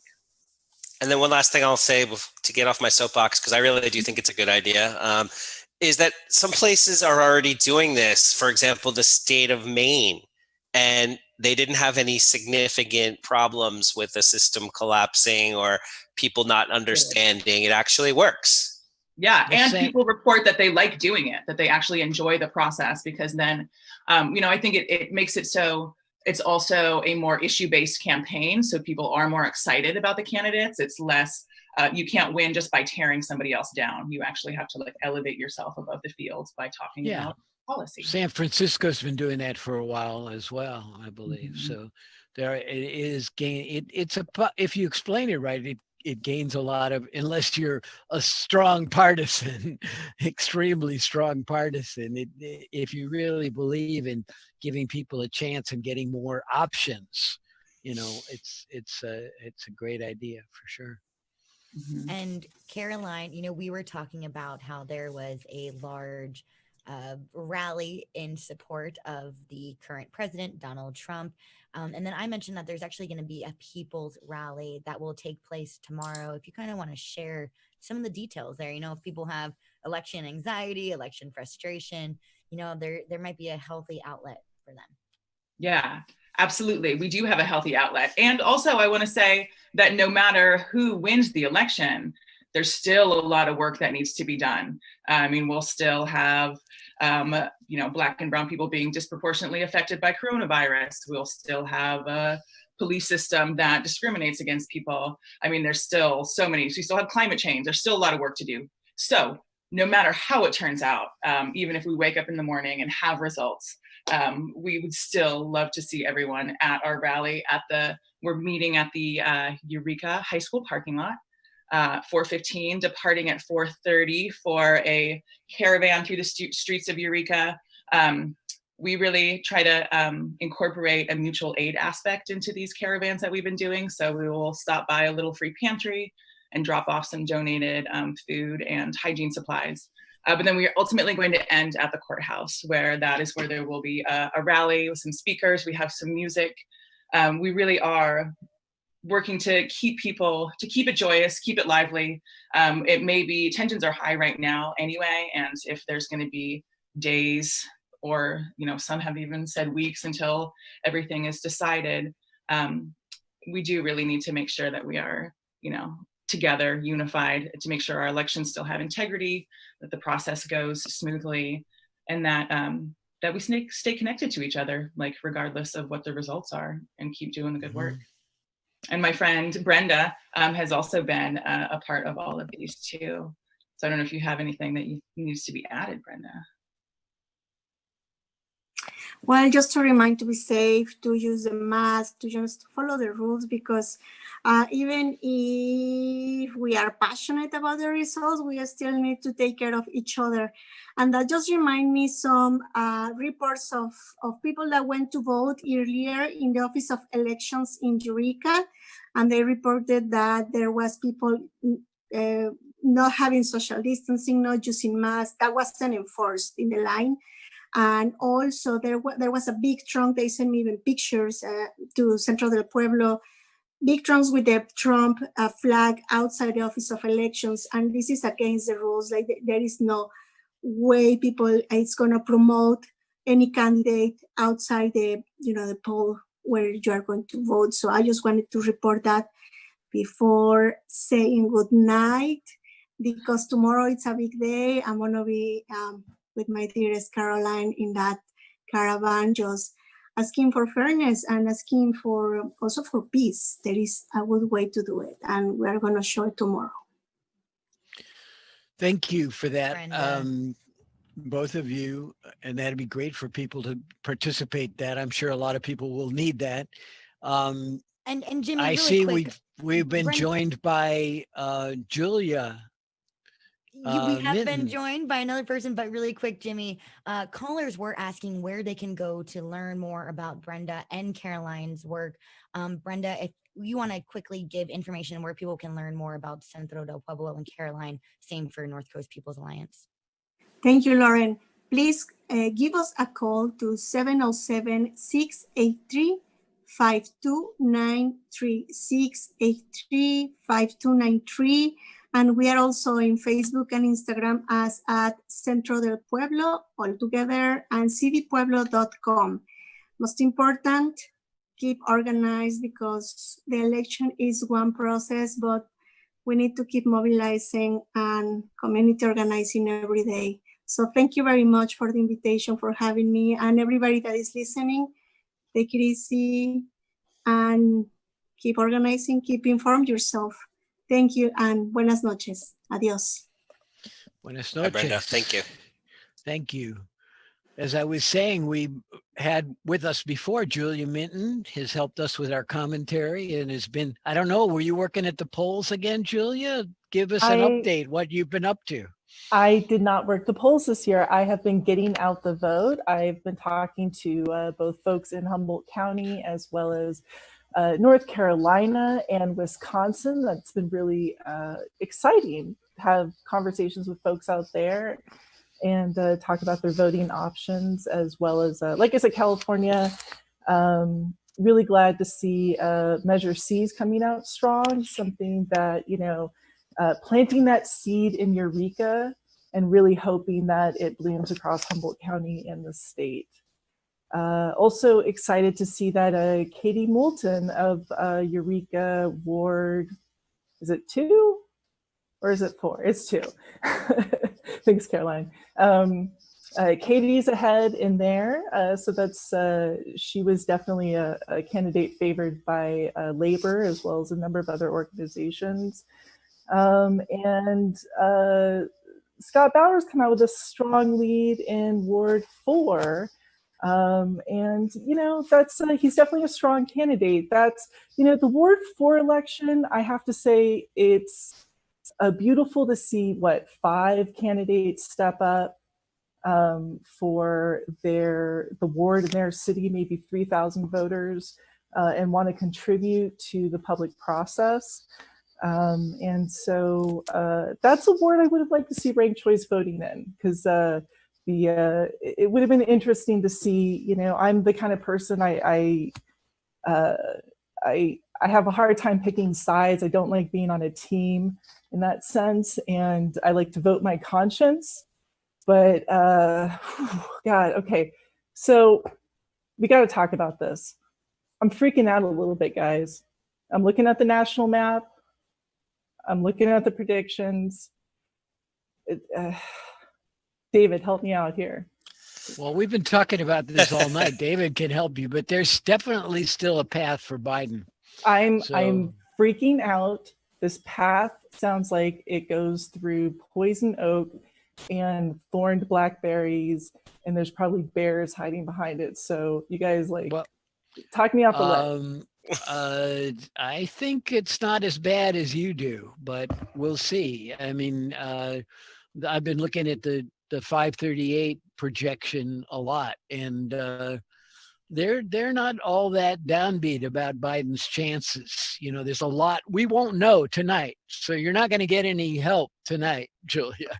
Probably you may not get it tomorrow. We don't know yet, but Trump is going to claim victory. They just got that word. He's going to make a statement that he's going to proclaim premature victory, but no one's going to accept that. So where'd you hear that from? The president's Twitter account. Trump plans to make a statement tonight. We'll see what he says. Yeah, and just for context, I think Biden made an announcement already, and he said it's not up to me and it's not up to Trump to decide what's going to happen tonight. These votes are going to get counted when they get counted, consistent with the process, the legal process. And he cut his little speech short, and then they announced that Kamala Harris is going to give a speech tomorrow. So I think that they kind of read the tea leaves, and they anticipate that they're going to need to just keep everybody calm, because Trump's going to start his shenanigans with legal injunctions and things like that. I think that's part of it. So far, one of the big headlines I would say is everything's been very peaceful, and people are being responsible and safe. So who knows? It's not impossible that we have to wait a few days on edge. But I think really Pennsylvania, Michigan, Wisconsin, Arizona,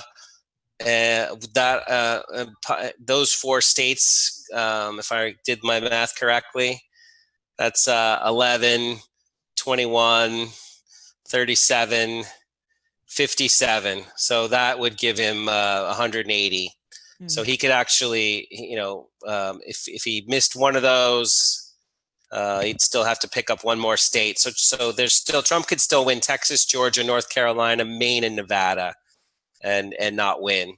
So it's close, but it's not that close. I'm seeing Trump could take Michigan. Yeah, well, he hasn't yet, and there's no guarantees of that one. A lot of those votes are still yet to be counted in some of the bigger urban areas as well. But he's definitely ahead. Here's another one, a guy, Nathaniel Rakich from 538. We don't have a projection for these states yet, but at this point, I'd rather be Biden in Pennsylvania and, as I guess their analyst Jeffrey said earlier, Wisconsin. So And has Arizona been called for him? Does anyone see? No, but I think it looks pretty good. And so if he, I think Georgia is another state where they said there's a lot of votes in Atlanta. The meter on New York Times says it's 62% likely Biden wins because of the votes still needed to be counted around Atlanta. Well, I will echo what you guys are saying, that this, we do need to be patient. Personally, I have some PTSD from the Bush Gore days, and that did play out well into December. The Supreme Court justices were hearing about it, in December. So that was a bit more of, perhaps a civil, play out of that situation. But also, here's where I'm coming from. It's time for some real talk, America. The fact that we're even having this conversation, that there's, from the polls I'm looking at, like 1.5 million difference in votes between Trump and Biden, that it's this close, that we're looking at just swaths of states that are rallying behind basically what is the most unimaginable, dare I say, fascist dictator of our time.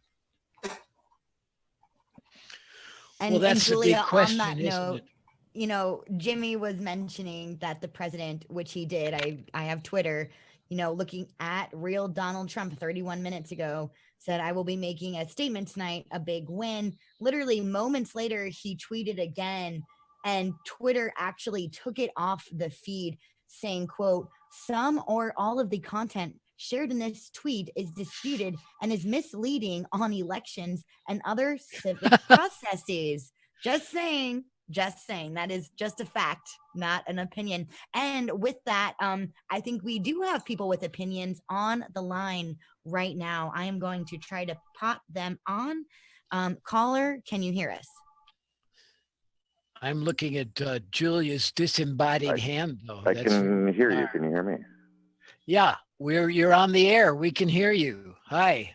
Cool. What's happening? I was just wondering if it would be remotely legal or possible through legislation to ban elected officials from using social media. I think there's something called First this has Amendment never happened before in our history, that a president has so much spare time to spend on Twitter or Facebook or anything else. And I don't think that it's helpful towards the political discourse or anything else. He's not a private citizen. He's supposed to represent our country. I think it's an obnoxious waste of his time to be on Twitter. Caller, at the same time, it's a double-edged sword, because here locally, when there's an emergency, there's certain elected officials whose Twitter, whose Facebook feed, I am absolutely following, because they are, a civic servant working to get the information out, right? Where most of the time our elected officials are trying to get out the important, real facts, right? Where I think what you're saying is, I suppose, but you're a news person, and I'm an average person, and I don't follow Twitter, but a whole lot of people spend way too much time following it, and they listen to him. They listen to his little blurbs, whether or not Twitter comes up and says, well, this might not be true. I don't know. Just tossing it out there as an idea. Why are our elected officials spending time on social media when we're trying to get our kids off of it? Well, it's become a means of communication, and I think that a lot of the members of his own party would rather that he didn't spend the time he does on Twitter. But I think the things that are just as bad are the things he goes out in public, when he has supporters of his trying to drive a bus off a road of his opponent in the race, and he says he's cheering them on. He says he loves Texas. Yeah. When he says white supremacists need to be ready, when he says that kind of things in public, I think it's far worse than social media. And I also think that not only Trump, but the things that social media gets out there, like the QAnon and these other things, that's going to be a challenge for us to deal with as a society, because you've got all these conspiracy theories that are become rampant, and people get really rabid behind them, and it's totally destructive stuff. I mean, this whole idea of what social media does is a big topic, far beyond what our president does with it. But I hear what you're saying. He does encourage some pretty despicable behavior, and he uses that as a tool. Thank you, Jimmy. We do have one more caller on the line, but I will note, if we could please make it short, as Humboldt County has just released their second election night report. Caller, I believe you are with us. Hello, can you hear me? Hello? Yes, we Hello? can hear you. You copy? You are on the air. We copy. You're on Hi, the radio. Lauren. Hey, it just gave me new... You were on the air.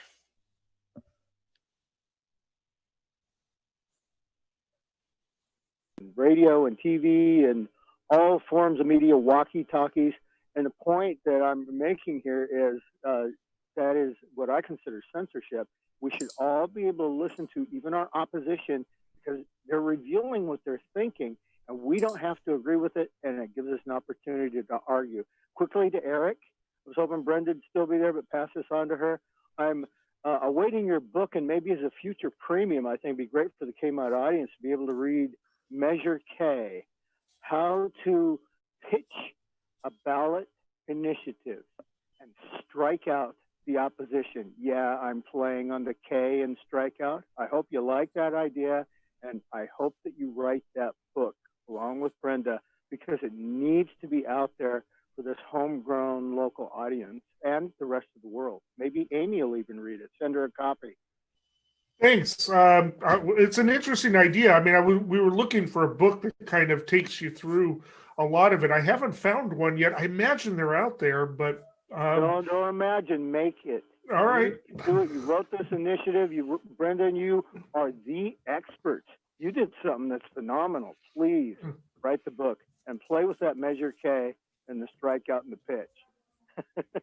All right. Well, thank you very much for that. By the way, I'm sorry, everybody. My internet went out. It took a while for us to get reset. So I apologize for that. I don't know what I missed. You were back, Eric. It was You missed great. a lot. Oh, I didn't notice. Were you gone? Yeah, right. The panel was outnumbered by women. I'm not going to lie. It was pretty freaking cool. Oh. Well, in case anyone didn't know this, you're listening to you were tuning in for something else. You're listening to KMUD's election night coverage of the year of the existential threat election. It's been called by many. November 3rd, 2020. We still don't know the results, and we probably won't for a while. There's a lot of things that are uncertain, and I echo Julia's sentiments about why this is even the case, but that we're in this place. But we are. We're a divided country, and people think there's different thoughts, and it's being reflected in the electorate. And no matter what happens, I think we all agree every vote needs to be counted. No matter what it's not even about the presidential election. I mean, that's certainly a large focus of it, but I think it's telling to really a larger problem that we have in politics right now, not in society, in the way that we think we need to govern and rule ourselves, and whether or not to regulate or, I'm really disappointed Prop 22 does not seems to be passing. And that is, basically in favor of, the gig economy, Uber, Lyft, DoorDash, who are more or less exploiting people who, by calling it gig work, like it's supposed to be supplemental. Why isn't one job enough? Why can't, and why is it unreasonable to expect a job to come with benefits like insurance and retirement, in especially innovation industry, it's often kind of thought that it's too fast moving for those sorts of things, that we just need to fulfill like sort of labor needs now. And I don't, I find it basically, it's telling to kind of where we're at in our society and how we want to, how we see ourselves and what we deserve. Hey, Julia, I want to try to thread together your thoughts from before, the caller's thoughts, and your thoughts from now. I'll try to keep it succinct because I know that Lauren said we have a new update from the county, but I just, spoiler alert, it's 0 of 66 precincts reporting. It's a 2% increase in the number of people who've responded. It looks like an adjustment to their first tally. It's probably not going to change much at all. So spoiler alert. But anyway, the thought that I have is, I'm just going to say this. Marjorie Taylor Greene became a congresswoman in Georgia tonight, and she's one of 20 candidates who ran on the QAnon conspiracy theory. If you look at a map of the United States, the congressional districts tonight so far, most of the country, the vast, vast majority of the country, almost the entire country is red. There's some cities that are blue. There's some coasts that are blue. Every place else speaks to a different culture, apparently, a different way of processing information, of seeing the role of government, of seeing the personal responsibility. And I'm not going to get preachy, but it's the responsibility of thoughtful people like us, I think, to not us, but everybody, the thoughtful people in general, to try to figure out a way to speak that other people listen. Because that's the biggest challenge, I think, is that we don't listen to each other. We don't agree on facts. When our president's tweet tonight gets marked as misinformation, that's a telling sign. Biden was out last weekend saying Donald Trump is an abomination. He's an aberration. We're going to return everything to normal. It's going to be just like it was. But obviously, this election tonight shows that it's not an aberration. There's a sizable geographic majority of our country that feels that the established political order is missing something. And what I would argue is that it's got a lot to do with what you said. It's the fact that when we have a social safety net that doesn't catch anybody, and when we have leadership that aren't, during the time of a global pandemic, we are the one Western country that doesn't figure out a way to keep the economy from tanking and people, tens of millions of people from losing their jobs. We figured out a way to print $5 trillion out of thin air and take care of the people that were essential to the electoral class and the donor class, but we missed the actual citizenry. So I think that it's all one big social self-reflection today. And just to put bring it to a head a little bit, there's already people saying, what happened in Florida tonight? Like in the beginning of the night, people were saying, what happened in Florida? How could it be that Florida went this way? And, there's going to be some people that say that there was a massive misinformation campaign that went and targeted the Latinx population down there, people from Venezuela, people from Cuba, people who have immigrated here, and targeted them with saying, do you really want to vote for the same socialism, the same big brother government that you fled that's going to tell you what to do, or do you want to vote for freedom? And we see 96 miles of cars driving down the road with flags, voting with their gasoline engines and saying, I want to vote for freedom. So there's a bigger conversation here. And sorry, Julia, that's not actually necessarily, optimistic, but I think that there is an optimism here, and that's that we can't just dismiss what happened for the last 4 years after today, I don't think. Because the Republican efforts to cross party lines and join Democrats and have a single, return to normal campaign, they're just going to squeak out a win. This is just squeaking. If they win, they may not. They're going to hold the House, but they might not take the Senate. They might squeak out. Maybe Biden ends up taking 80% of the electoral votes that are still up for grabs. But I think that the case has been made tonight that our country is a divided country, and great efforts need to be, not to be preachy, I apologize everybody, but not to be preachy, but great efforts need to be made to build the bridges where we actually can understand and listen to each other. I think that should be our takeaway. I couldn't agree more, David. Thanks. I agree, but there has to be the will to want to do that too, rather than to be so hardened in your position that you're not going to listen or talk to the other people. That's for sure. I had a guest on my last show about talking about civility, and Julia, you and Bob talk about these things all the time.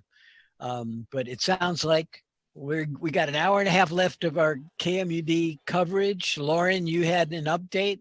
You still want to do that? But as the spoiler spoiled, not much of an update. Only about 2,000 extra votes have been added. I will note none of the precincts are reporting. Kelly Sanders did tell me yesterday that there was actually 47,000 ballots in the Office of Elections before this day even began. So 57% of Humboldt County voters already voted. We are still not even seeing the full results of the mail-in ballots, with 38,000, just over 38,300 coming in. That's about 44%. So we're still going to see these vote by mail ballots come in. With that, the numbers have not really changed. However, it was pointed out that there is actually a KMUD programmer on one of the special districts, the Blue Lake district council member. We've invited them to call in, and anyone is invited to call in. Yeah. The number here is 707-923-3911. And we actually have a person on the line right now. Caller, are you with us? Hi, welcome to the show. Are you there? Did we lose him, Lauren? Caller, are you on? Oh, they were on hold for a little bit. We might have lost you. Caller, you can call us back. And again, the number is 707-923-3911.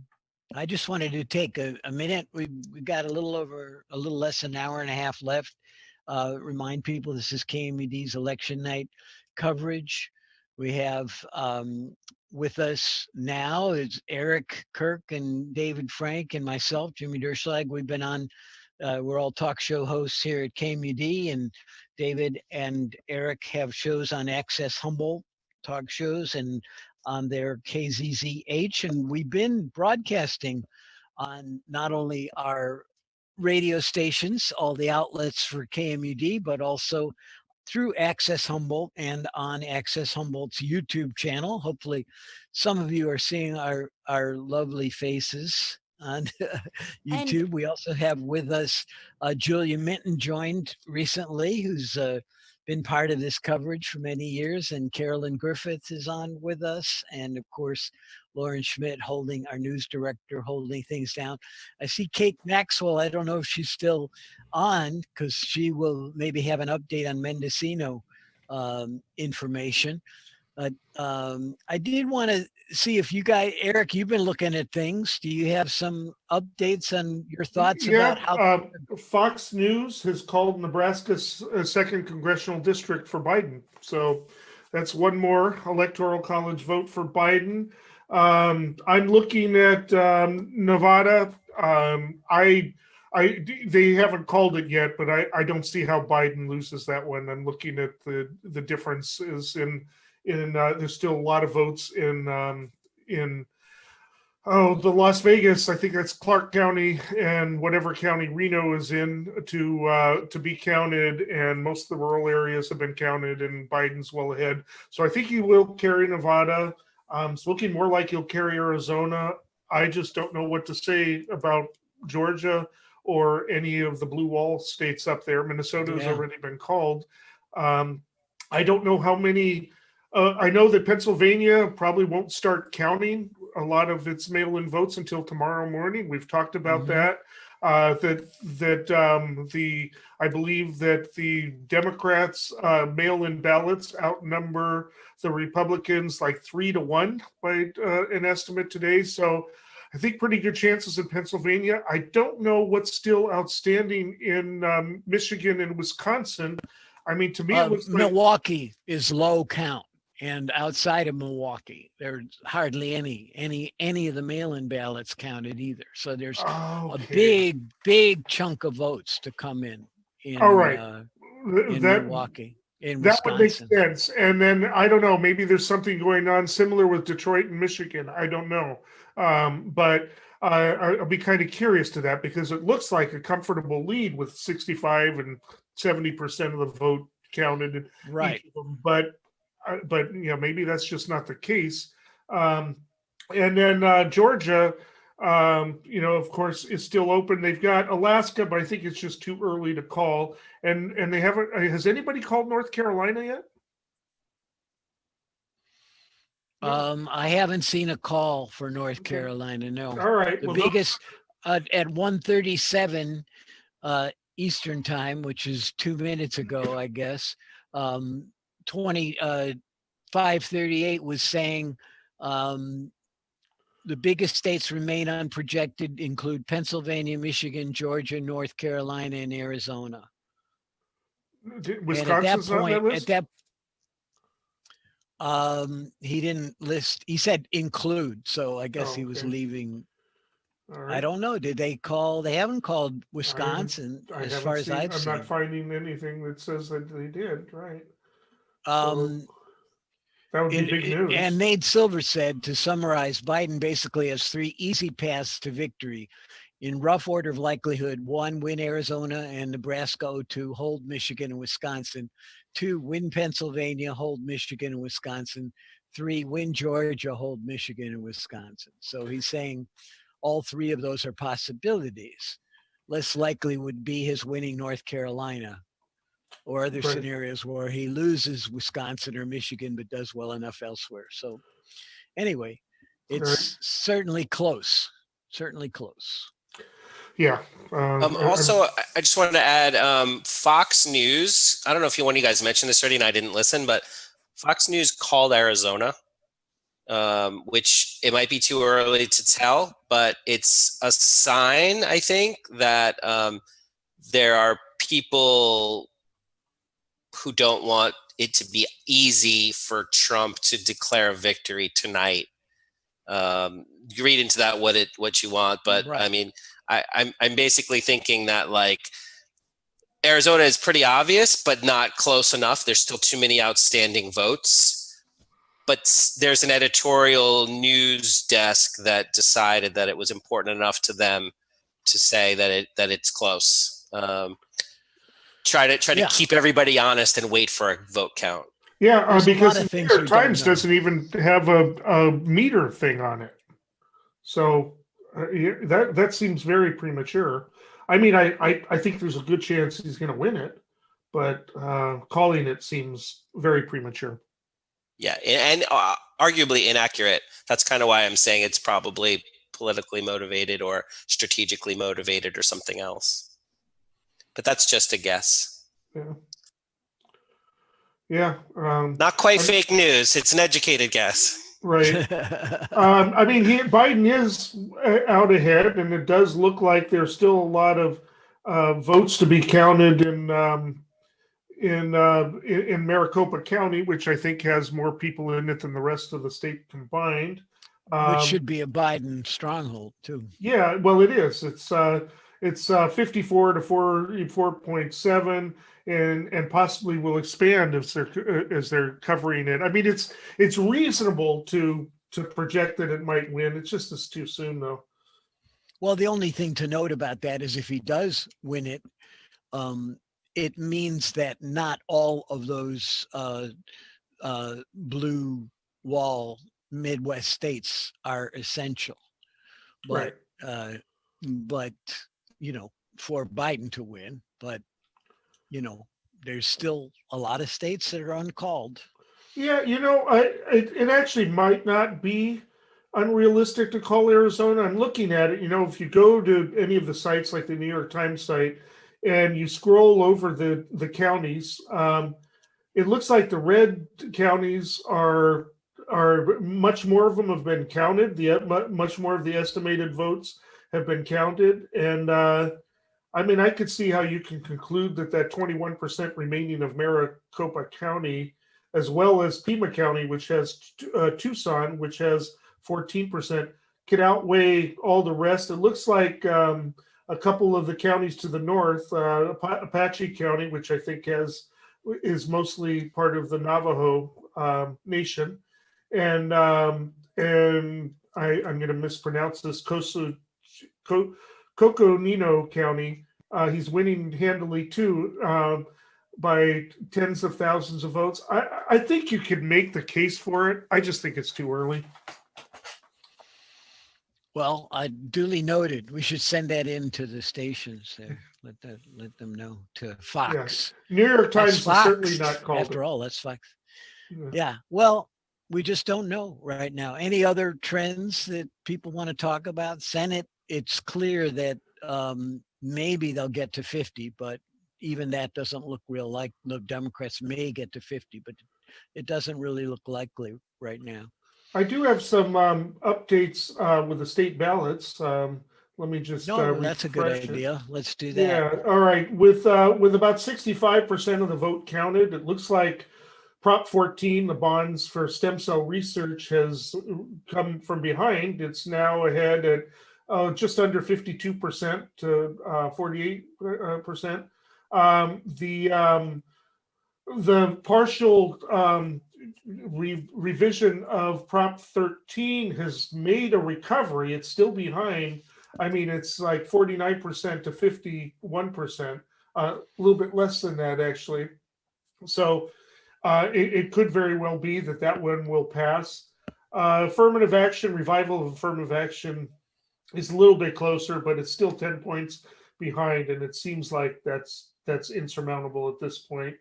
Restoring, letting people on parole vote seems to be passing overwhelmingly. I don't know what the voters, what 54% of the voters have against 17-year-olds voting in the primary, but they are voting that down. The property tax rules with regard to retirement and your homes is passing by about 4%. And some people think that that's kind of like a new, less extensive Prop 13 in some ways. Anyway.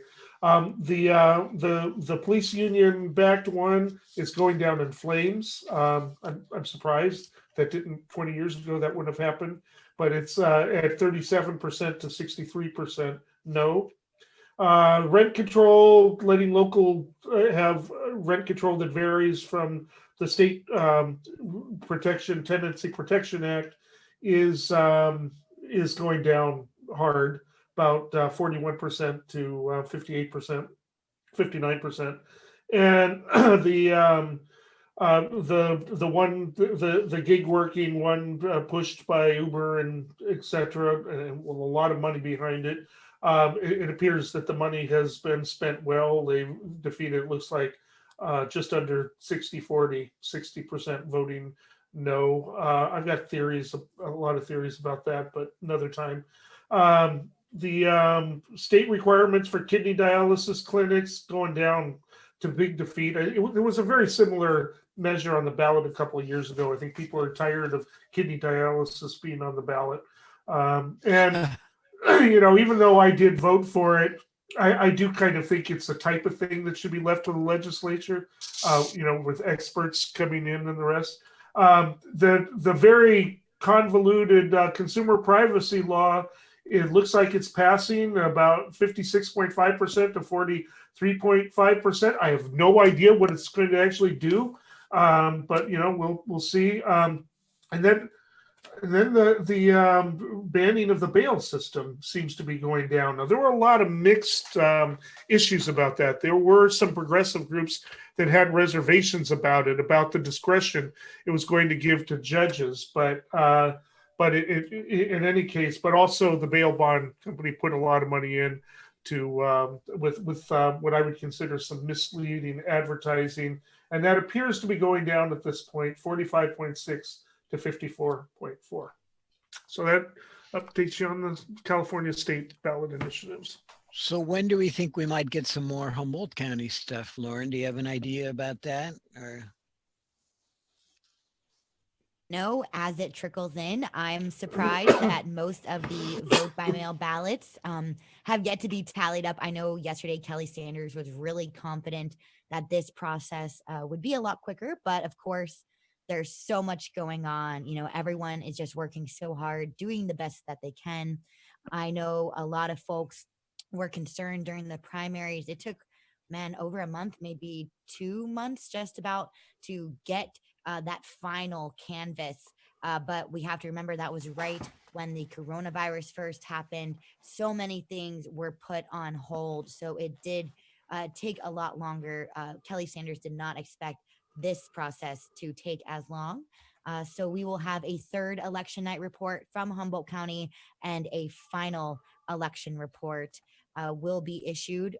Whether it gets issued before we end this broadcast, we don't know. However, listeners should know at 9 o'clock tomorrow morning, I will be back in here giving all of the updates. So definitely, if you are feeling a little sleepy and need to hit the hay, get some beauty rest, don't worry.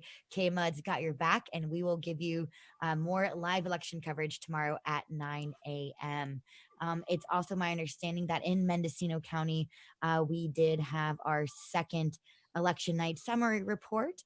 Kate Maxwell with the Mendocino Voice will be back with us shortly to give us the Mendocino update. And yeah, you know what's interesting on a national level, you know, I'm from North Carolina, so I'm definitely at the edge of my seat, almost wishing that I would have voted in North Carolina, but you know, I'm a California resident, so got to keep it in California. However, I'm surprised about Maine. Seeing Maine turn blue, I think, is kind of shocking to me. What do you think? Maine, the state of Maine?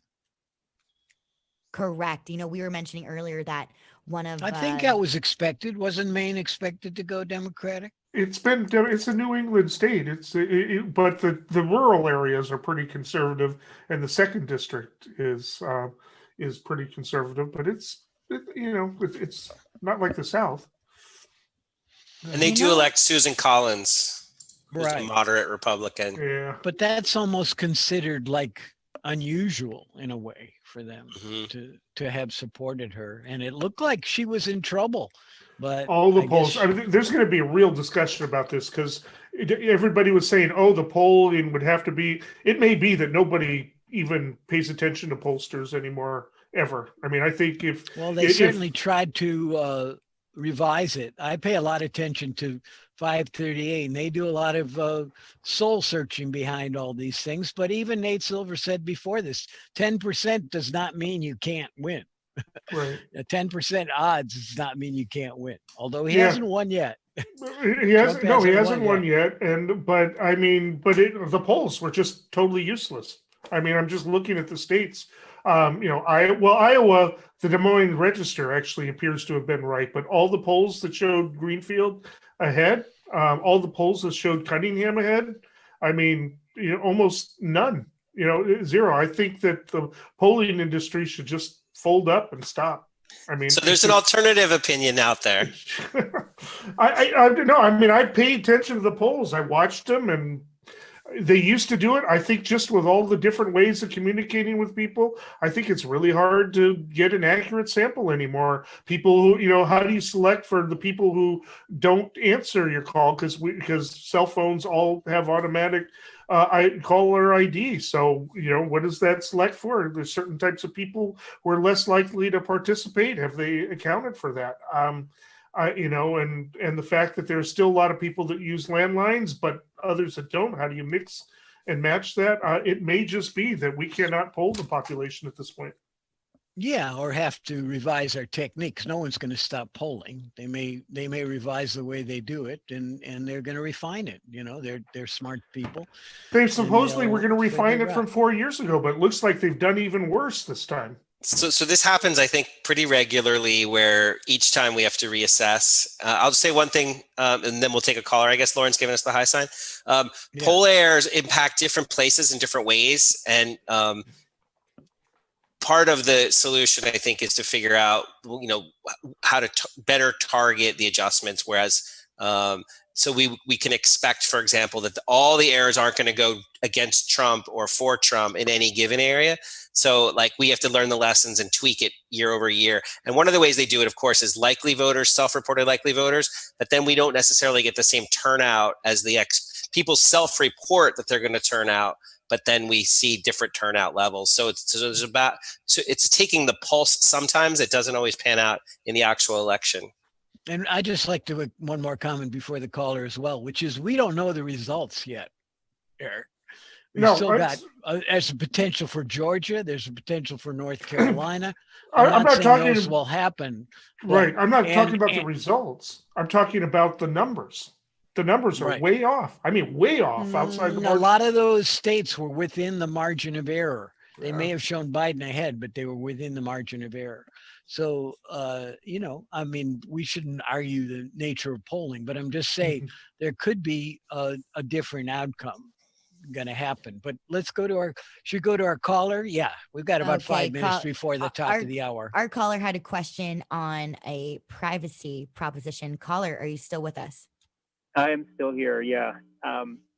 So, it's not a question so much as I just wanted to offer some information to the panel there and to the listening folks. The Consumer Privacy Ballot Initiative is very confusing, and the best write-up I have found to describe what that one is about and what it does was done by the Alameda County Green Party in their voter guide. And they also did an equally good write-up for the cash bail proposition.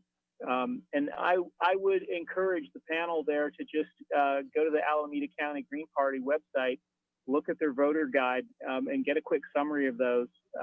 Maybe we can and maybe discuss those on the air because I think they're both very important. If I can ask the caller, I definitely know what you're talking about. I have often described when people ask me what I think about Prop 24, I say it came into existence like it came out of Russian literature. It's this complicated winding road that ended up in a very convoluted bill. What stood out to you if you were to kind of like a couple key aspects of it that stood out to you? What might that be? Apologies, you're talking about the consumer privacy? Correct, yeah. Is that the one you're talking about? Yes. That's basically the real downside of that is it's sponsored by the people it's supposed to rein in. So that's never a good thing. And it basically amounts to pay for privacy. So you kind of get, rather than having across the board privacy sort of in a very neutral way, equal amount of privacy for everyone. It's kind of more pay for privacy. And it also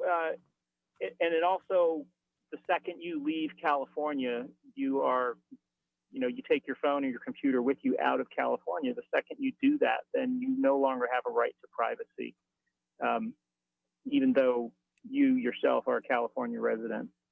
So those are a couple of the points that I think are important. I think, and I don't believe I'm doing a very good job of discussing it or explaining it. And again, I think the Alameda County Green Party voter guide did the best write-up that I found.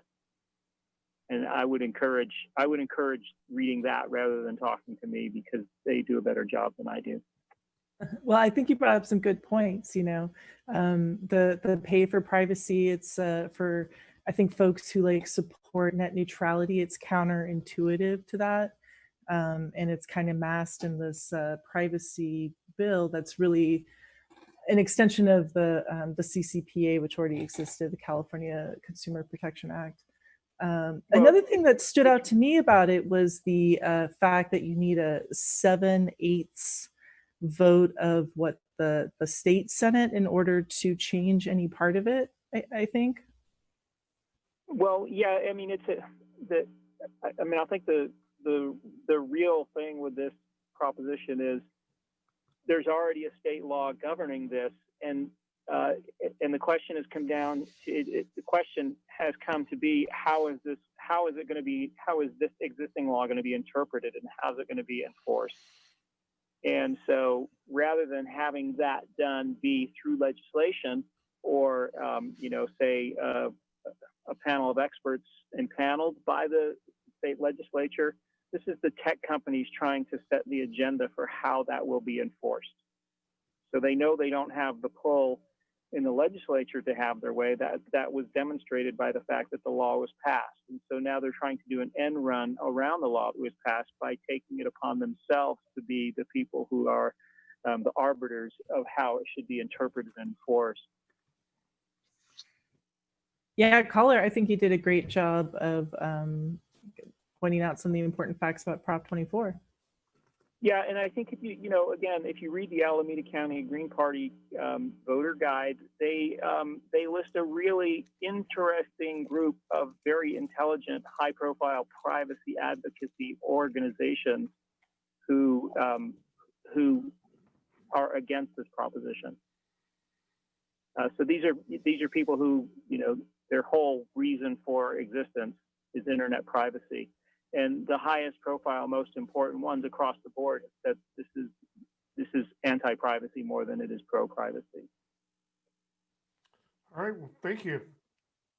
Sure, have a look. And also, and again, with the cash bail one, very similar, a really kind of an astounding, it's a little counterintuitive who came out against that one.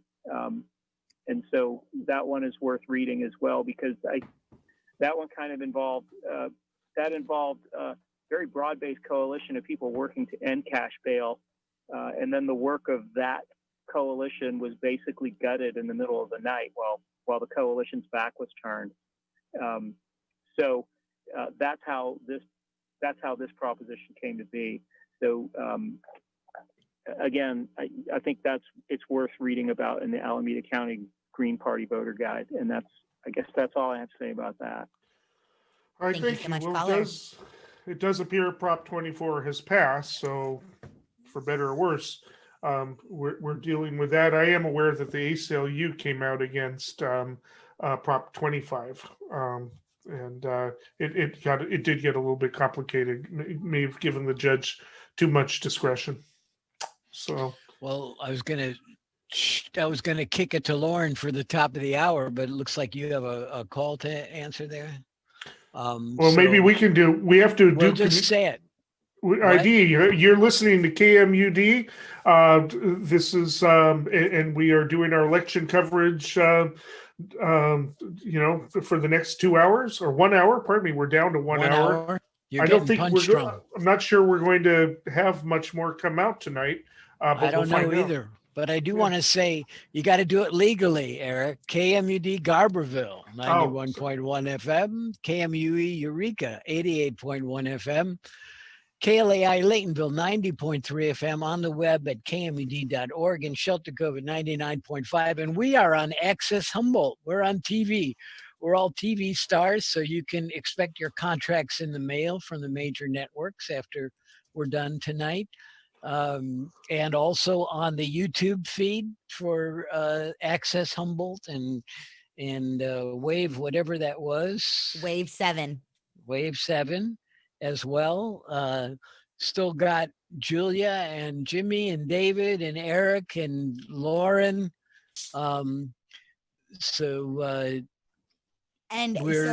Jimmy, we were going to go to Kate Maxwell with the Mendocino Boys. We've had to say a good night to some of our guests because it is getting late. Not everyone's as crazy as us. However, before we end it for Mendocino residents, Mendocino did issue their second elections update this evening, and I think a lot of people are wondering what's going on in the 2 supervisorial districts. So just want to give a quick update there. Yeah, as far as the first district supervisor in Mendocino County, Glenn McGurty, is at 60.71% with the vote. John Kennedy is at 39.29%. So McCurdy is in the lead for the first district of Mendocino County. The second supervisorial district in Mendocino County, Maureen Mulhern, is at 58.41%. And Mary Rodden is at 41.49%. So that is the latest from the supervisorial race in Mendocino County. So I wanted to pick up briefly on the conversation the caller initiated, where we were talking about the nuts and bolts of two of the ballot initiatives, and just talk about the bigger issue. Connect that to what Julia was speaking to earlier. There was earlier this evening. There were a couple of commentators on one of the 538 that pointed out that there's a lack of civic engagement on the policy issues that people are actually voting for, and that we really get hyped up about the percentages of the polling and the return numbers and the horse race aspect of it. And I say it's like a national pastime for election season. I'm as guilty as anybody, but it's no wonder that it's a sort of a boutique or sort of small subset of the population that gets really engaged. Because what we're not doing is we're not talking about like California's privacy or bail or like those things aren't really being debated. I know, granted, Eric has an amazing show, and Julia has an amazing show, and I think my show's pretty good sometimes. So like we do try to speak to these things, but as a general civic engagement with the community, I don't know, I'm going to put in a pitch that we create a forum, that we sort of lead by example in our community, where we elevate the conversation across, we reach to all the people. We figure out a way, like we treat it like triage, because that's kind of what it is. I think we need to take, Julia, this is something you're involved in your profession now. You take healthcare to the people. You make people aware of something that affects their lives and that there's a policy implication around it. I know that's what political parties do, but I feel like there's a civic aspect of it, like a media almost aspect of it. And again, I'm getting preachy. I'll give a selfish pitch. Bob and I are doing Thinking Clearly this coming Thursday at 7:00, and Bob and I the last two shows, we've been discussing the vetting process, vetting arguments, breaking down arguments, exploring ideas that are very different than our own. And Bob and I are going to go head to head, breaking down some controversial arguments relevant to today's topics. So I invite folks to tune in Thursday at 7:00 for Thinking Clearly. Right on. This is what I'm talking about. Yeah. Well, one of the things we really need to talk about is what this means if Donald Trump wins a second term. And he actually, most presidents get 4 years or 8 years to be able to stack the courts with judges. He got 5 because basically in the last year, the Republican majority of the Senate wasn't letting any of Obama's nominees go through. I think he got through like 5. So since then, Trump has appointed more circuit court judges than the entire 8 years of Obama. And of course, it looks like there's going to be a 6-3 conservative majority, 5-4 extreme conservative majority. And with all the judges that are being put into at all, I mean, Trump is they're sending him through by the dozens. There's a whole bunch that, regardless of how the election turns out, McConnell's going to jam them through for the rest of the year. I pretty much say that if Trump wins a second term, LGBT equal protection is gone. It will be shut down in the courts at the federal level. It will be over. A woman's right to choose. It'll be, each of the states will get to do it unless, people get stupid and pass a right to life amendment. But federally, the guarantee of the right to privacy will be overturned. Any concept of that, rights that are not specifically written into the Bill of Rights, the 9th Amendment will just totally be ignored. 14th Amendment will just totally be ignored. I mean, we're looking at some very serious, and that's just what's happening on the legal level. We're looking at these caravans that we've seen, the aggression that has happened, the Proud Boys going into Portland picking fights with anybody who even looks like a leftist. By their view, it's going to be a very dangerous time, if this happens. And I'm looking at it, trying to not get scared here. I'm hoping that the Democrats have their blue law. I'm really frustrated that they kind of pick somebody who, again, a second time, who's not the strongest candidate out there. I know he didn't want to die of COVID, but he didn't campaign for the longest amount of time, has had virtually no ground game until the last few weeks, because they don't think in terms of grassroots, like other candidates have. And I want to harp on who I supported, who did do it, but it shouldn't be this close. They should not have lost Florida. They should not have lost, North Carolina, Iowa. Those states should have switched. It should not be this close. Now, we can say, come up with all the different reasons, and it may very well be that we wake up tomorrow and we're relieved that he preserved it, but it doesn't look like the Democrats are going to retake the Senate. So it'll mean that Biden, even if he wins, is going to have a real hard time getting judges through. They're all going to have to be middle of the road, oatmeal candidates. There aren't going to be any Ruth Bader Ginsburgs anymore. I couldn't agree with you more, Eric. I mean, this is really kind of to the point I was making earlier. Although I would go a step further and say, no matter how this turns out, we need to be asking ourselves what we can do to affect change. If we wake up tomorrow morning and it's a Biden landslide, that's fine, but there's still children in cages and there's still a lot of damage that's been done. So I implore people, to really consider what it is that this is the long game. And we need to be asking ourselves the role that we play and what we can be doing to create a society that we, want to be in. Well, I would interject that there's a lot of things going on regardless of politics that are very encouraging in this country. I've just been working for the last 4 months on a project to encourage a green renewable energy economy for the battleground states, for that whole region, the Midwest, the heartland. And what I found that a lot of people are engaged in working on that, regardless of who becomes president, that renewable energy is going to be happening no matter who's in power. And that's what's going on right now.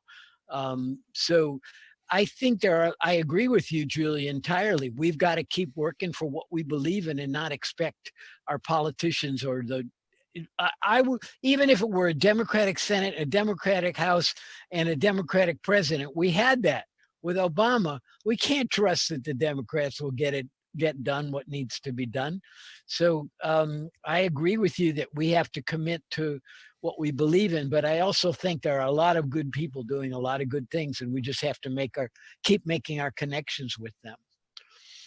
Excellent. Thank you, Jimmy. We do have 2 callers, but I just wanted to interject something, some people might consider it on the bright side, considering our counterculture here in Humboldt County.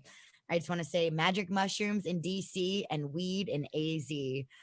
There's been a lot of interesting things in our country. Yeah. So psilocybin mushrooms have been decriminalized in Washington, DC. Cannabis has become recreational in Arizona.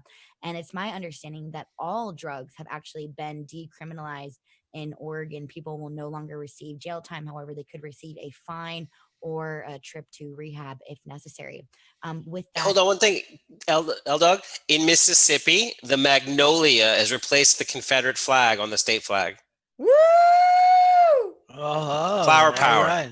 I had to back away from the mic Magnolia. to shout for I got that one. Well, that's worth celebrating. There you go. They smell really good too, unlike Confederate flags. Hell yeah. They're not losers. That's a magnolia is not the sign of a loser. Let me just tell you that. Did you say Mississippi? Yes. Yeah. Mississippi, all right. goddamn. Okay. Hey, let's get our callers on the air. They've been waiting. Thank you for staying up with KMUD elections. Welcome to our show. You're on. Hello. Hey. We can hear you. Can you hear us? Somebody said, what can we do? And I'm going to put on my broken record here.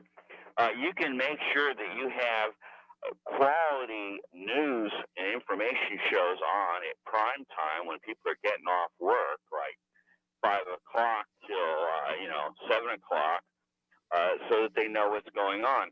I'm here in Delaware County, and I virtually nobody here knows anything about what's going on. I mean, they just do not know. They just don't know what Trump is saying, as far as I can tell. And so you got to, I mean, my question is, how bad do things need to get before you take some shows that are on when nobody can hear them because they're late at night, and put them on prime time? And of course, people who have internet don't have that problem. But at least you could reach out to commuters. Thanks a lot. Well, thanks for that comment. We do have the news. We have our KMUD news. That's right for you, Lauren. It's in prime time. So that's it is. Yeah, Del Norte County. I'm sorry, you are slightly underrepresented. You know, KMUD News, we do tend to focus on Mendocino, Humboldt, and Trinity. Del Norte, I apologize, is definitely underrepresented. And hey, that being said, if there's any listeners out there who are interested in becoming a reporter for the Del Norte beat of KMUD News, please give us a call, send us an email, news@kmud.org. With that, we do have one more caller on the air. Caller, are you with us? Yeah, yes, welcome this is to the Jeff show. on the Mendocino Coast. Thanks for letting me in. Appreciate, by the way, all this panel discussion on these elections. And I really think that it's fantastic that this is available for Humboldt, Mendo, Trinity, and I appreciate the Del Norte caller wanting to get in on the panel and the discussions on these because it's so important. And I want to mention and remind folks, if you want this to continue, don't forget, it's the Let It Rain pledge drive. And you can be the rain like that Neil Young song. If you call in during business hours, somebody will probably answer there and take your pledge or set up to get your funding to the stations to keep this going. This is so important. I want to thank you, Jimmy and Julia and Eric and Dave. And before you guys go tonight, the rest of you, I'd appreciate knowing when your next show's on. And if you have a guest or a topic lined up, that'd be great to know too, because you guys do a fantastic job on keeping us informed on this public affairs end. With that being said, I was at the Veterans Hall, and we have one here in Fort Bragg. And by the way, it is funded by the county. I'll leave it at that. And it's a beautiful building, well maintained. The folks there, I usually go in after 7:30 to vote because I want to talk to the election workers as they're cleaning up and see how many people came through and get their take on the response and the turnout. They told me that at that particular polling place, the Veterans Hall at Bainbridge Park across from the library in Fort Bragg, that it was a typical number around a couple hundred in that particular polling place. I don't know the total turnout to actually go to the polls in Fort Bragg, but that there was a significant uptick in the mail-in ballots overall. So there seems to be a contingent of people who, older folks like myself, who like to go to the polls and feel like it's part of the celebration, is the way I look at it, of being able to vote and being able to participate in our government. So with that having been said, as they were locking up, they were trying to find out when the poll workers were going to be picking up the ballots to take to Ukiah. And that occurred around 9 o'clock. So they're probably in Ukiah from Fort Bragg pretty much right now. And I think that Kate Maxwell, and thanks to Kate Maxwell from Mendocino Voice for participating tonight, very much appreciated for folks in Mendo, that they tend to be within a day or two of the final point in time when they need to have those counts in. I wish that they could be quicker. I don't exactly know why, but that's the way it is at this point in time. So I also spoke to her about the participation of people doing the election work. I always thank them profusely because it's a marathon day for them on these elections and the training that goes involved. And then with ridiculous things we've had going on, There's been, people who had to be retrained, some at the last minute. But she told me that she went with her grandmother when she was like 17 years old and brought her son in, who's a 17-year-old tonight, to see what that was like. So there's this intergenerational transition of how we participate in our democracy that's going on, and it really is a wonderful civic lesson given by their own generation to the next generation to keep this going. And I especially wanted to mention this for Dave Frank's purposes because I really enjoy your show. You are here, and we are all here together in this. So with that in mind, I want to thank you all once more. And I also want to mention thank you to Simon for making everything sound so good and prepping this. And if Mateo Noche, Matt Knight, was involved with the Access, I know that he works with them on doing this tonight. Thanks for interconnecting the communications, because that is so important that we have this connection, opportunity, and communication so we know what's going on. Please support KMUD. You all have a good night. And Lauren, enjoy that popcorn and cheese. We'll talk to you later. Absolutely. Right on, popcorn. Jeff. That sounds good. Where's the popcorn? We definitely have to also thank Juan Carrillo, who did an incredible job putting this together. He was juggling all kinds of things tonight and really did it, along with working with Lauren, who put this together. I mean, this is just it's amazing thing. It's different to do it this way, but we're all adapting to the new reality, I guess. To echo what Jeff said, I want to really give a pitch for becoming a poll worker. I have enjoyed the experience of being a poll worker so much. I mean, it was really like one of the first times I went in to vote, I saw. Oh no. Oh no. We lost you there, Julia. You still there? I see her picture, but it's not. I don't think that's her, actually. Well, the cup. If you have any interest in curiosity in how democracy works, you can volunteer. You can pitch in. As I like to say, I'm not going to tell you how to vote, but I'd like to ensure that your vote counts, and anyone can be a part of that process. Yeah, and I know you've been very dedicated doing that, and it's been great.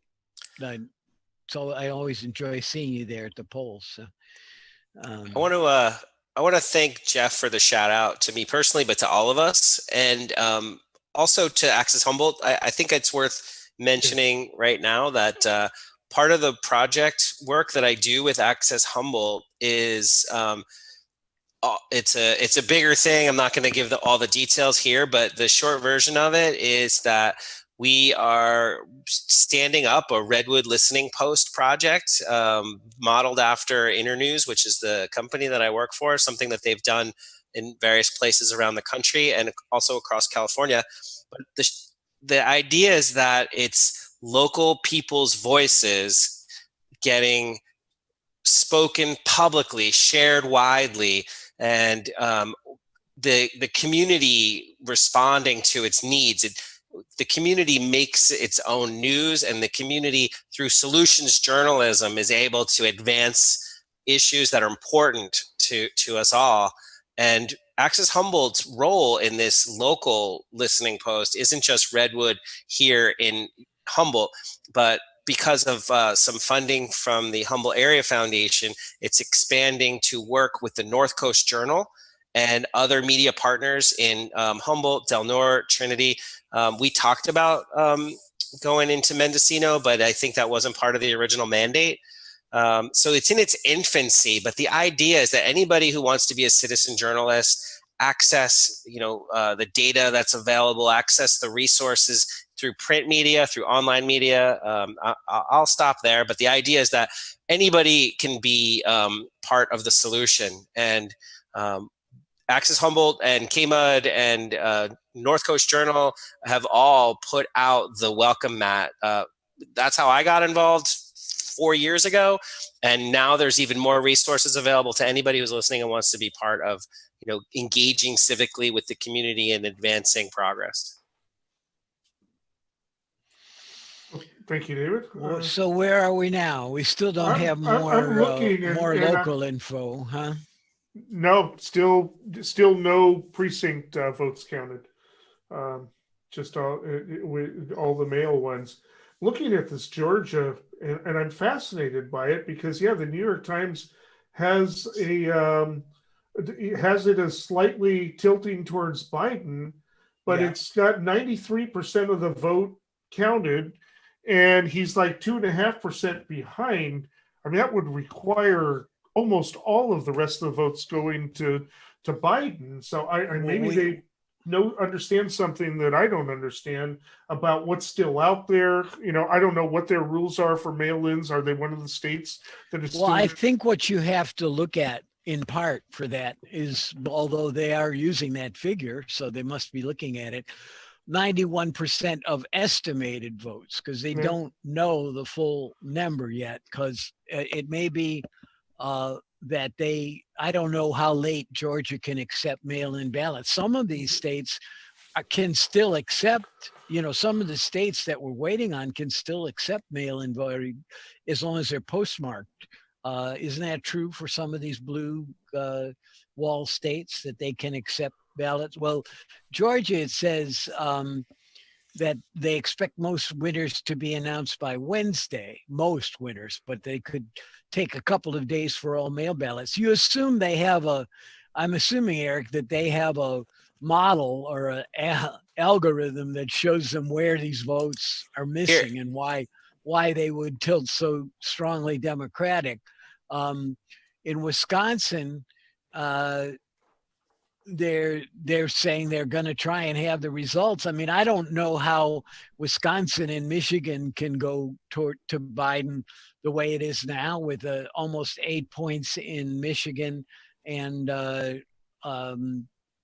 got to be a lot of mail-in ballots. 4 points in Wisconsin, right? But they're all saying. I mean, Nate Silver was saying Minnesota going to Biden was a big prediction, made a big difference for Wisconsin and Michigan. Yeah, no, it's in its predictive quality. There must be a lot of mailed-in ballots that are still haven't been counted in those states. That's the only way. Dude, we knew it was going to be true of Pennsylvania. I didn't know what was going to happen with Wisconsin and that, but yeah, it does look like Wisconsin has gotten closer. I didn't notice that. I mean, it was a pretty big lead before, and it's down to 4 points.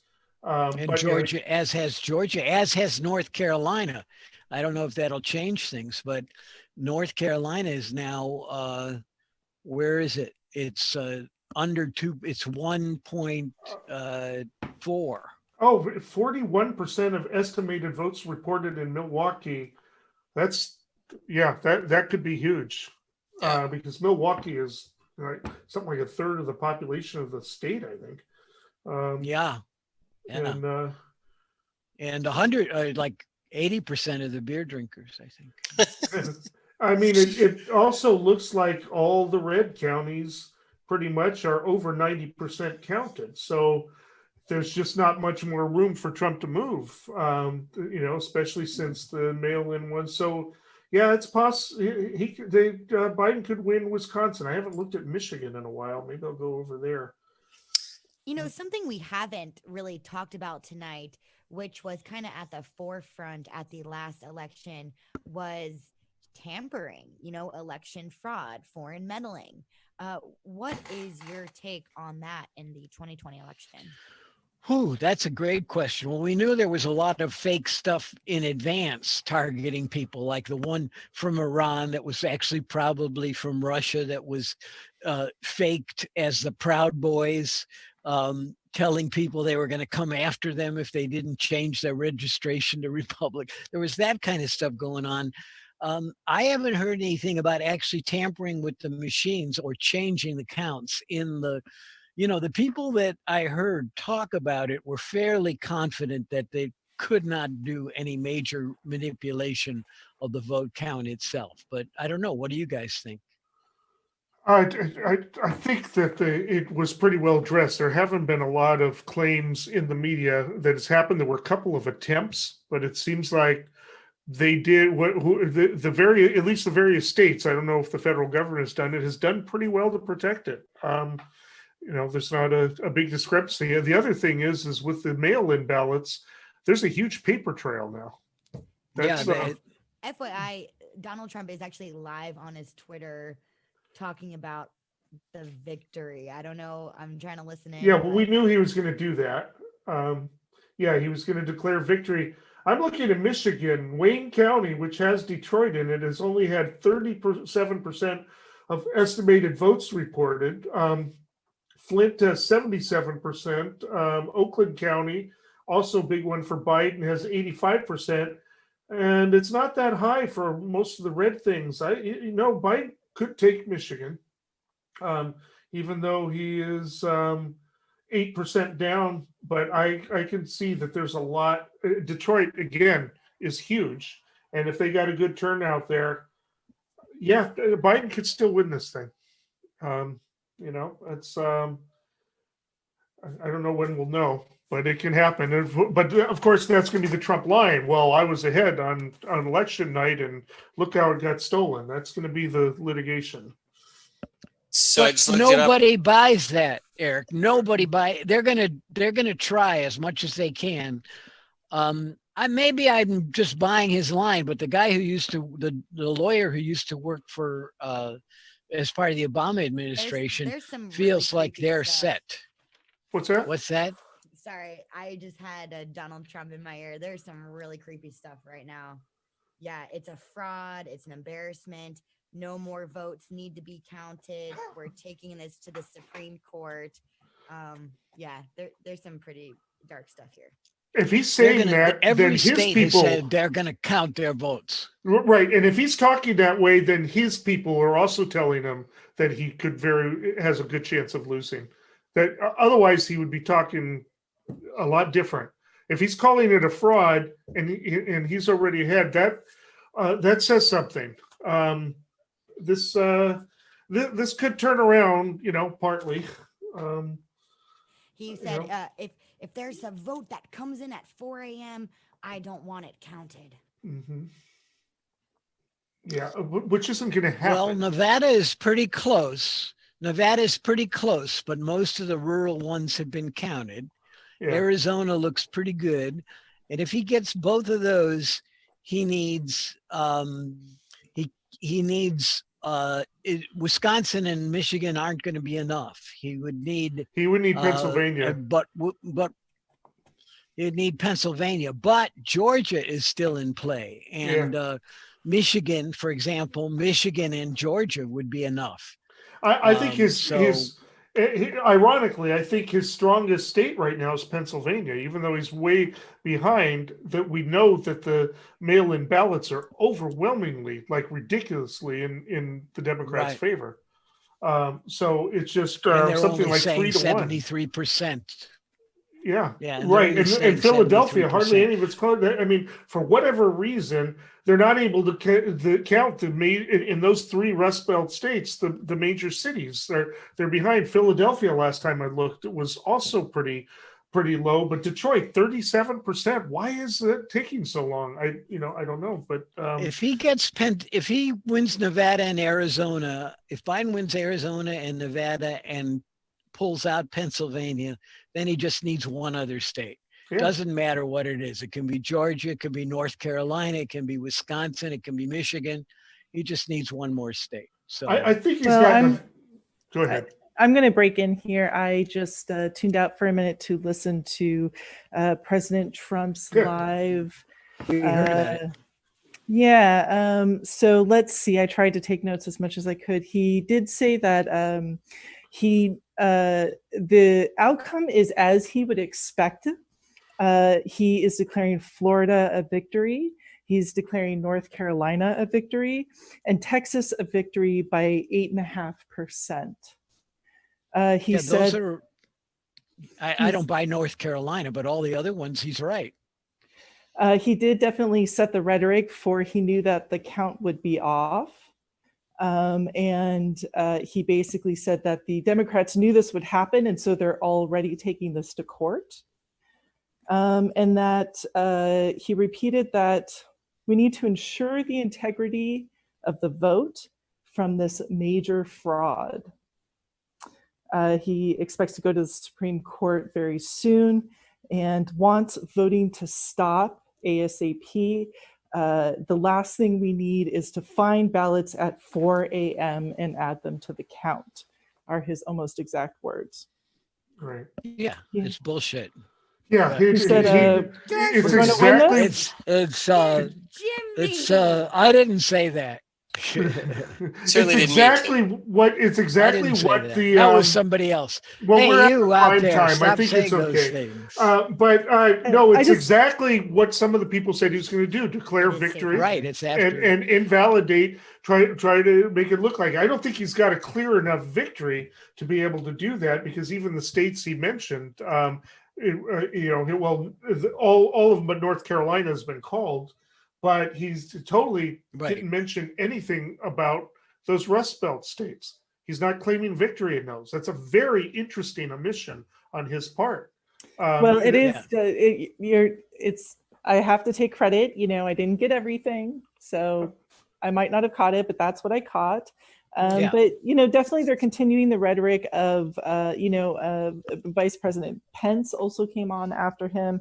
And he echoed President Trump's thought that we need to remain vigilant and protect the integrity of the vote in light of these extraordinary margins, that they're on the road to victory. So once again, I pose the question back to you. How are we going to move forward with these sort of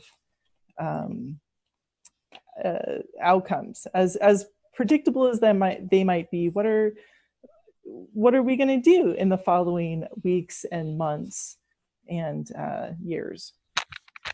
You're not explicitly talking about the election tonight. Do you want a complete detailed plan? You have to visit jimmyd.org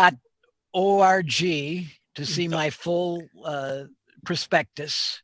For the just universe. read that, and it'll tell you everything you need to do for the abstract. future. I'm looking for just an abstract. I just have some news. ABC has just called Montana. Steve Daines is the winner there. Not a big surprise, but that was one of the seats that the Democrats had an outside chance of flipping. That's not going to happen. The Senate is not happening. We can tell that. Yeah. And that's a big deal. We know it's a big deal. Yeah. That's kind of what I was going to say, actually, is the outcome is that it's a close race. The outcome is that half the country doesn't see a problem with fabricating a counter narrative, like Kellyanne Conway said, or quote, I forget the exact quote, but she was basically saying that, we have our own facts, and that's a problem. So that's to me, that's kind of the mission, is to find a shared, safe space that maintains validity during overwhelming efforts to misinform and deceive. It ties in a little bit to what Lauren had asked. What about election security? And I know that people say that our elections aren't even online. So when we have fraud that occurs, it's not like there's hackers hacking into some computer network and voting, changing the actual vote counts. We don't have that problem. But there are respectable and organizations with finite, tangible lists of things that we do need to do. There's no mandate for that. People haven't even thought about putting that in place. This is going back to when I first moved here to this state 16 years ago. I remember a symposium at Johns Hopkins in Maryland where these experts in voting said our elections aren't safe because of these 10 reasons. We haven't done any of those things, and that's 16 years ago. So it's a tale of two cities. I mean, we live in the a most amazing theoretical place that just hasn't actualized our potential, and it's up upon us to do something about that. And I hear you, Julia, but it's not like Jimmy said. It's not like there's not a lot of really smart people out there with some great ideas. Now it's time to sort of execute and persuade. We need to work on persuasion. Well, the youth is very important. They were talked about all the time, and it'd be interesting to see the statistics after this election to who showed up, how many of them, and how they voted. And a lot of them don't see a path for them within the current political system. They don't see someone who represents them. I heard someone very supportive of Black Lives Matter and racial justice say neither of these candidates represent them. But to me, it's like, so it's not worth my voting.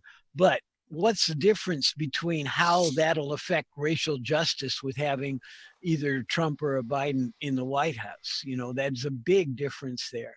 I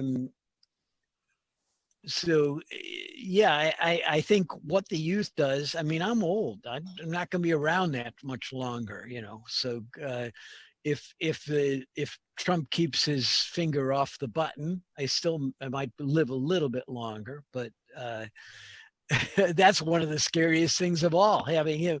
Why can't we use these things? You remember that quote? Nobody talks about them. We've got these weapons. Why can't I use them? What a waste. Yeah. But yeah, I think it's a huge challenge, and no matter what happens, it's not going to be easy. There's going to be a hangover here because like you said, Eric, there's lots of votes to be counted in Atlanta and Philly and Detroit and Madison, and we have a president who's on streamcasting to the world on his social media account that there's some nefarious plot to take away his victory in and Milwaukee, in the Democrat-run cities. Yeah. Yeah, of course. Of course. It's always because of the Democrats. They're the ones that have all the bad COVID. He never talks about all the red states that are in the surges and having all these problems. It's the Democrats. But that will be the line. It's Milwaukee, Detroit, and Philadelphia, literally, that will very likely turn it around in all three states. Democrat-run city every time. Corruption. They're gonna make references to Daley, possibly winning it for Kennedy back in 1960. Voter fraud. Illegal aliens. It's all going to be thrown in, even though that doesn't really apply up there. They'll probably throw in Phoenix too, because Phoenix is obviously where Biden seems to be winning in Arizona. But yeah, that will be the narrative. Now he's been telegraphing this narrative for months. Yeah. That's why, I think that's why the legal teams are fairly well prepared for this. Yeah, but before we get to the legal teams, we got to actually have the votes counted. Of course, counting the votes is disenfranchising Trump supporters. That's his argument. I don't think that officials in the states are going to stop counting the votes. I just don't think that's going to happen. No, I know that, but hopefully these numbers play out and that he wins at least two of those three states, wins Arizona. He's already got Omaha. That's supposed to be enough, right? I hope that that's I hope it. so too. And even better if he can win in Georgia and the third Rust Belt state too. And Julia Minton is familiar, the hanging Chad. Julia, if you can comment on if you're concerned that this election will go to the Supreme Court, because some of the things we've been discussing, it kind of seems like this was a chess move for this moment to maybe have this election decided in the Supreme Court. He said it. He said, I got my person who's going to give me the election. This is great. I got my appointment to give me the election. Yeah. To be the voice of reason, though, I do think that when the Supreme Court came up with a few decisions in the closing weeks of this, they tried to establish we're not going to get super into it, but they tried to establish a deference to the local process by saying, this is the policy of the local community. This is the decision that they're following it. And it went through the courts, but we're pushing back because we're not going to let a federal judge overturn a local process. Yeah, no, they've been consistent with that, or at least Roberts has been. Yeah. And And so it's, and we don't know how the new person, Barrett, is going to be. We'll find out, I guess. But there has been a consistency there, is that they're not going to let federal judges come up with their own remedies. When there's problems with disenfranchisement, but they're not going to overturn state laws either. So it looks like they did that as well, and they definitely stuck with it in Texas when Trump lawyers were trying to nix 127,000 votes down there, the drive-by, voting, and they didn't go with that. It didn't help them win Texas anyway, but that would have been pretty bad. And so, again, they're going to try to cancel out all of the ballots, the ballots that are received by Pennsylvania after today. But that probably won't make the difference. I mean, anyways, they probably got enough ballots counted right now. I mean, stocked in right now for Biden to overcome it, just based on. But the court allowed that, didn't they? Have two rulings to allow that? But there was a judge that kind of warned and said, you might want to keep track of those, because they weren't going to stop them from counting them or stop them from taking those, but they left open the possibility that there could be an attack after the fact on those votes. I don't think they'll do it, but there will be attacks. We know they're going to be attacks. They've already started their attacks. We had the Lauren has an update. Lauren has. Yes. But we can't hear her. We can't hear you, Lauren. Can you hear me now? Yes. Yeah. You can be louder. I am a sucker for positive news. So if you'll allow me. Turn it up a little. Okay, let's see. Here we go. No, we don't want anything positive. We do have some more positive news. Sarah McBride, who's actually a great author who I love, Tomorrow Will Be Different, who talks about the fight for trans equality, is one of our newest members of the Senate. Oh, wow. All right. Sarah McBride, a transgender shiro here, and is now one of our Democratic Senate members out of Delaware. Congratulations to everyone in the queer community. This is huge. That is good news. Yeah. Well, that is. All right. Yep. That is good. It's Delaware. Delaware is a pretty good state Senate. She's in the state Senate. State Senate, right? Yeah. Yeah. But still, that's she's there. Yeah, exactly. Seat at the table. Yeah. All right. There's just not much news happening here. I'm looking at the map, seeing if I just don't think anything else is going to be called tonight. No. Yeah. I did want to add, since we brought up the Supreme Court, and that's the biggest legacy of the Republicans in the Senate and Mitch McConnell and Trump, is this Republicans the right-wing control of the judiciary, which has been put in place. But Eric, I was curious about your opinion, because in my, coming from a legal family, my brother, my father, both lawyers, and there's still, if someone believes in the rule of law and following the law, even if they are right wing, it doesn't mean they're going to take necessarily a particular position. As you said, the Supreme Court upheld, and even Amy Coney Barrett may not decide to tell Pennsylvania that they can't count their votes. It almost seems like Roberts has taken the position of being a swing vote in the Supreme Court just to avoid some of these extreme decisions that have happened. I've seen that happen before. I've watched the Supreme Court for a long time, obviously. And the fact of the matter is one of the good things about them having a life position that can only be undone by impeachment is that they don't have to get reelected. So they aren't beholden to anybody. And the tendency of people in the Supreme Court, with a few exceptions, is to move to the left over the years. Brennan was an Eisenhower appointee. He became possibly the most progressive justice we've ever had. Blackmun was a Nixon appointee, and as soon as Brennan and Marshall were gone, they'd been the only two justices who opposed the death penalty, and then he decided to take up that banner and said, you know what, the death penalty is inherently a violation of the Eighth Amendment. What's her name? O'Connor, Sandra Day O'Connor. She moved to the left, helped preserve Roe v. Wade. Scalia, I won't say he moved to the left, but he did. When I was in law school, my criminal procedure professor said he's never met a car search he didn't like.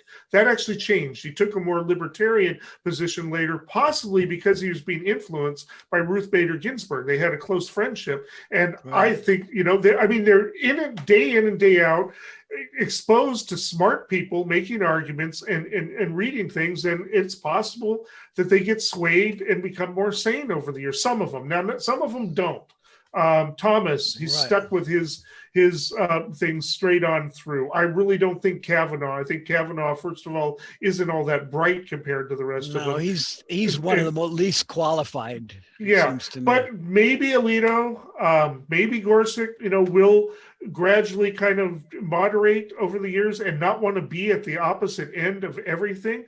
Now, see, the other thing is they can only hear about 150 cases a year. One of the things that the Roosevelt administration did, because all the New Deal stuff was being overturned, is he just had Congress pass all kinds of laws so that they could only overturn a certain number of them. So their power is limited, right? Lauren, you got something? Yes, a caller wanted us, before we end it, we have about 10 minutes left in this broadcast, to go over some of the Humboldt County local elections, as a lot of folks in our area, are without Wi-Fi and television. This caller specifically wanted to know what was going on in the Willow Creek Community Services District. And so, caller, here you go. In the Willow Creek Community Services District, there is 1, 2, 3, 4, 5, 6, 7 candidates.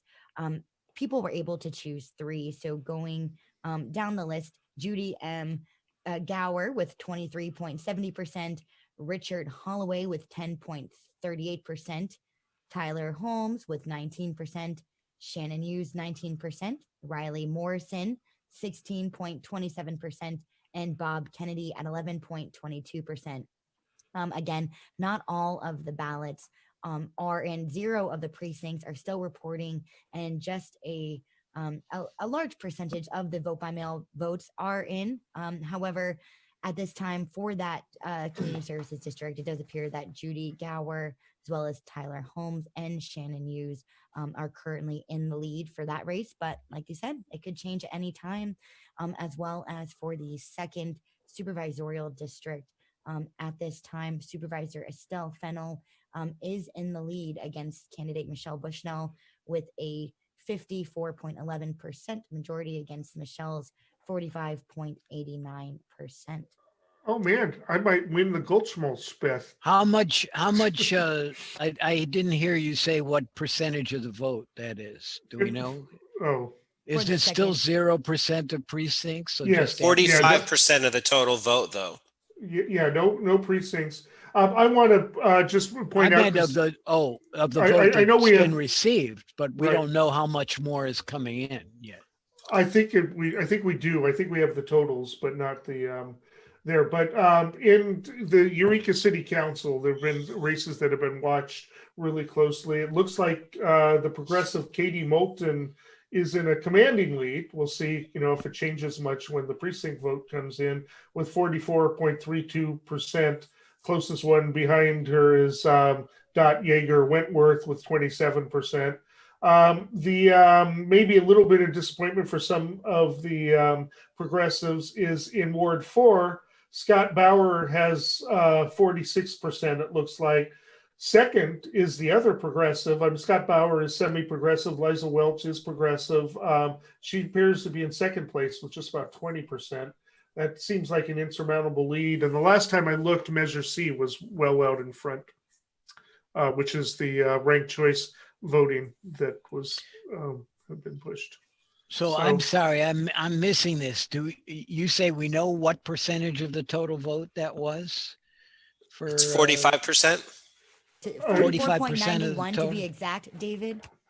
Okay, sorry. Yeah, yeah, and it's different in each race, of course, but yeah, it's between 40 and 50% in most of the elections. So they've counted almost half the votes, is what you're almost saying. half the votes. Even though that's none of the precincts reporting in-person voting yet. Right. Which is they're interesting. saying that over half the votes were not done in person. That's interesting. Well, I mean, no, eligible voters. Yeah. So right, it says 45% of registered voters in Humboldt County have voted. Yeah. But this is not a year. This is a year unlike any other, and every single California registered voter received a mail-in ballot. So it's quite frankly, I'm a little disappointed that people didn't participate in that mail-in process sooner, because we are in a global pandemic. I am a big fan of the voting process. Jeff from the Mendocino Coast was talking about this earlier. I, personally think that voting day should be a holiday, and we should celebrate the ritual of voting. But here we are again in a global pandemic, and every single California registered voter was issued a mail-in ballot. They had the opportunity to vote well in advance, and 44.9% took them up on it. Yeah. Well, I will say that I was very pleased with the process. It was very easy to do, and I deposited it in the ballot box in Shop Smart, and I was able to register on ballot tracks, and they told me that they had received my ballot. They told me they had mailed it out to me, and then after a little while they told me they'd received it. So the process was very well set up, in my opinion. At least for me, it worked very well. The entire state of Oregon votes by mail. It's something, again, I've had a conflicted feeling about. I love the ritual of voting, but there does seem to be a sort of efficiency about mail-in voting. What do you guys think about that? What if we were to become a permanent mail-in ballot state like Oregon? I'd be bummed. I enjoy the ritual of going to the booth. I'd do it this year if it wasn't a pandemic. I think my hesitancy is that there's some people that need to vote in person, and I hate to cut off options. That's all. But the states have been very successful. It's not that there's a bunch of states, aren't there? There's about 5 states that are well, and this election was a hybrid. Mail-in. This election was a hybrid where, again, every single California registered voter was sent a mail-in ballot. So in a sense, that we are there, and we had a drastically reduced number of polling places. I heard that the line in Garberville was near constant, but folks were patient and they didn't have to wait too long. So I would say that's a hybrid model. Everyone is sent a ballot, but there's still also voter assistance centers to go to should you need to do something like that on election day. We have a third Humboldt County election update. Oh, what? I know, and we have to wrap it up, but to be honest, not much has changed, as 0 of the precincts are still reporting. These are still the vote by mail ballots, but let's scroll down here really quickly so we don't leave our listeners and viewers hanging. I actually see some election day voting on mine here. Why don't you go ahead, Eric, and then we'll start with some closing statements as we are getting very close. All right. Well, I'm just seeing the president one, and it looks like they've counted, 864 votes for Biden and 710 for Trump on election day voting. So I'm. But it's 0 in a lot of places still. So this must be like Eureka or something. Well, let me see. Go down and see what. We're running out of time. Why does somebody else start giving a closing argument and I'll see if I Just can. really quickly, as far as the second supervisorial district, at this time, incumbent supervisor Estelle Fennell has 52.39%. That's just a slight decrease. And candidate Michelle Bushnell has 47.61%. What are the totals of votes? Do they have the totals? So far, the total is 6,808 in the second district. Oh, okay. We have approximately 47% of registered voters in Humboldt County reporting in this. Just based on the preliminary numbers, they've broken this out: vote by mail, election day voting, and early voting. I would suspect election day voting probably came from the elections office itself, based on the numbers there. It's about 1,500 votes, which they could do in a day.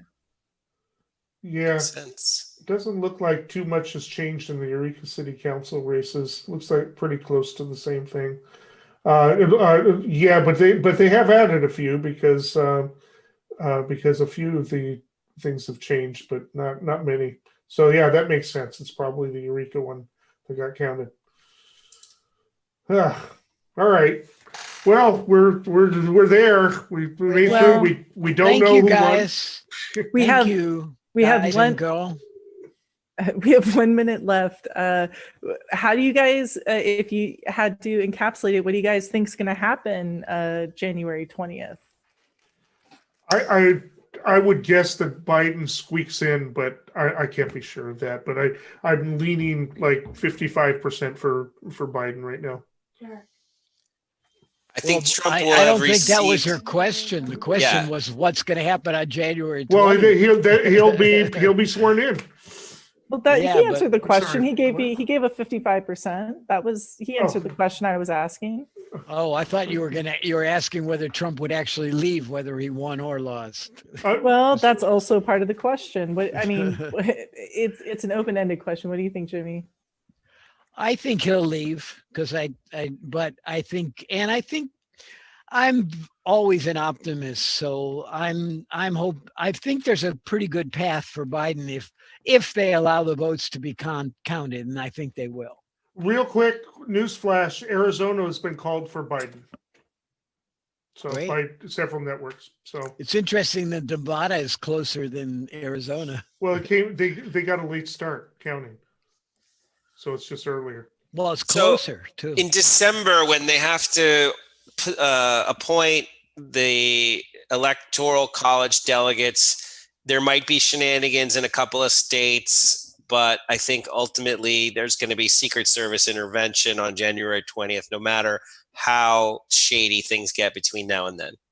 Yeah, first we got it. Biden has to win first. That's the first thing. All right. Well, that does it for our KMUD live election coverage. Question. Thank you, Jimmy Derschlag. Thank you, David Frank, Eric Kirk, Julia Minton, everyone else that joined us tonight. Yeah, we had a lot of good people. Well, thank you, Lauren. You put a lot Lauren. into this. Thank Seriously, you very much. Props to Lauren. Yeah, and to Juan, who isn't here but was really instrumental. Those two really were the foundation here. Yeah. Community media at its best. Now can any of us really Right go on, to sister. sleep?